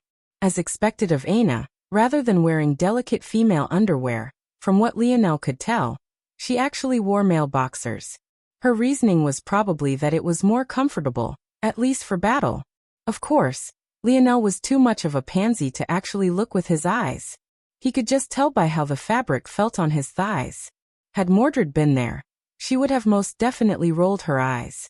Lionel cast a silencing array over Aina's ears and brought out the dictionary once again, his expression becoming more serious. What is a 1-star monolayer curse, and how does it compare to a 4-star tetralayer curse? Ping. A 1-star monolayer curse is a curse with just a single layer of complexity. It is not necessarily more or less complex than a 4-star tetralayer curse, though it is much easier to cure. Lionel frowned. What did it mean by not necessarily more or less complex? What was the point of the divisions, then? A 1-star monolayer curse can only take root in a third-dimensional existence. However, a 4-star tetralayer curse is effective even against a 6th-dimensional existence. Lionel's frown deepened. Aina was dealing with a curse that powerful? What did you mean by Aina's curse was almost as effective as a 4-star tetralayer curse? Ping. A curse's effectiveness is based on 2 factors, its complexity and its level of integration. Aina has a curse with a simple complexity, but an elite growth rate. This allows it to display more strength over time. The more the dictionary spoke, the more Lionel felt it wasn't giving him the answers he wanted. It took a while, but Lionel finally understood what he needed to know. The growth rate of a curse referred to its integration potential. Over time, some curses weakened, but other could grow stronger. Aina's curse, the 9-segmented bloodleech curse, was a simple curse, but its growth rate was frightening. Though weak against adults, if implanted into an infant, the curse would be able to root itself deeply. This would result in a curse no weaker than a 4-star tetralayer curse in effect as the infant grew into adulthood. It could even grow beyond this. Technically, if this was a curse with a poor growth rate, just breaking into the 4th dimension would have been enough to dispel it. But now, if Aina wanted to break this curse without outside assistance, it would take her breaking into the 6th dimension. But by then the curse would have grown even more powerful. Who knows if even breaking into the 7th dimension would be helpful by that point. And from Lionel's understanding, the greatest known powers in the dimensional verse were only of the 7th dimension, including the Morales family. So, if the curse became any more powerful, It would become next to impossible for Aina to ever think of dispelling it on her own. Can cleansing water dispel this curse? Ping. Yes, what level? Ping. Extended treatment with 5th-dimensional cleansing waters, or 1 drop of 6th-dimensional cleansing waters. Will the segmented cube produce 5th and 6th-dimensional cleansing waters? Yes. Upon reaching the 3rd and 4th phases respectively, Lionel sighed a breath of relief hearing these words. This was perfect. That just meant he had to find a way to upgrade the segmented cube like he had helped it reach the 2nd phase. However, after Lionel had this thought, he froze. In order to upgrade the segmented cube into the 2nd phase, it had required letting it absorb force from an impossibly rare force eruption. If he wanted to upgrade it again, wouldn't he have to find a 5th-dimensional force eruption? And then a 6th-dimensional one? Lionel shuddered. Had he not awakened his metal synergy lineage factor, that force eruption would have killed him. He had no confidence in surviving a 5th-dimensional force eruption, let alone a 6th-dimensional one. And this didn't even mention the problem of finding such force eruptions to begin with. Not only would he have to travel to such worlds, but he would have to find such a rare occurrence as well. Just when Lionel thought this was enough to leave him speechless, he suddenly thought of another problem, leaving his heart in a panic. For now, Aina's curse was only approaching a 4-star tetralayer curse in effect, but it wasn't quite one yet. As such, 5th-dimensional cleansing waters could still work. But for how much longer? How much longer will 5th-dimensional cleansing waters be effective as a cure? Ping replying to Seed. 639:19:39:08. Lionel sucked in a cold breath. 639 days. That was less than 2 years. Lionel's jaw clenched, gripping his fists tightly. The dictionary said long-term treatment was also necessary if he chose to use 5th-dimensional cleansing waters. He would have even less time than that. Fine. Let's set a limit of 500 days. Within 500 days, I need to enter the 5th dimension and be in position to look for a source to upgrade the segmented cube. Lionel was so lost in his own thoughts that he didn't even notice that Aina had already awoken. Though she noticed she was half naked and in Lionel's arms, she didn't have the reaction one would have thought. Even Lionel would have expected her to jump up and rush away. But noticing the light curtain across her front, Aina couldn't help but smile sweetly. By now, her scars had already faded back to their knife wound-like appearance. In fact, she seemed far stronger than she had been in the past, likely due to the blood she had ingested. And now she just felt warm.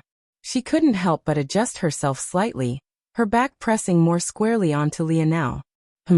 Lionel blinked. Oh. Lionel moved to get up. Since Aina was awake, there was no longer a danger of her drowning, so he didn't have to stay here. Sorry, since you're alright ill. When Lionel was about to leave, he suddenly felt Aina's slender fingers grab his forearm, clamping down tight. Aina hadn't seen Lionel in months. She didn't even need to look back to know who it was. In her time of need, he was there once again. Lionel's eyes widened slightly, but at least he wasn't dense enough to insist. He obediently sat back down and let Aina rest on his lap. "All right." Lionel snapped a finger, causing the silencing arts around Aina's ears to vanish. The two sat in silence for a long while, Aina not relinquishing her grip on Lionel's forearm in the slightest. In fact, she somehow got a hold of his second arm and wrapped them around herself as though a spoiled child. Lionel couldn't help but smile, his heart feeling exceptionally light. "You stink." Aina's soft voice stunned Lionel for a while before he broke out into laughter. Why did it seem like this was this girl's favorite thing to say to him? She wasn't exactly wrong though. He hadn't had a bath in months. "I stink too," Lionel sputtered with laughter. Even without laying eyes on it, he could see Aina's frowning pout. "Stop laughing and wash my back." This time Lionel choked.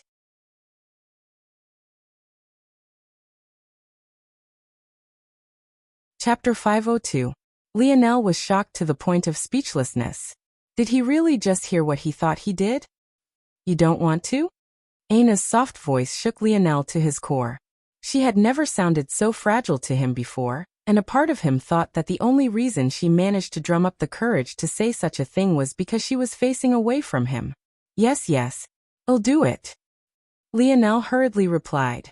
Aina stood from Lionel's lap, still facing away from him. Most of her alluring back view was obstructed by light curtain and her long hair. But Lionel's imagination alone seemed to be capable of spinning him away into a land of fantasy. Aina slowly waded into the deeper waters until her waist was submerged. Her body shifted slightly and Lionel's eyes almost popped out of their sockets when she bent over and stood again with a black fabric in her hand. That's definitely her underwear. Lionel looked toward the ceiling and gulped. Are you coming? Aina's voice sounded even weaker than before. If Lionel didn't know better, he would think that she was still wounded. Shaking his head, Lionel also stood from his seated position. He had already taken off his upper garments, revealing a toned torso. Even more toned than he seemed to remember, in fact. So, all he had to do now was take off his pants. Lionel looked down toward a certain region. Behave, he said sternly. Lionel tossed his pants to the side, slowly walking forward. When Aina sensed that he was close, she shuddered slightly, but she still grabbed at her long hair, pulling it into a ponytail and sweeping it to her front.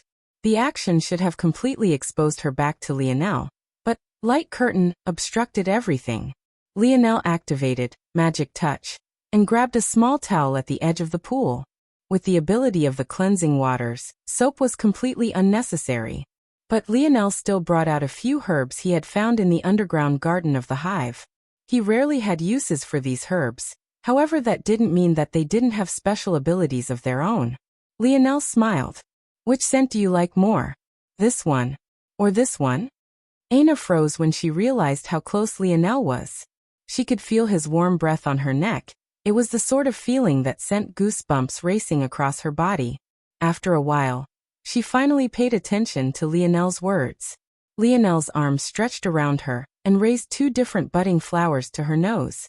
One had a gentle purple color, and dozens of tiny petals clumped together to form its figure. It had a slight spicy scent that tickled the nose almost like a carbonated drink. It reminded Aina of cinnamon. The other was a gentle yellow color, so pale that it almost seemed white at first glance.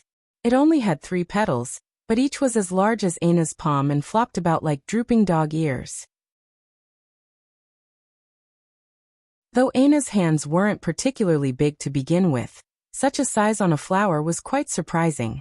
This flower's scent was far more subtle. It reminded Aina somewhat of lavender, but also of freshly made apple juice. It was hard to pinpoint its exact scent, but it left her feeling intrigued. This one, Aina said softly, pointing to the yellow flower. Lionel nodded. Watch this. The number of mage arts Lionel had learned from Camelot numbered in the hundreds to even thousands. Among them, not all were tailored toward battle. In fact, the vast majority weren't. They rather existed almost as foundational understandings one could build upon. Many of the useless light elemental apprentice arts Lionel learned built the foundation for far more complex arts. But that didn't mean that this was all the useless arts could do. There were many that existed not for the sake of battle, but rather for convenience. There was one water spell that went by the name of Fragrant Touch. It was able to concentrate natural fragrances one found in the wild into a liquid, soapy form. It was a favorite of female water mages, especially when they were out on missions. Of course, this was only because Camelot hadn't exactly invented soap. So they found other methods. Lionel cast Fragrant Touch. At that moment, tendrils of cleansing waters spiraled up from the pool around the two, circling around the yellow flower and grinding it into a paste. That paste soon dissolved into the water and formed a thick white liquid with a hint of yellow. Just a single flower formed over a liter of this viscous liquid. Lionel allowed the blob of thick liquid to hover in the air before dabbing at the towel. Stealing his will, he approached Aina's back. Wait. Aina suddenly spoke out. HM? Lionel paused, his heart filled with half relief and half unwillingness. But Aina's next words almost made his vision go black. Shouldn't you remove this light spell first? How are you going to help me if you can't see what you're doing? Lionel coughed. Suddenly, he felt a little lightheaded. Yes, right. I should. Lionel dug deep and caused light curtain to vanish. But no matter how he prepared himself, he still wasn't ready. The first thing he noticed was Aina's alluring silhouette. Her slender shoulders, the curve of her torso to the hips, the toned strength of her back. Lionel gulped. Though the water submerged her waist down, without the lights of light curtain, and with how crystal clear the cleansing waters were, Lionel could faintly see a distorted image that made any sort of lower body self-control he had fly out the window. Thoughts of what Aina's front view might look like took hold of his mind. Calm down. Breathe. Lionel slowly raised his hand, dabbing the towel in the yellowish liquid, and reaching for Aina's back once again. When the towel met Aina's back, Lionel could almost feel the suppleness through the fabric. He gently scrubbed across her skin, watching as a soapy whiteness began to slowly form. Can you wash my hair too? Lionel nodded silently. At least this was much less stimulating. He could do that much, right? Soon. Lionel felt that he had regained his calm. Rather than feeling anxious, he began to enjoy the process.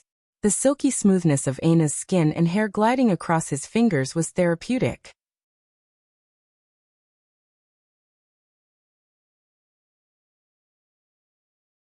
Chapter 503. I like this smell. What is this flower called? Aina asked.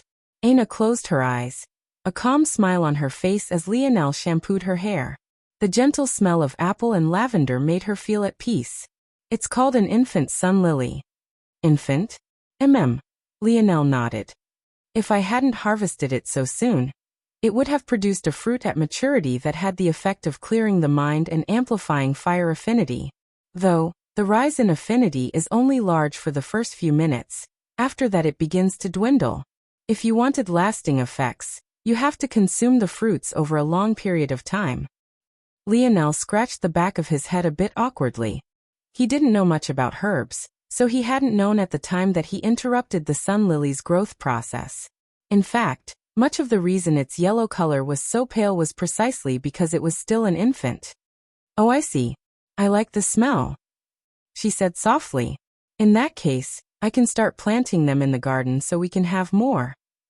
The abode setting was just like any other luxurious home. It had several rooms, a large bathhouse, and also had a garden. That said, Lionel didn't visit the garden very often at all.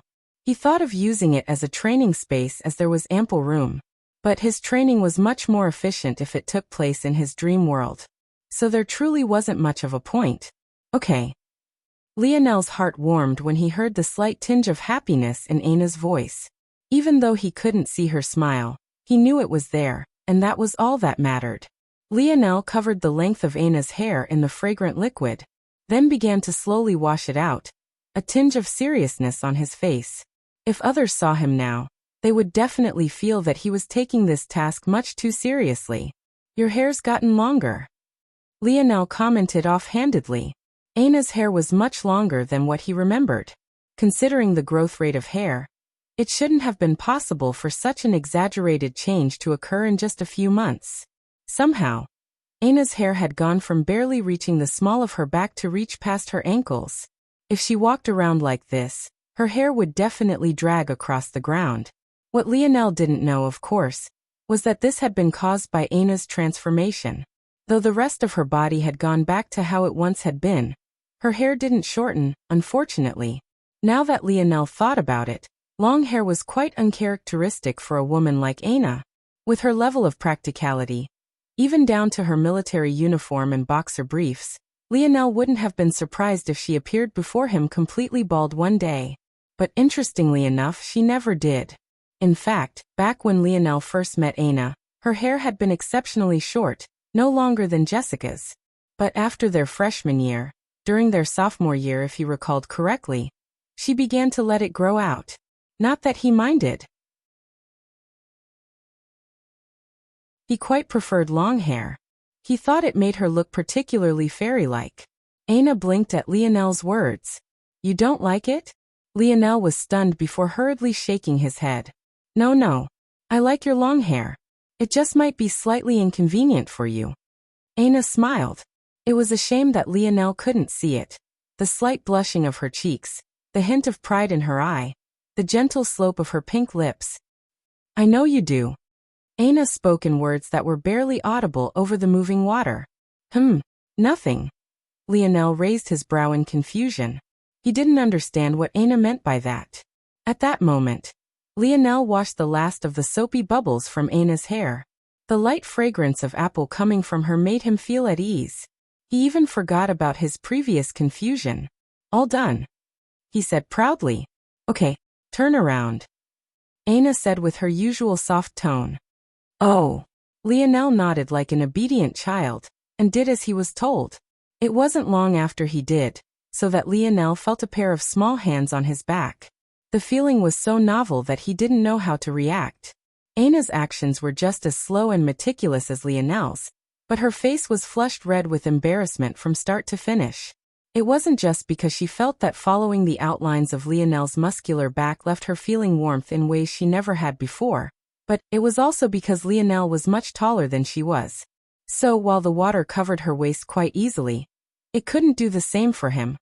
Lionel seemed to realize this after a while too, but he was too embarrassed to say anything about it. He never thought that he would have such a day. Finished. When Lionel heard these words that were no louder than the flapping of a butterfly's wings, he wanted to run away at that moment as quickly as he could. How embarrassing. He wasn't one who cared very much about such things. He had appeared naked in a locker room more than once in his life. However, doing it in front of Aina left him feeling flustered. He felt even more embarrassed than Aina herself. All that comfort he had felt disappeared. However, just when Lionel wanted to run away, he found two arms wrapped around his waist. At that moment, it felt like a bolt of electricity had shot through his body. It wasn't because of the arms, but rather because a softness he had never experienced before was now firmly pressed against his back. Two perfectly molded, soft mounds of flesh pressed flush against him. Lionel's mind went blank. All the computational power in the world was at his fingertips, yet he suddenly short-circuited. Whatever control he had over his lower half vanished. It pierced through the water as though it was a spear itself, standing at attention. Lionel was so lost that he didn't even notice when a slender hand reached toward it.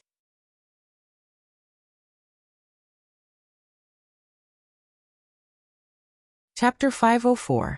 Lionel froze, his entire body tensing. He felt a hand grab onto him below, but he didn't even have the courage to look down. Aina? Lionel's voice came out exceptionally hoarse. It bordered on the growl of a beast. Just the sound alone made Aina shudder, her hold on Lionel's waist becoming tighter. Lionel tried to pull away, but Aina's strength was far beyond his own. One of her arms wrapped around his waist like a vice grip while the other reached out a hand and found a place on his heated shaft. The temperature of Lionel's body seemed to skyrocket, a fog beginning to emit from his reddening skin. Compared to the grip around his waist, her hand was exceptionally gentle.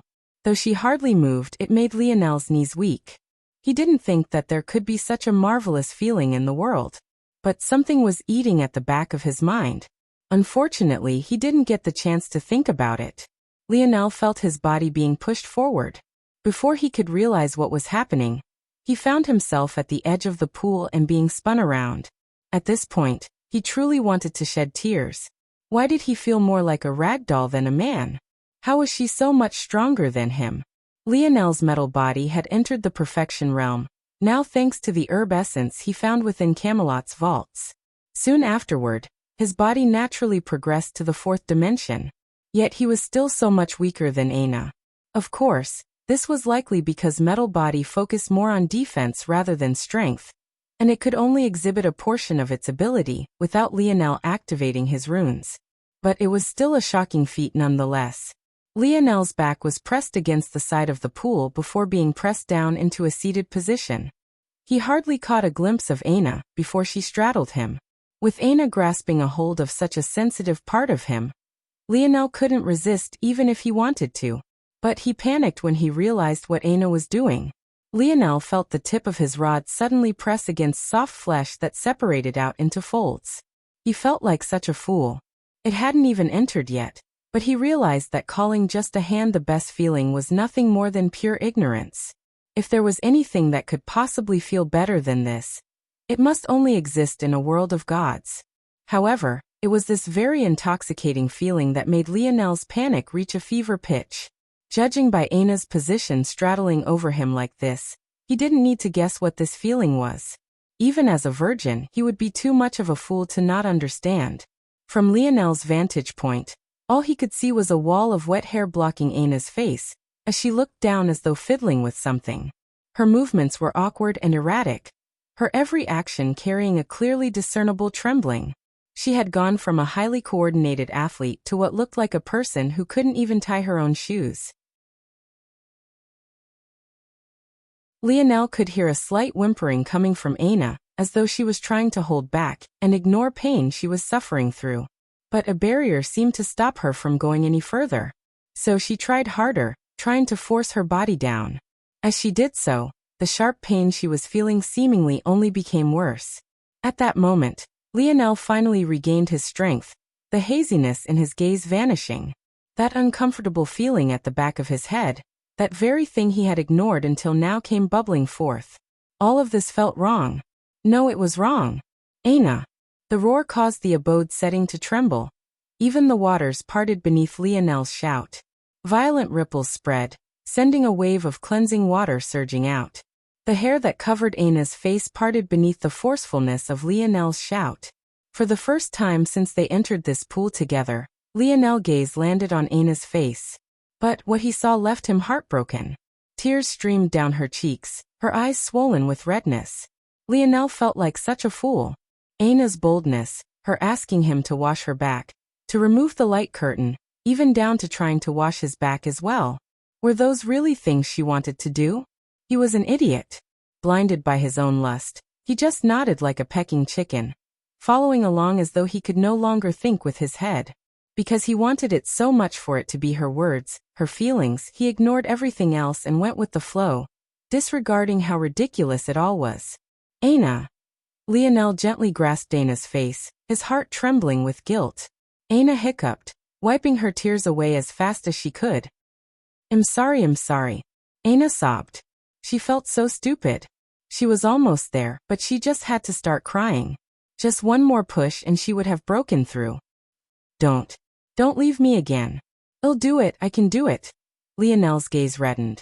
His arms wrapped around Aina, his hand caressing the back of her head. He held her firmly against his chest, his jaw clenched. He didn't expect that leaving Aina for a few months would have such an effect. He had only wanted to give her some space to sort out her emotions, but he hadn't thought this would be the result. How could he not feel guilty? As though a wall had broken down between them. Aina broke out into a fit of sobs.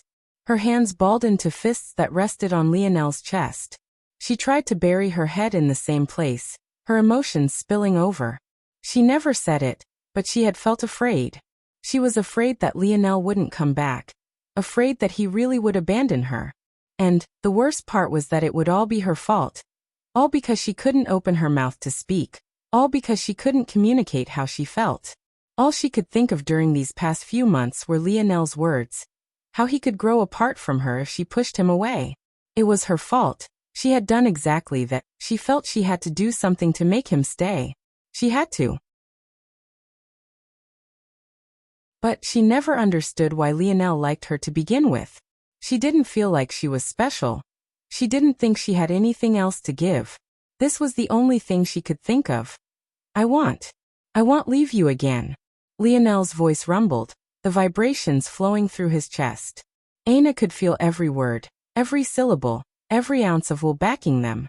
Aina collapsed onto Lionel completely, letting him support the entirety of her weight. Her tears spilled forth in a flood. They fell down Lionel's chest in a torrent, only to be washed away by the cleansing waters.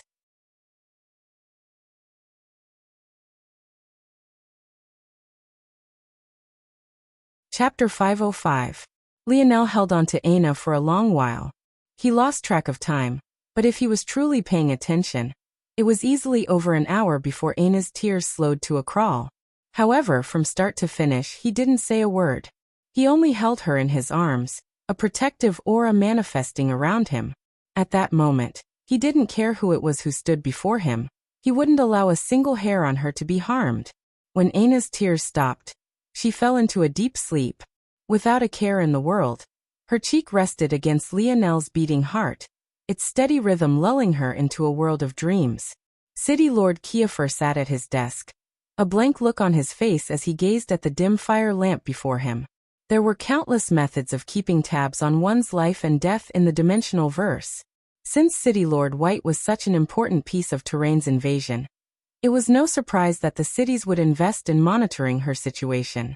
Though City Lord Kiefer had expected to deal with casualties in this war, maybe the last person he had expected to lose was City Lord White. His heart couldn't help but swim with a torrent of emotions. His hand reached out, grasping the dying flame and allowing it to dance in his palm. Despite the fact it was a fire, it held no warmth. In fact, it was quite cold. Taking a deep breath, City Lord Kiefer squeezed his palm into a fist, shattering what remained of the flame.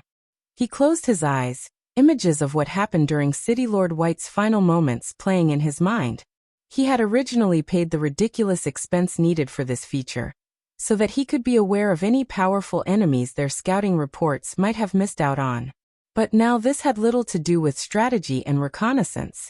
He needed to see who had killed her. After a long while, City Lord Kiefer unclenched his fists, his eyes opening. His gaze held a slight hint of red within them that slowly dissipated. At that moment, Anred walked into his father's office. His gaze swept across the 12 fire lamps on his father's desk before he focused on the one that had been extinguished. His eyes narrowed. He knew his father well. Despite the fact that he and City Lord White hadn't had any relations since that fateful night so many rumors had been spread about, his father hadn't forgotten about her. Camelot should have been the easiest target. It was a place without foundations, and with a people who had yet to awaken to their abilities. Even Anred had made his displeasure known for his father's decision back then. City Lord White was most definitely within the top 4 in terms of fighting prowess amongst the city lords. Even if she wasn't tasked with attacking the capital, she should have, at the very least, been assigned to either White Angel or Royal Blue Province, considering these were the second and third-ranked provinces of Earth. Yet, because his father wanted to protect her, she was sent to Camelot. And somehow, she died in a place that should have been the safest? Anred didn't feel any particular affection for City Lord White. No, it was more accurate to say that he wouldn't lay his life on the line for her. But he also wouldn't stand idly by if her life was in danger. For anyone who knew his personality, this would be quite shocking. Anred was overly protective of all those he saw as his own, but he wouldn't even raise a finger to aid those he had no relation to. The fact that he would help City Lord White at all spoke volumes. But how could he not? He knew well that Ree was his half-sister, and that City Lord White was her mother. Ree thought that she was an orphan, but that was only because the little girl was just too simple. Why would a family like the Kiefer family treat a mere orphan so well? She lived the pampered life of a princess and in complete oblivion. Who killed her? Anred asked coldly. Anred's father remained silent for a long while, the beating of his heart becoming slower with each passing moment. Eventually, it regained its former calm. Aina Brazinger. Anred's pupils constricted when he heard these words. He thought that any expert that managed to kill her would have been an unknown. He had only asked as a formality, expecting a description rather than a name. Even if he did prepare himself to hear a name, this was the very last name he had expected to. He knew the name Aina Brazinger well since that girl had managed to do something he trained for over a decade to do without lifting a single finger. That said, Aina couldn't even defeat Jolnia. How could she possibly stand a chance against City Lord White? Was that some sort of joke? Could you have seen wrongly? No. City Lord Kiefer responded blandly. However, she seemed to have used some double-edged technique that left her incapacitated. We have no way of knowing how often she can use it, or even if she would dare to use it again.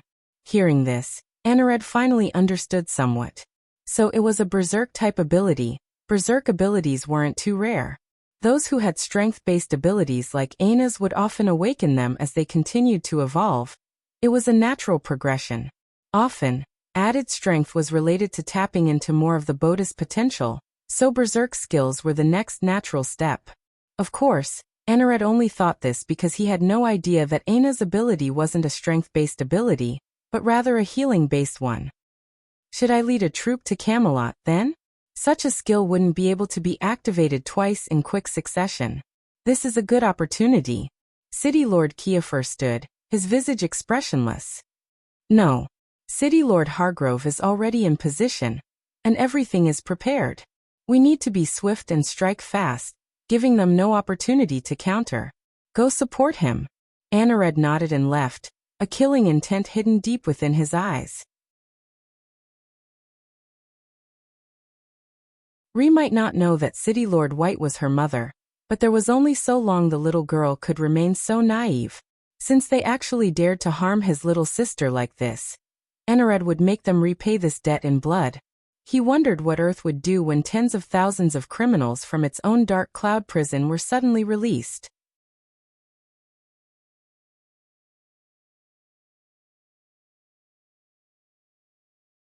Chapter 506. Aina shifted in Lionel's arms. When she realized where she was, she began to blush profusely. But as much as she wanted to run away, she didn't dare to at this point. She really regretted throwing all her clothes away now. And why was this damn water so clear? Lionel's chuckling awoke Aina from her own thoughts. By now, her entire body had turned into a deep shade of red. Unfortunately, the only place she had to hide was Lionel's chest. Oof. Don't squirm so much. Though Lionel was laughing at Aina, he too wanted to shed tears. Didn't this girl realize where she was sitting? He had displayed enough willpower for a lifetime today. Aina blinked, peeking up from Lionel's chest. A bright smile spread across her lips, her embarrassment suddenly vanishing. It's not like this is the first time I've seen it. Lionel almost choked on air again. That wasn't me. Lionel defended himself. It wasn't his fault. It really wasn't. Back then, the primitive man had had control over his body. Damn, by now, he had already forgotten about that embarrassing moment, only for Aina to bring it up again. He felt as though he had suffered a lethal combo. Aina giggled. Only she knew that that wasn't what she was referring to. But if Lionel knew that she was referring to a certain event that happened in the Joan Zone, it was unknown how he would react. Lionel was unconscious back then, so he had no way of knowing what happened. And even if he had been conscious at this very moment, he was suddenly very much aware of two soft mounds pressed against his chest. So he couldn't quite focus on anything else. I'm sorry. Aina's sudden words caught Lionel off guard. The lewd thoughts he had vanished like the wind soon afterward. Lionel brought a hand to Aina's cheek, forcing her to look at him. You have nothing to apologize for, he said seriously. In fact, I'm sorry. I was so focused on other things that I didn't even realize so much time had passed. Lionel didn't think that Aina would think he had abandoned her. Back then, he purposely left the segmented cube with Aina as a sign of exactly that. He had only taken the segmented cube with him before he left to the Demon Empire. But things hadn't worked out as he had expected. Lionel was a person who could break things down into their simple details and analyze them logically. If he was in Aina's place, he would have seen through the fact he left behind the segmented cube as a good sign. But that didn't mean that Aina herself would see it as such. In fact, when he thought about it, Aina could have easily seen the segmented cube as a sign of pity. After all, it had the only cure to her scars within it. So who knew how she really saw such an action? Aina furiously shook her head at Lionel's words. I'm the one who pushed you away. I couldn't even answer a simple question. When Aina thought back to it, even she couldn't quite explain why she had dodged Lionel's questions like that. He had only been worried about her. Though back then she had only tried to downplay things to reassure him. The more she thought about it, the more guilty she felt. She had wanted to say she was fine and that she had made it out alive, so it wasn't a big deal. But her words had come off like Lionel shouldn't care so much. When a stranger or an acquaintance asked you how your day went, most would give a perfunctory answer even if your day really had been terrible. Only when in the presence of those you truly trusted would you give a real answer. Aina's words back then had practically treated Lionel as though he was an acquaintance she was sharing a few words with rather than a man she could give her heart to. It was no wonder Lionel had chosen to pull away at that moment. Lionel shook his head and smiled, gently stroking Aina's cheek. Forget it. It's not a big deal. No. Aina shook her head again. It is a big deal. Aina took a deep breath and began to speak. She didn't allow Lionel to cut her off or say that it was fine again. She knew that Lionel cared too much about her. If she really allowed him to say that it was fine, he would simply never ask about such sensitive topics again. From observing Lionel for so long, she had realized that he was simply too good at separating his emotions from his logic. And he almost always let logic dictate his actions first and foremost. She didn't want such an artificial barrier to exist between them, because even if she hadn't said it in but so many words, she too cared about Lionel. In fact, she had cared about him for a long time already. So she spoke. She began with what happened when she was randomly teleported to a wasteland of terrain, to how she ran into the variant zone, to her run-in with the heirs and heiress of the three powers. She told Lionel about how she had escaped them, and then she began to describe how she ran into the mountain sands range, and about how she entered the maze of tunnels. When she got to the appearance of the puppet master, her body began to involuntarily tremble once again. But this time within Lionel's arms she gained the strength to speak. She looked into Lionel's eyes from start to finish, finding a steady calm within their fathomless depths. She watched as a spark of rage lit within them, and observed as it boiled over like a frightening eruption of magma. Anyone else, beneath such pressure, would feel as though their souls were being crushed, and that their hearts could no longer beat. But Aina hadn't felt so comfortable in her life. Watching Lionel become infuriated for her sake made her heart beat wildly, and filled her stomach with butterflies. By now, Lionel's rage had superseded his lust, so his member was no longer at attention. But it was now Aina's turn to feel a fire light her lower belly. She felt that Lionel was exceptionally attractive when he was leading men like he had his teammates just a couple months ago. But now she found it hard to decide which version of him she liked more. The leader version? Or this protective version? Her thighs couldn't help but squeeze down slightly on either side of Lionel's hips. She had a feeling that if she tried to break past that certain barrier now, it would be much easier and not nearly as painful.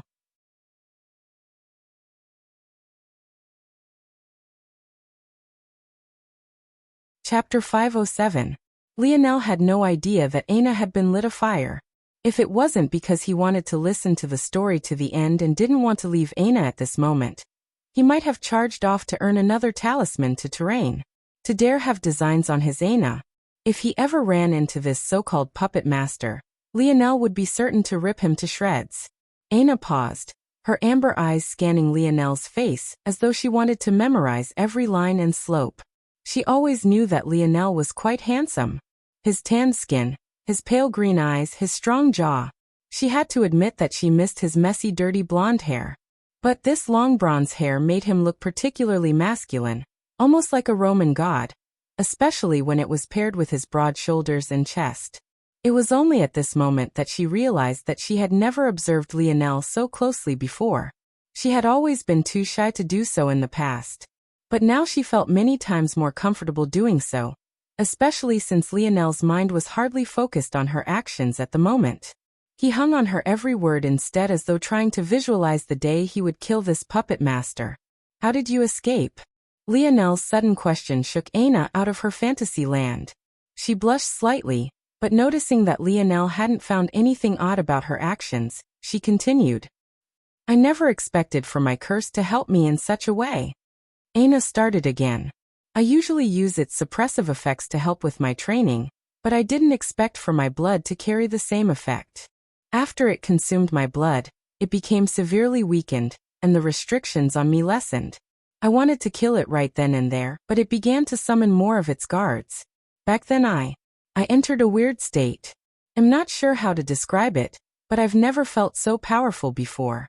The restrictions on my mind seemed to loosen and I could feel his other puppets coming. But these puppets were completely unlike the uncoordinated ones he used to mine in the mountains. In fact, some of them had consciousnesses of their own, and were exceptionally powerful. Most had strength at tier 7 and above. Also, though he was weakened, he was still half a step into the 5th dimension. It was fine if he spent all his strength suppressing the curse. In that case he wouldn't be able to move.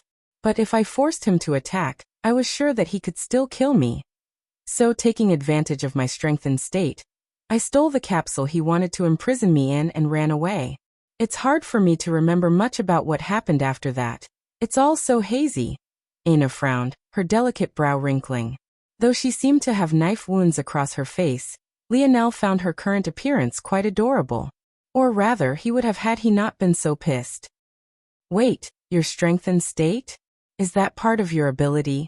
Lionel asked curiously. Aina hesitated. Though she said she didn't know how she got to that strengthened state. She hadn't told the whole truth. She had a vague idea. It was just that. Her face was already scarred. If Lionel knew that she drank blood, would he really not want her anymore? How could he want to be with such a gross woman? How was she any different from the variant invalid who had eaten all those people? In fact, if it wasn't for him, she wouldn't have been able to enter such a strengthened state, because the blood she got was precisely from those desecrated corpses. Aina opened her mouth but hesitated again. No. I can't not answer again. Aina grit her teeth. Lionel blinked curiously, waiting with patience. The blood from the human carcasses the puppet master had spread across the table. I ingested it. Aina's words seemed to take all the strength out of her. She felt like she was going to collapse that very moment. Her voice was as soft as could be, almost beneath what a human could possibly pick up with their ears. What? Lionel responded. Hearing this, Aina paled considerably, her eyes breaking away from Lionel's as she looked down. Her breathing hitched. She was almost on the verge of another panic attack. What would she do now? But Lionel's next words left her stunned. That's so cool. Ha. Aina looked up somewhat weakly, at a loss for words. Just imagine it, if I told the guys that my girlfriend was a vampire, they would die from envy, don't you think? Lionel grinned wildly, his face carrying with it a naive boyish charm. It was hard to believe that this was the same man who struck so much fear on the battlefield. At that moment, he was far more like the boy who said Shield Cross stars had a cool uniform rather than the man who reaped lives with a single thought. As for thinking Aina was gross, Lionel had never had such thoughts. He so easily accepted the little mink's darkness affinity. Why would he care about drinking blood? Though current technology was far beyond it, he had even read about how their ancestors used to use blood transfusions to save the sick and injured. How was that much different from ingesting blood? Lionel, at least, didn't see much of a difference. All he had thoughts of was having a cool vampire girlfriend. That would definitely give him points to show off to the boys. He couldn't help but grin like a little boy. And because he was so busy grinning, he couldn't react before Aina shifted upward, her lips planting firmly against his. Aina's palms held Lionel's face in place as though she was scared he would run away. At that moment, she only wanted to kiss him so deeply that the memory was engraved onto her mind. Lionel was stunned for a moment, but a heat in his chest tossed such thoughts out of his mind. He wrapped his arms around Aina's waist as her hands traveled to the back of his head. The two embraced one another, their lips locked. Aina shivered when she felt Lionel's tongue invade her mouth, but she didn't resist. It felt like a warm liquid was filling her body, her mind entering a state of euphoria it had never tasted before.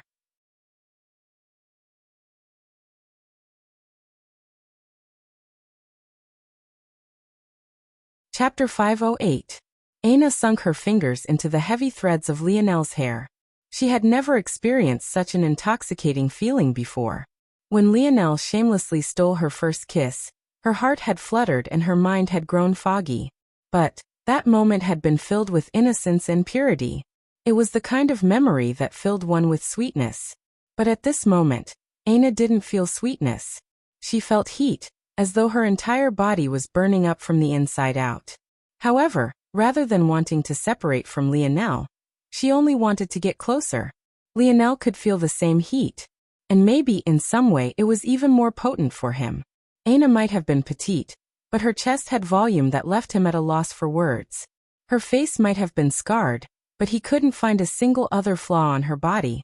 Everything from her touch, to her breath, to the silky smoothness of her skin left him in a daze. Lionel's hand slipped down from her waist, grasping the underside of Aina's thighs and lifting her up.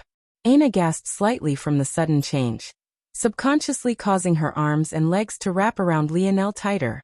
With the strength she used, maybe if it wasn't for the fact Lionel had a metal body, his bones would have been crushed. Being risen into the sky, Aina felt one part helpless and another part elated. She loved the feeling of Lionel sweeping her off her feet, the feeling of him bearing her weight in his strong arms. Lionel gently placed Aina down at the side of the pool. From this position, all he could imagine was thrusting into her with all his might. The instinct was so potent that his body trembled, his cock pulsing as though a beast struggling against its chain. Aina could feel Lionel pressing against her below. Her mind was somewhat hazy, feeling just as intoxicated as Lionel's own. She could feel a wetness spreading that had little to do with the pool of water they had just been in. She had a mind to let Lionel do as he pleased. No, she wanted him to do as he pleased. It was a completely different feeling from before. Whereas previously she felt like she had to, now she wanted to. But somewhere deep inside, she didn't quite feel ready yet. It wasn't because she didn't trust Lionel, nor was it because she didn't have feelings for him. She just felt that things were moving too fast. It left her at a loss. She separated from Lionel's kiss, pressing her forehead against his. Her hands held onto his cheeks as he held onto her hips. Her thighs trembled against Lionel's sides when she felt his heated shaft pressing against her below. Aina reached a hand down from Lionel's face and began to slowly stroke him, her movements gentle and caring. Lionel's breathing hitched, his gaze carrying a tinge of red as it locked onto Aina's. He could see the affection within those amber irises. Though her movements were slightly awkward and unrefined, just the fact she was willing to try left his heart feeling warm. "Look at me," Aina said softly, her words tickling Lionel's eardrums. As a 5-star health professional, Aina was more familiar with the human body and its psychology than most. The same way she knew that it would be dangerous if Lionel's lower region wasn't cleaned was the same way she knew that men were visual creatures. Even if she couldn't give everything to Lionel at this moment, she still wanted him to know that she was his. Lionel's breathing quickened, his eyes hesitating somewhat before leaving Aina's gaze and traveling downward. The feeling of her hand slowly moving up and down seemed to intensify, his body heating up like flamed coals. All this time, he had been subconsciously avoiding looking at Aina's body. It was one part due to respect, and another part due to him not wanting her to think he hated the sight of her face. But hearing her ask him to do it so blatantly left his mouth dry. At that moment, Lionel stood at the edge of the pool, Aina seated at its ledge, her legs wrapped around his hips. Their foreheads were lightly pressed against one another, giving Lionel a vantage point that almost made his nose bleed. Aina leaned back slightly, her hand motions never slowing. She invited him to gaze at her body, a gentle red blush dancing across her skin. The first thing Lionel saw was Aina's toned belly, glistening with wetness. With her half-seated position, it flexed beneath the lights of the bathhouse and the shadow of his head. With Aina's every breath, her abs constricted, showing off the faint outline of a powerful physique. Lionel felt as though he could watch her breathe like this indefinitely. "Move my hair," Aina whispered. Lionel gulped. Aina's hair draped over her shoulders, blocking much of the view of her chest. All Lionel could see were 2 rounded protrusions. With slow movements, Lionel brought a hand up, sliding it underneath Aina's hair from her shoulder, and moving it away. Aina's blush became more furious, the redness of her skin only making her more alluring. Lionel could see the rapid beating of her heart through her skin. Every pulse made her chest move just a bit, leaving him at a loss for words. He had never seen something so beautiful in his life. He had been feeling it against his chest all this time, but this was the first time he truly knew how gorgeous the sight could be. Even with how large his hands were, he didn't believe he could cover them completely.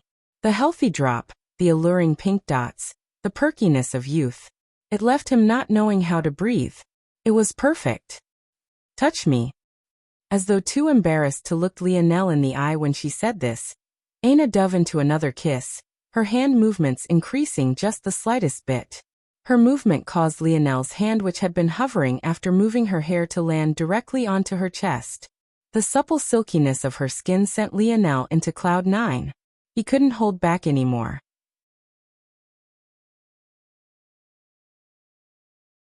Aina felt the pulsing of the raging beast in her hand grow past a point of no return. But this time she didn't try to avoid what came out. She focused entirely on their kiss, a deep happiness blooming in her heart.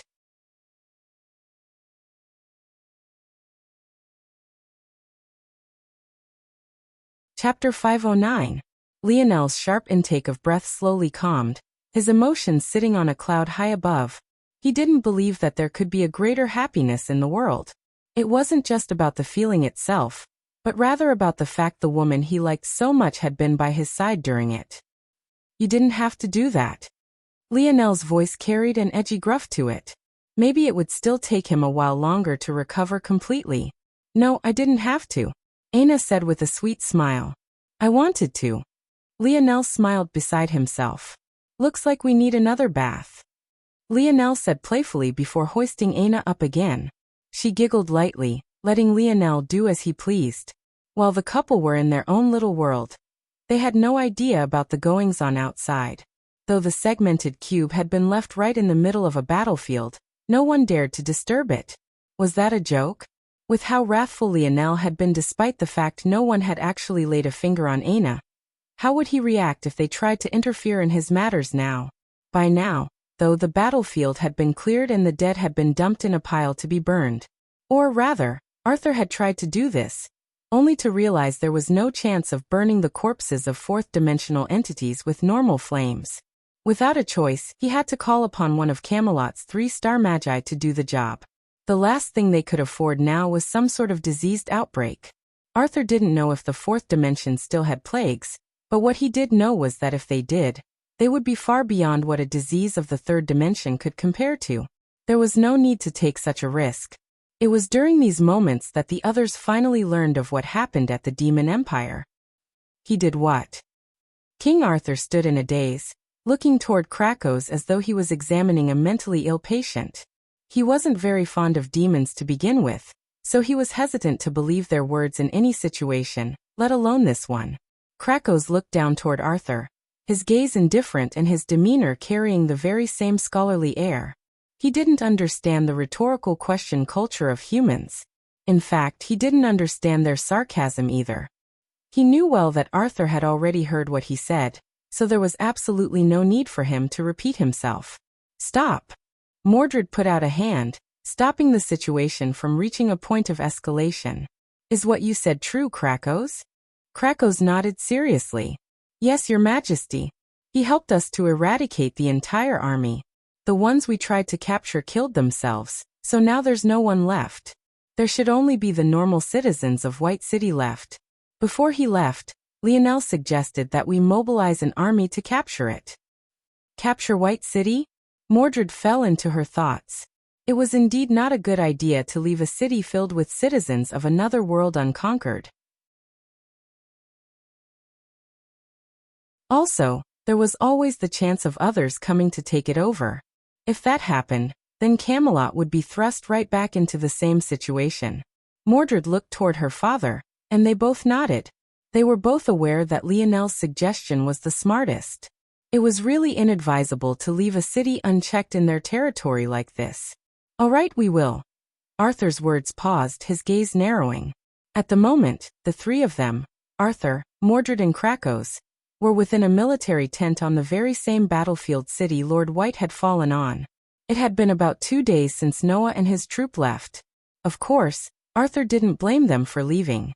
After the ass-whooping Lionel gave them, he wouldn't have had the face to stay either. But to think they would come back.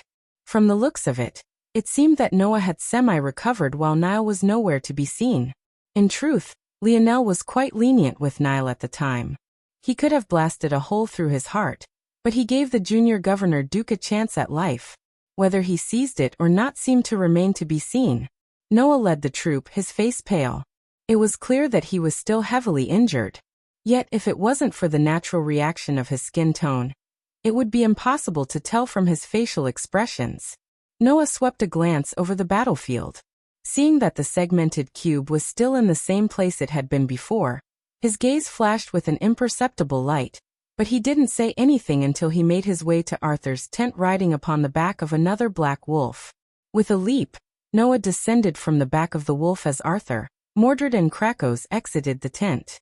Without mincing his words, Noah spoke.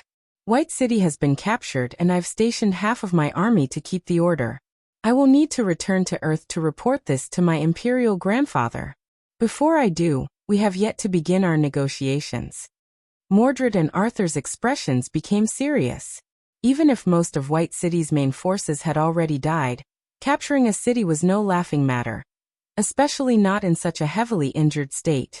Yet Noah had done it. It was impossible for Terrain to not have made contingency plans to protect their cities. So, how had he done it exactly? But even beyond this, in all the chaos, they had almost forgotten that there were negotiations that had yet to be completed. Let alone completed, they hadn't even begun. Before, they had been reliant on Lionel, but now that they knew that Lionel was actually a prince of this royal family, could they still count on him the same? At that moment, the segmented cube which had remained immobile for the past several days suddenly moved. Two figures walking hand in hand appeared out of it. One was a smiling young man, and the other was a young girl wearing a mask. Despite the fact they were only leisurely walking and idly chatting with one another, the world's energies seemed to revolve around them.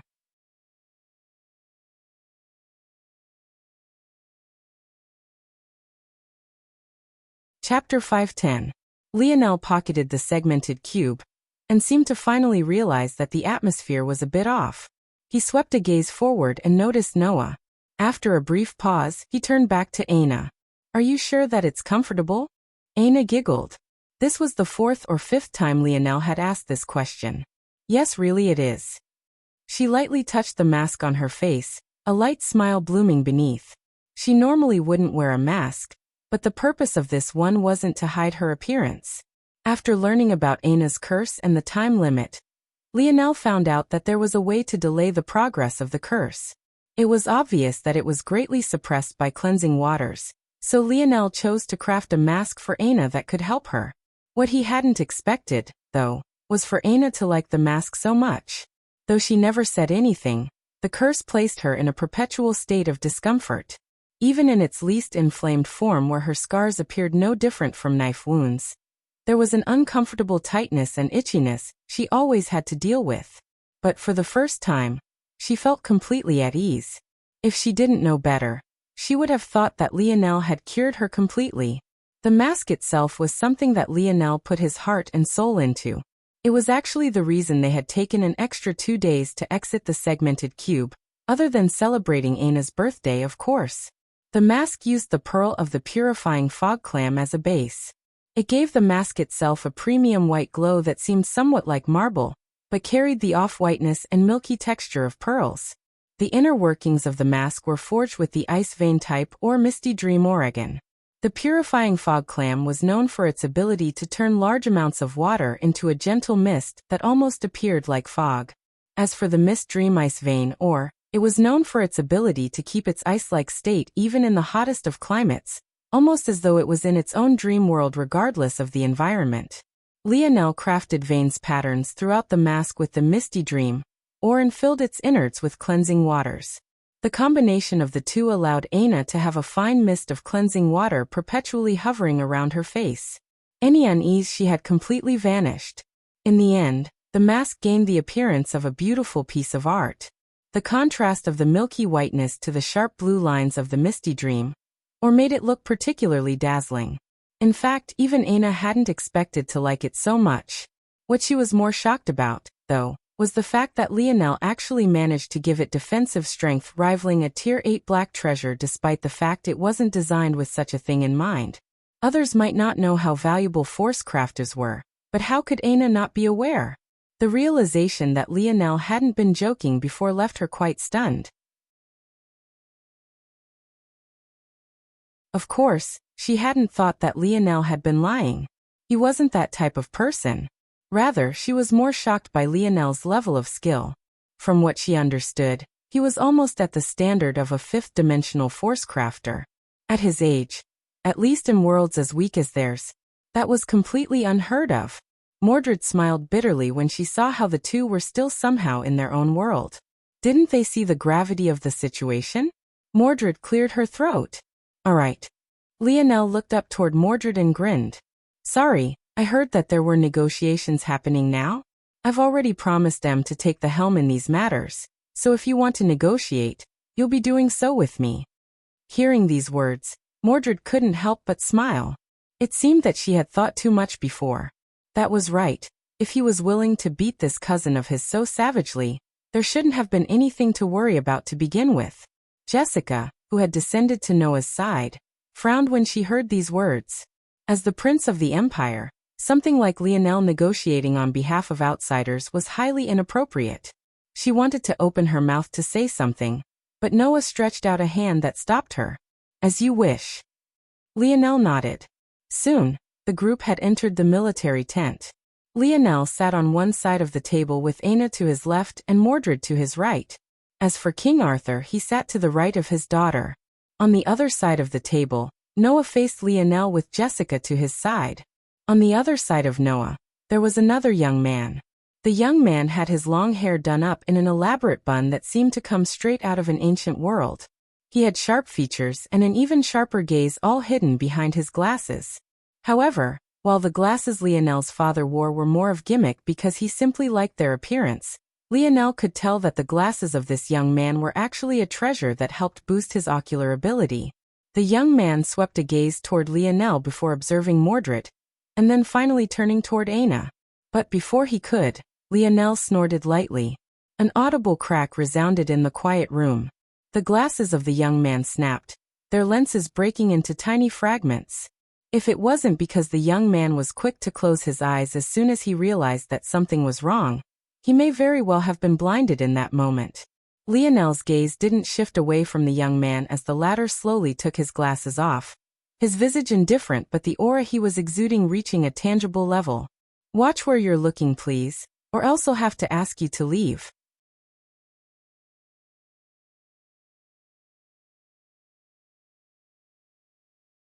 Chapter 5:11. Lionel's voice came out with an undeniable edge to it. Those glasses, with his skill as a force crafter, he could easily see through their abilities. Even if this young man wasn't necessarily using it in a perverted manner, Lionel had no intention on relying on his good nature. The young man slowly placed his glasses down on the table before them, wiping away the small shards of glass that hadn't managed to pierce his skin. Judging by his expression, one would have never guessed that he had just been humiliated. His treasure could indeed see through more than what the human eye was capable of. As for whether he was truly planning on using his glasses like this, maybe only he was aware of the answer to that. The young man looked up from his broken glasses to Lionel, his gaze remaining even. Lionel matched his gaze, not a hint of remorse in his eyes. My name is Noah Fox. I'm here on behalf of the Empire as the representative of the Fox royal family. This is Jessica Scarlet. She is the representative of the Scarlet Grand Prime Minister family. This is Tyrion Dove. He is the representative of the Dove Grand Prime Minister family. Noah didn't address the small scuffle between Lionel and Tyrion in the slightest. He made his way forward with introductions without a care. Lionel turned his gaze from Tyrion, focusing it on his cousin. He had to admit that Noah had perfected the air of a prince. In this regard, he was far beyond Lioness despite being a few years younger. The proposal is simple. Noah spoke with a royal air, his presence seeming several times larger than his actual stature would dictate. Camelot and the Demon Empire will be annexed to become the second moon of Earth. Your status will be that of probationary citizens. Jessica. Jessica nodded, hearing her name called. Probationary citizenship allows you 2/3 the rights of official citizens of Earth. You will be protected by the same laws, however your voting rights are reduced by 1/3 and your punishments are increased by the same measure. This status will last until the end of the war, wherein you will be instated as official citizens of the Empire. Depending on your performance, you may be conferred a Chief Earl title under the Pendragon name. Jessica brought out several drafted documents. They piled up onto the table, totaling at least a few dozen pages. King Arthur frowned at these words. He didn't like these terms very much at all. He was essentially tasked with defending what amounted to half a large continent of Earth in return for an Earl title? He might not know what the titles of Earth were and how they compared to Camelot's, but Earl was an easily identifiable title for him. That was enough to tell him that he would have next to no speaking power. However, instead of lashing out like he wanted to, he remained silent, leaving these matters in Lionel's hands. Since he had already resigned himself to this life, it hardly made a difference. Whether he was an earl or a duke, who cared if he was no longer king? Lionel didn't respond to Noah or Jessica. Instead, he reached for the papers. Under the confused gazes of everyone present, he flipped through them one by one, not remaining on a single page for more than a second. Jessica's brow wrinkled slightly. Was he planning on reading it? But if he really was planning on reading it, why was he flipping through the pages so quickly? What Jessica didn't know was that Lionel had already slowed himself down considerably. Let alone a second a page. All he would have to do is spread these pages out, and he could read all more than 50 sheets in that same time frame. After a while, Lionel placed the documents down and closed his eyes. Lionel quickly organized all the information, jumped through the legal talk and reached the core of the documents. Ultimately, this document was mostly created to familiarize Camelot with the laws of Earth. Only a small portion of it actually detailed the agreement between the two nations. But this was good for Lionel as well. Though he knew the main tenets of Earth's laws, when it came to the details, he was severely lacking.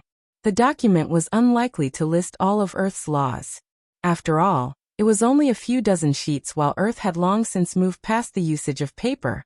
Clearly, they had only gone back due to the completion of the metamorphosis making technology all but useless. But this was enough. Lionel opened his eyes. The simple action made Jessica shudder. But the feeling of oppression soon vanished as they regained their focus. Accept them as official citizens of the Empire, remove the guaranteed Chief Earl title, and document Camelot as a probationary province. Noah's expression finally shifted from something other than indifference. His head tilted slightly, a hint of questioning in his gaze. If we do things like this, the Pendragon family will not be guaranteed any title. It is very possible that they will become commoners. Under these conditions, the people of Camelot are no longer of Camelot. As such, their merits are their own and won't count for the Pendragon family. Though the Empire's initial offer sounded bad, after reading the document, Lionel felt they were surprisingly fair. Probationary citizen sounded like a bad title, but it essentially allowed Camelot autonomy to continue functioning as its own nation until the war ended. As such, the merits of Camelot's armies would count toward Camelot, and allow it to earn up to an earl title in the end. But Lionel was essentially asking to remove this failsafe. By allowing Camelot to become official citizens of Earth right this moment, they were all starting as commoners. How could commoners lead people? Obviously, they didn't have the right to do so. So any merits Camelot accomplished would be equally spread to its millions of citizens rather than concentrating into Arthur's or Mordred's hands. Though this method would allow the Pendragons a chance to achieve a royal title higher than Earl, it also meant that they could effectively end up with nothing unless they had astounding single-person feats. Though the code black of the Empire seemed to throw the nobles to the wolves, the truth was that they still had many advantages commoners didn't have. As nobles, they had subordinates that were recognized by law. Those subordinates could funnel their merits toward these nobles, making it easier for them to retain their titles. However, if Arthur and Mordred became official citizens now, they wouldn't have this luxury any longer. I'm certain, Lionel replied. After all, as a prince, I can allocate my merits however I please. Noah's pupils constricted into pinholes. That was right. There was one family that didn't have to worry about democracy on Earth, and that was the Fox family. But how could Lionel alone amass more merits than those royal families with tens to hundreds of thousands of subordinates? Just as Noah wanted to open his mouth to say something, a talisman on Jessica's person suddenly glowed. At first, she listened to the message passed to her in silence, but after a while, her cold expression furrowed into a frown.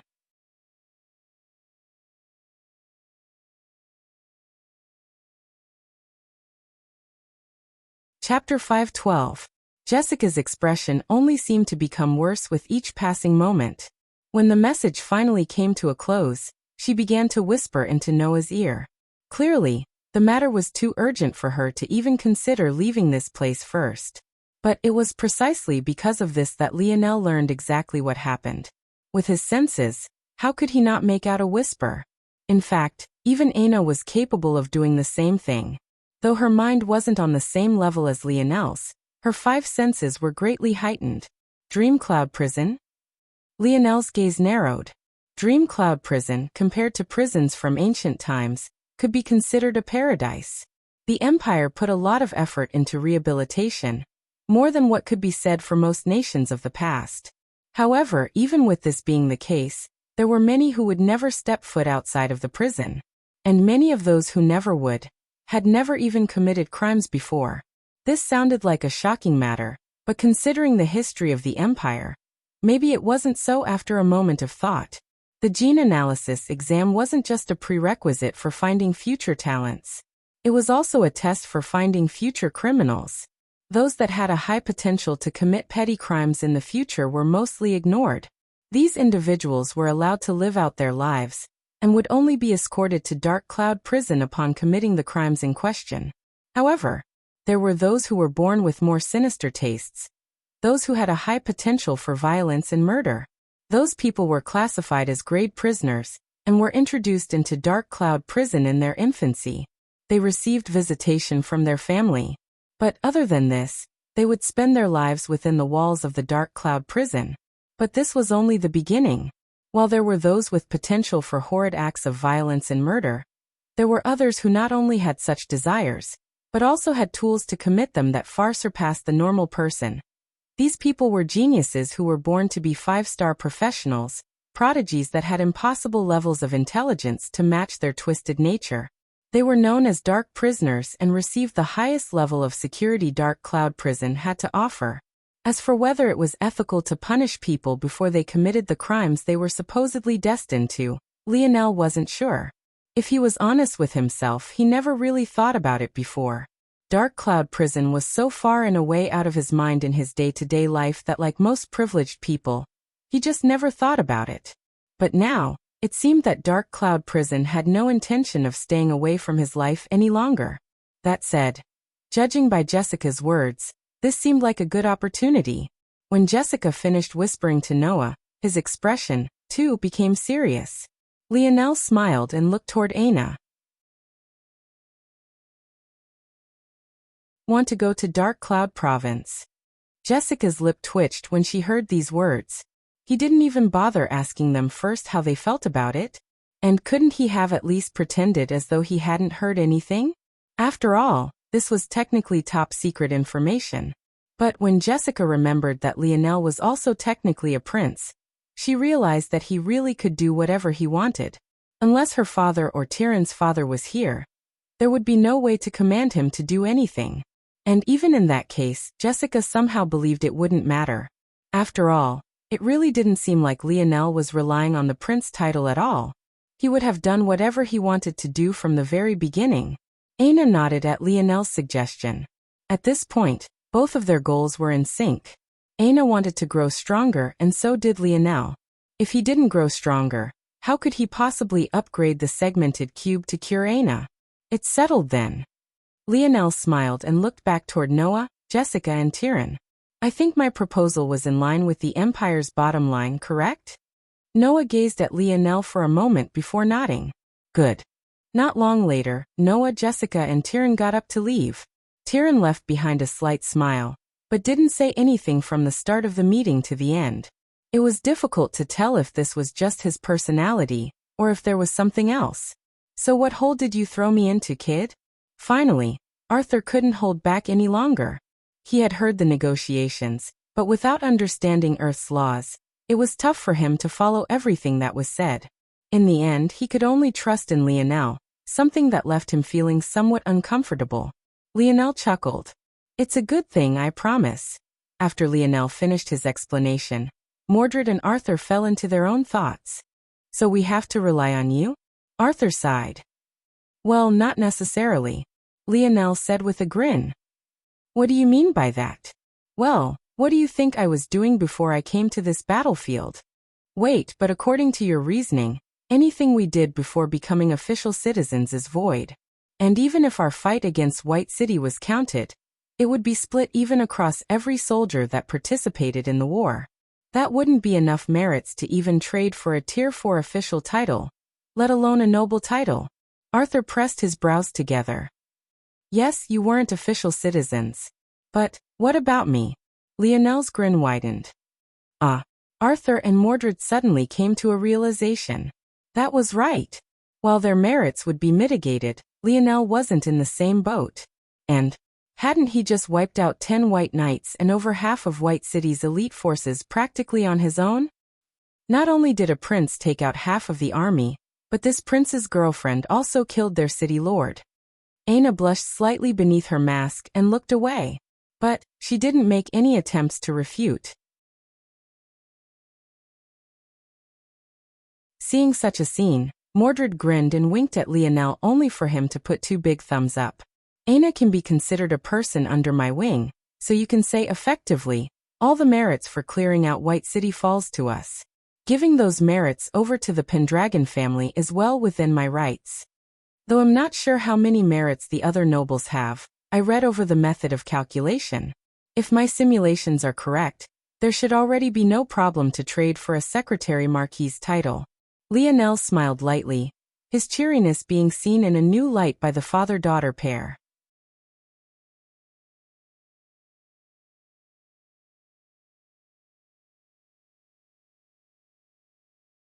Chapter 5:13. Do you want us to come with you? Mordred asked. Lionel shook his head. He was less interested about the state of Earth and more interested about his own personal strength growing. After witnessing Noah's comprehension of winter, he felt like he had finally come to understand something, so he wanted to test those waters. And even if he hadn't, it was better for Mordred and Arthur to stay here. I don't believe that they'll give up on Camelot so easily. Depending on how the wars on other provinces go, they might send another group here. It's best if you remain in this place. Arthur and Mordred nodded. But defending isn't all you should do. Lionel suddenly thought of something. Put some effort into organizing your people. With all of them slowly awakening to their abilities, there's definitely a lot of untapped potential. It's hard to tell how long this war will go on for, but Camelot could play a bigger role than it seems. I didn't say this before, but even if I can give you merits as a prince, there's still a limit to how much. For example, I can't just give you enough for a Grand Prime Minister title. If you wanted such a position, you'll have to fight for it yourself. Arthur's gaze narrowed, but in the end he nodded. After saying this, Lionel grabbed onto Aina's small hand and walked out of the military tent. He quite enjoyed the feeling, so he most definitely wouldn't let an opportunity to do so slip by. But while he was in his own world, he almost didn't notice that Noah and Jessica were actually still waiting for him outside, stationed before their troop. Noah looked between Lionel and Aina. Truthfully, he didn't know how a prince of the empire ended up with a woman of the hidden families. Even when he brought this up to his grandfather, Emperor Fox brushed it off without a care in the world as though it wasn't a big deal. In fact, his imperial grandfather even said that he should try to be more proactive in love too. Though his grandfather always seemed to have a warm air about him, Noah could feel the underlying oppression in his every action. Making such a joke in the past would have been impossible for the emperor. Yet he had this time. Imperial grandfather has said that we can lead this expedition together. Noah said calmly, you can receive the same Tier 7 general title I hold, and you can choose half of my men to be under your command.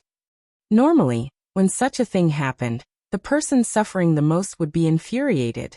Noah was effectively losing half his fighting strength, and warriors he had carefully nurtured for the past more than year would be poached right beneath his eyes. But Noah didn't seem to care in the slightest. There weren't any fluctuations in his emotions, and he relayed his grandfather's orders without the smallest sign of reluctance. The various youths to Noah's back remained silent at these words. It was hard to tell if there was no uproar because it didn't matter to them one way, or if they were simply just this well-trained. The number Noah led now was about half of what it once was, leaving it numbering at about 500. The remainder had been stationed at White City, and it seemed the Tyrann had gone to manage the situation over there. Lionel raised an eyebrow and looked toward the youths.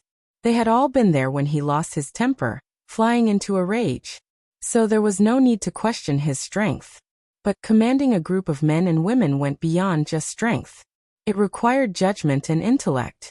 Lionel wondered, should he take his grandfather up on his offer? Or should he go with Aina alone? After a while Lionel made a decision. No, rather. It felt more like an instinct, as though he couldn't pick another way even if he tried. All right, Lionel said with a nod. Then he drew a line down the middle of Noah's troop and took half. Dark Cloud Province was an oddly peaceful place. Along with the capital, it was among the only 2 provinces of Earth that seemed completely unaffected by the metamorphosis. It was a place lush with nature. Green forests, tall mountains, and gently rushing rivers.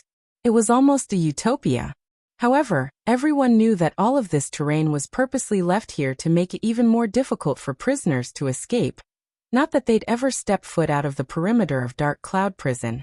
That is, the idea of an entire province being cornered off for a prison sounded insane. But to summarize it, not so many words, it was. Dark Cloud Prison was a massive hexagonal structure with a hollowed-out center. The rooms ringed the outside and thought they seemed to be open concept with plenty of windows. Everyone knew that even a missile wouldn't be capable of penetrating that glass. However, this was just the part of Dark Cloud Prison others could see. What many didn't know was that the hexagonal ring structure of Dark Cloud Prison dug deep underground for almost a kilometer, housing many more criminals than what met the eye. On one of these deepest floors, there was no sunlight to be seen, no open concept to marvel at, no nature to be in awe of. It was in this darkness that 2 guards walked, their steps uniform. Whose turn is it? One of them spoke. It should be time for prisoner #D1109. D huh? This guard was quite aware of how dangerous prisoners with the D prefix were. The only prisoners worthy of such a thing were dark prisoners. Yes. Since this is your first time, be cautious. Don't give him even a quarter of breathing space. Remember your training. This is not a joke. Do not be naive. The rookie guard nodded seriously. If he was one to take such matters lightly, he would have never been allowed this level of access. The 2 reached a dark cell door without so much as a small opening on it. After several procedures, they finally clicked open the heavy door as though it was a bank safe rather than a prison cell. The moment they did, an eerie chuckle reached their ears. #D1109? How inhumane. Why don't you call me by the name my mother gave me? Say it with me now. Lionel Morlise. Quite easy to say, don't you think? At that moment, Dark Cloud Prison suddenly quaked. It felt as though the world was collapsing.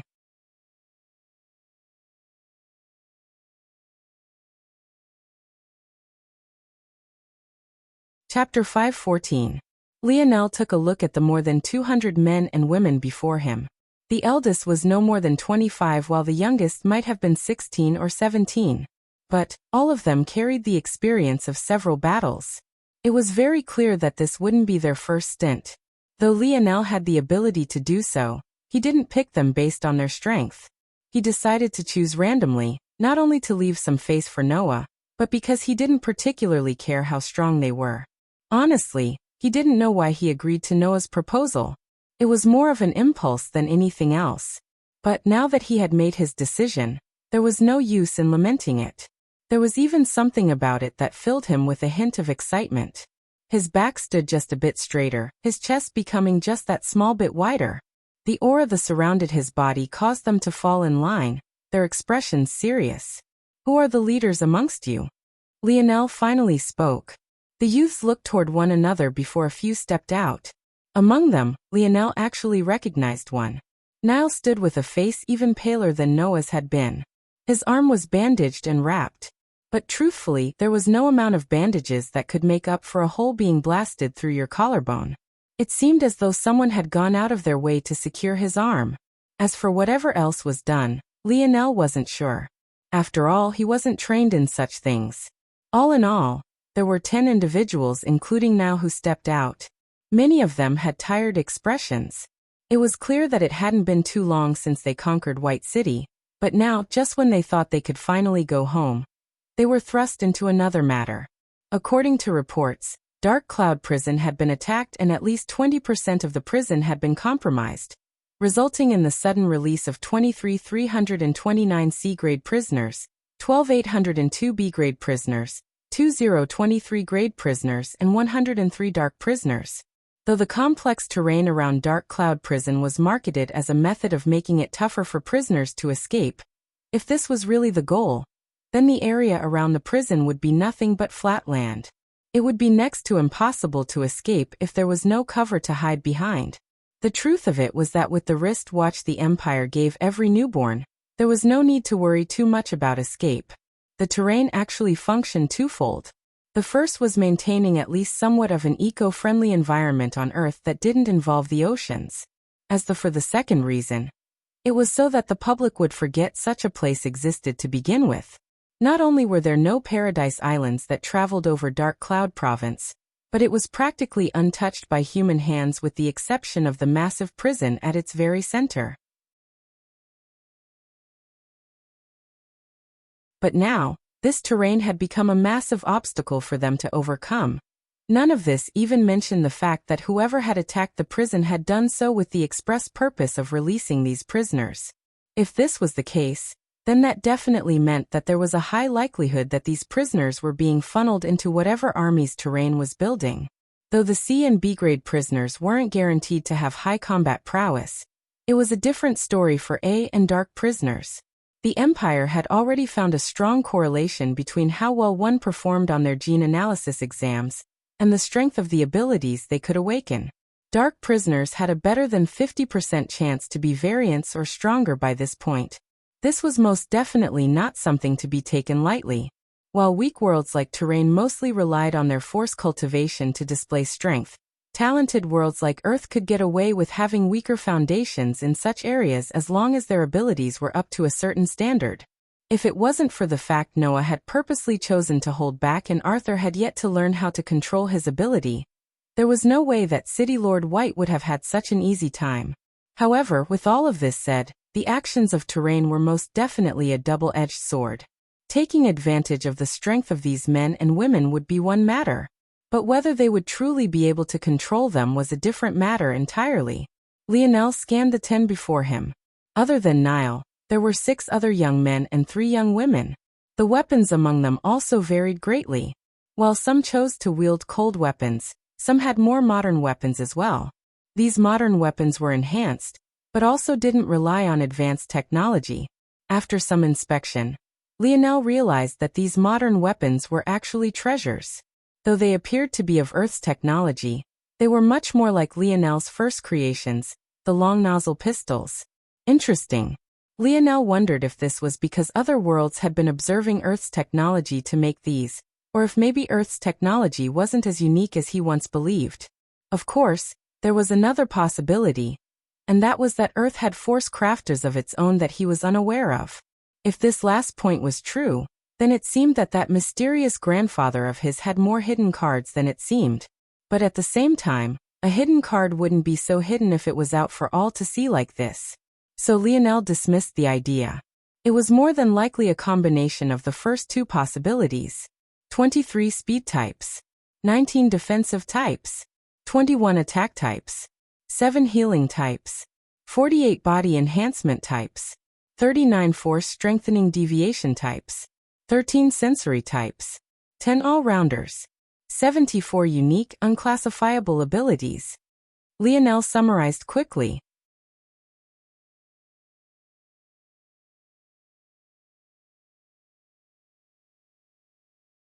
Chapter 5:15. The 10 all-rounders were, of course, the 10 who stood before him. Their abilities separated from the unclassifiable abilities in that they had several strong points, rather than one odd strong point. For example, among the 74, there was a young woman with an ability similar to King Arthur's. Except, rather than become streams of light, she became an odd liquid thicker than water. She could also coat her skin and her surroundings with this liquid to form a pseudo-domain of sorts that worked well for her. But in a team battle, her uses were minimal. The defensive nature of her ability was only useful for her, and couldn't truly be extended to others. At the same time, she wasn't a very good attacker either. In fact, she was weak in this regard. That said, if her ability was applied well, she would be among the strongest single combatants. Just trying to deal with her domain without slipping about wildly would be a headache, even for Lionel. If he was in such a situation, he would be forced to use his surfboard and bombard her with arrows from above. He would stand little chance in normal hand-to-hand combat. However, the 10 youths that stood before Lionel were much different in this regard. Take Niall for example. Niall seemed to have a short-range teleportation ability. If not for this, how could he have possibly intercepted Lionel on his way to Noah back then? But his ability was actually more complex than this. It could be used not only to enhance his speed, but also in defense and attacking. He was able to displace not only himself in space, but also his spear and attacks aimed toward him. Of course, his manipulation of the extremely rare space force strengthening deviation was limited. But it was still among the reasons he was one of the most powerful combatants here. If it wasn't because he had faced Lionel, he wouldn't have lost so swiftly. With his ability alone, Niall could easily take responsibility for the safety of a 10-man party, without hindering the abilities of those who were a part of his squad. This was the fundamental difference between him and the young girl. Since things are like this, I'll organize you as follows. The speed types will form 8 squads of 2 to 3. Your roles will be to maintain a perimeter around our troops in 8 directions, and disrupting any forward momentum of any enemies you might run across. As for communication and the method of disruption, leave that to me. The remaining 200 or so of you, not including sensory types, healing types, or all-rounders, will form into squads of 10. The makeup of these squads will be 3 shield warriors, formed of either a defensive type or a body enhancement type, 3 assault units, formed of attack types and 4 strengthening deviation types, and finally 4 unique ability types. You 10 all-rounders, you will take the lead of 2 of these 10-man squads each. The remaining 20 of you, 7 healers and 13 sensory types will be responsible for both relaying my orders and maintaining the peak condition of the troop. Communication will be key. Lionel spoke all of these matters out in a single breath, not wasting any time. However, the youths before him couldn't help but wonder if Noah had given him information about them before. But when they thought about how Lionel had randomly chosen them, and how he hadn't seemed to be aware of the fact he would be gaining such troops to command beforehand, they couldn't help but be astonished. Could this be his ability? Or was it a treasure of some kind? What they didn't know was that it could technically be both for Lionel. He could use the dictionary to learn of their abilities. But after the upgrade to his own, he found that making accurate guesses of the abilities of others had become much easier.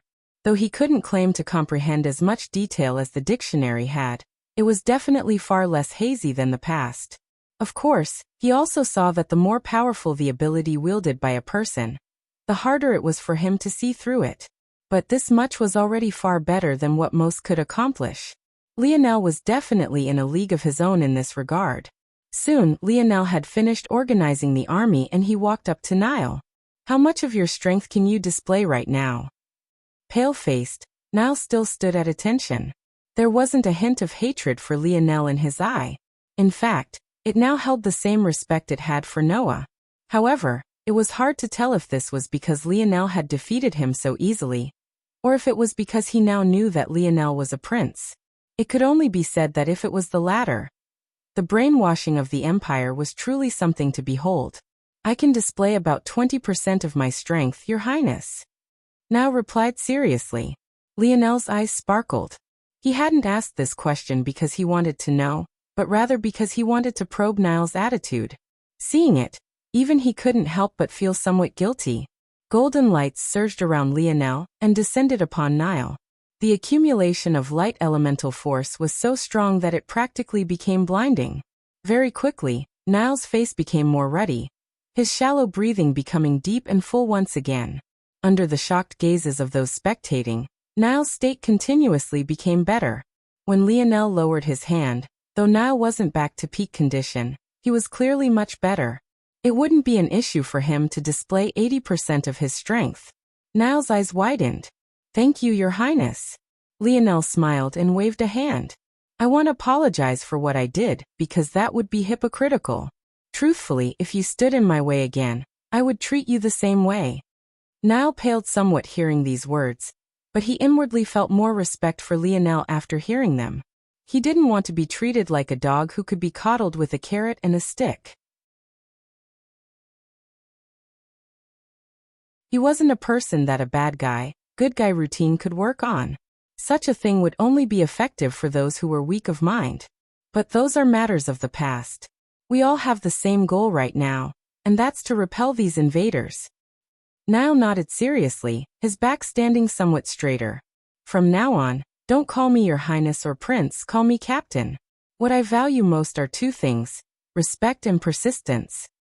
Respect for your fellow man and woman. Give everything you have to them, and prepare to receive everything they have in return. Persist for your fellow warriors. Give everything you have and expect nothing. Lionel scanned the organized group of youths before him, his aura towering.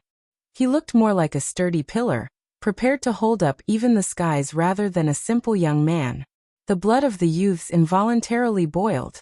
From indifference, their faces somewhat reddened, their hearts beating a step faster. Respect with your all, and expect everything. Persist with your all and expect nothing. Respect was a mindset. Persistence was an action. The meaning of it all was simple. If you gave your heart and bled on the battlefield, it was only right that you expect the same. If you gave your soul and died on the battlefield, it was only right you expect nothing. These words were suddenly engraved onto their souls. You're tuning in to the Lee May's Sword of Destiny YouTube channel. We're so grateful for your support, and don't forget to subscribe to join us on this incredible journey through captivating stories. Your generosity through donations truly makes a world of difference, as it's the primary source of revenue that allows me to expand and enhance this channel for you. Thank you from the bottom of my heart for being a part of this adventure.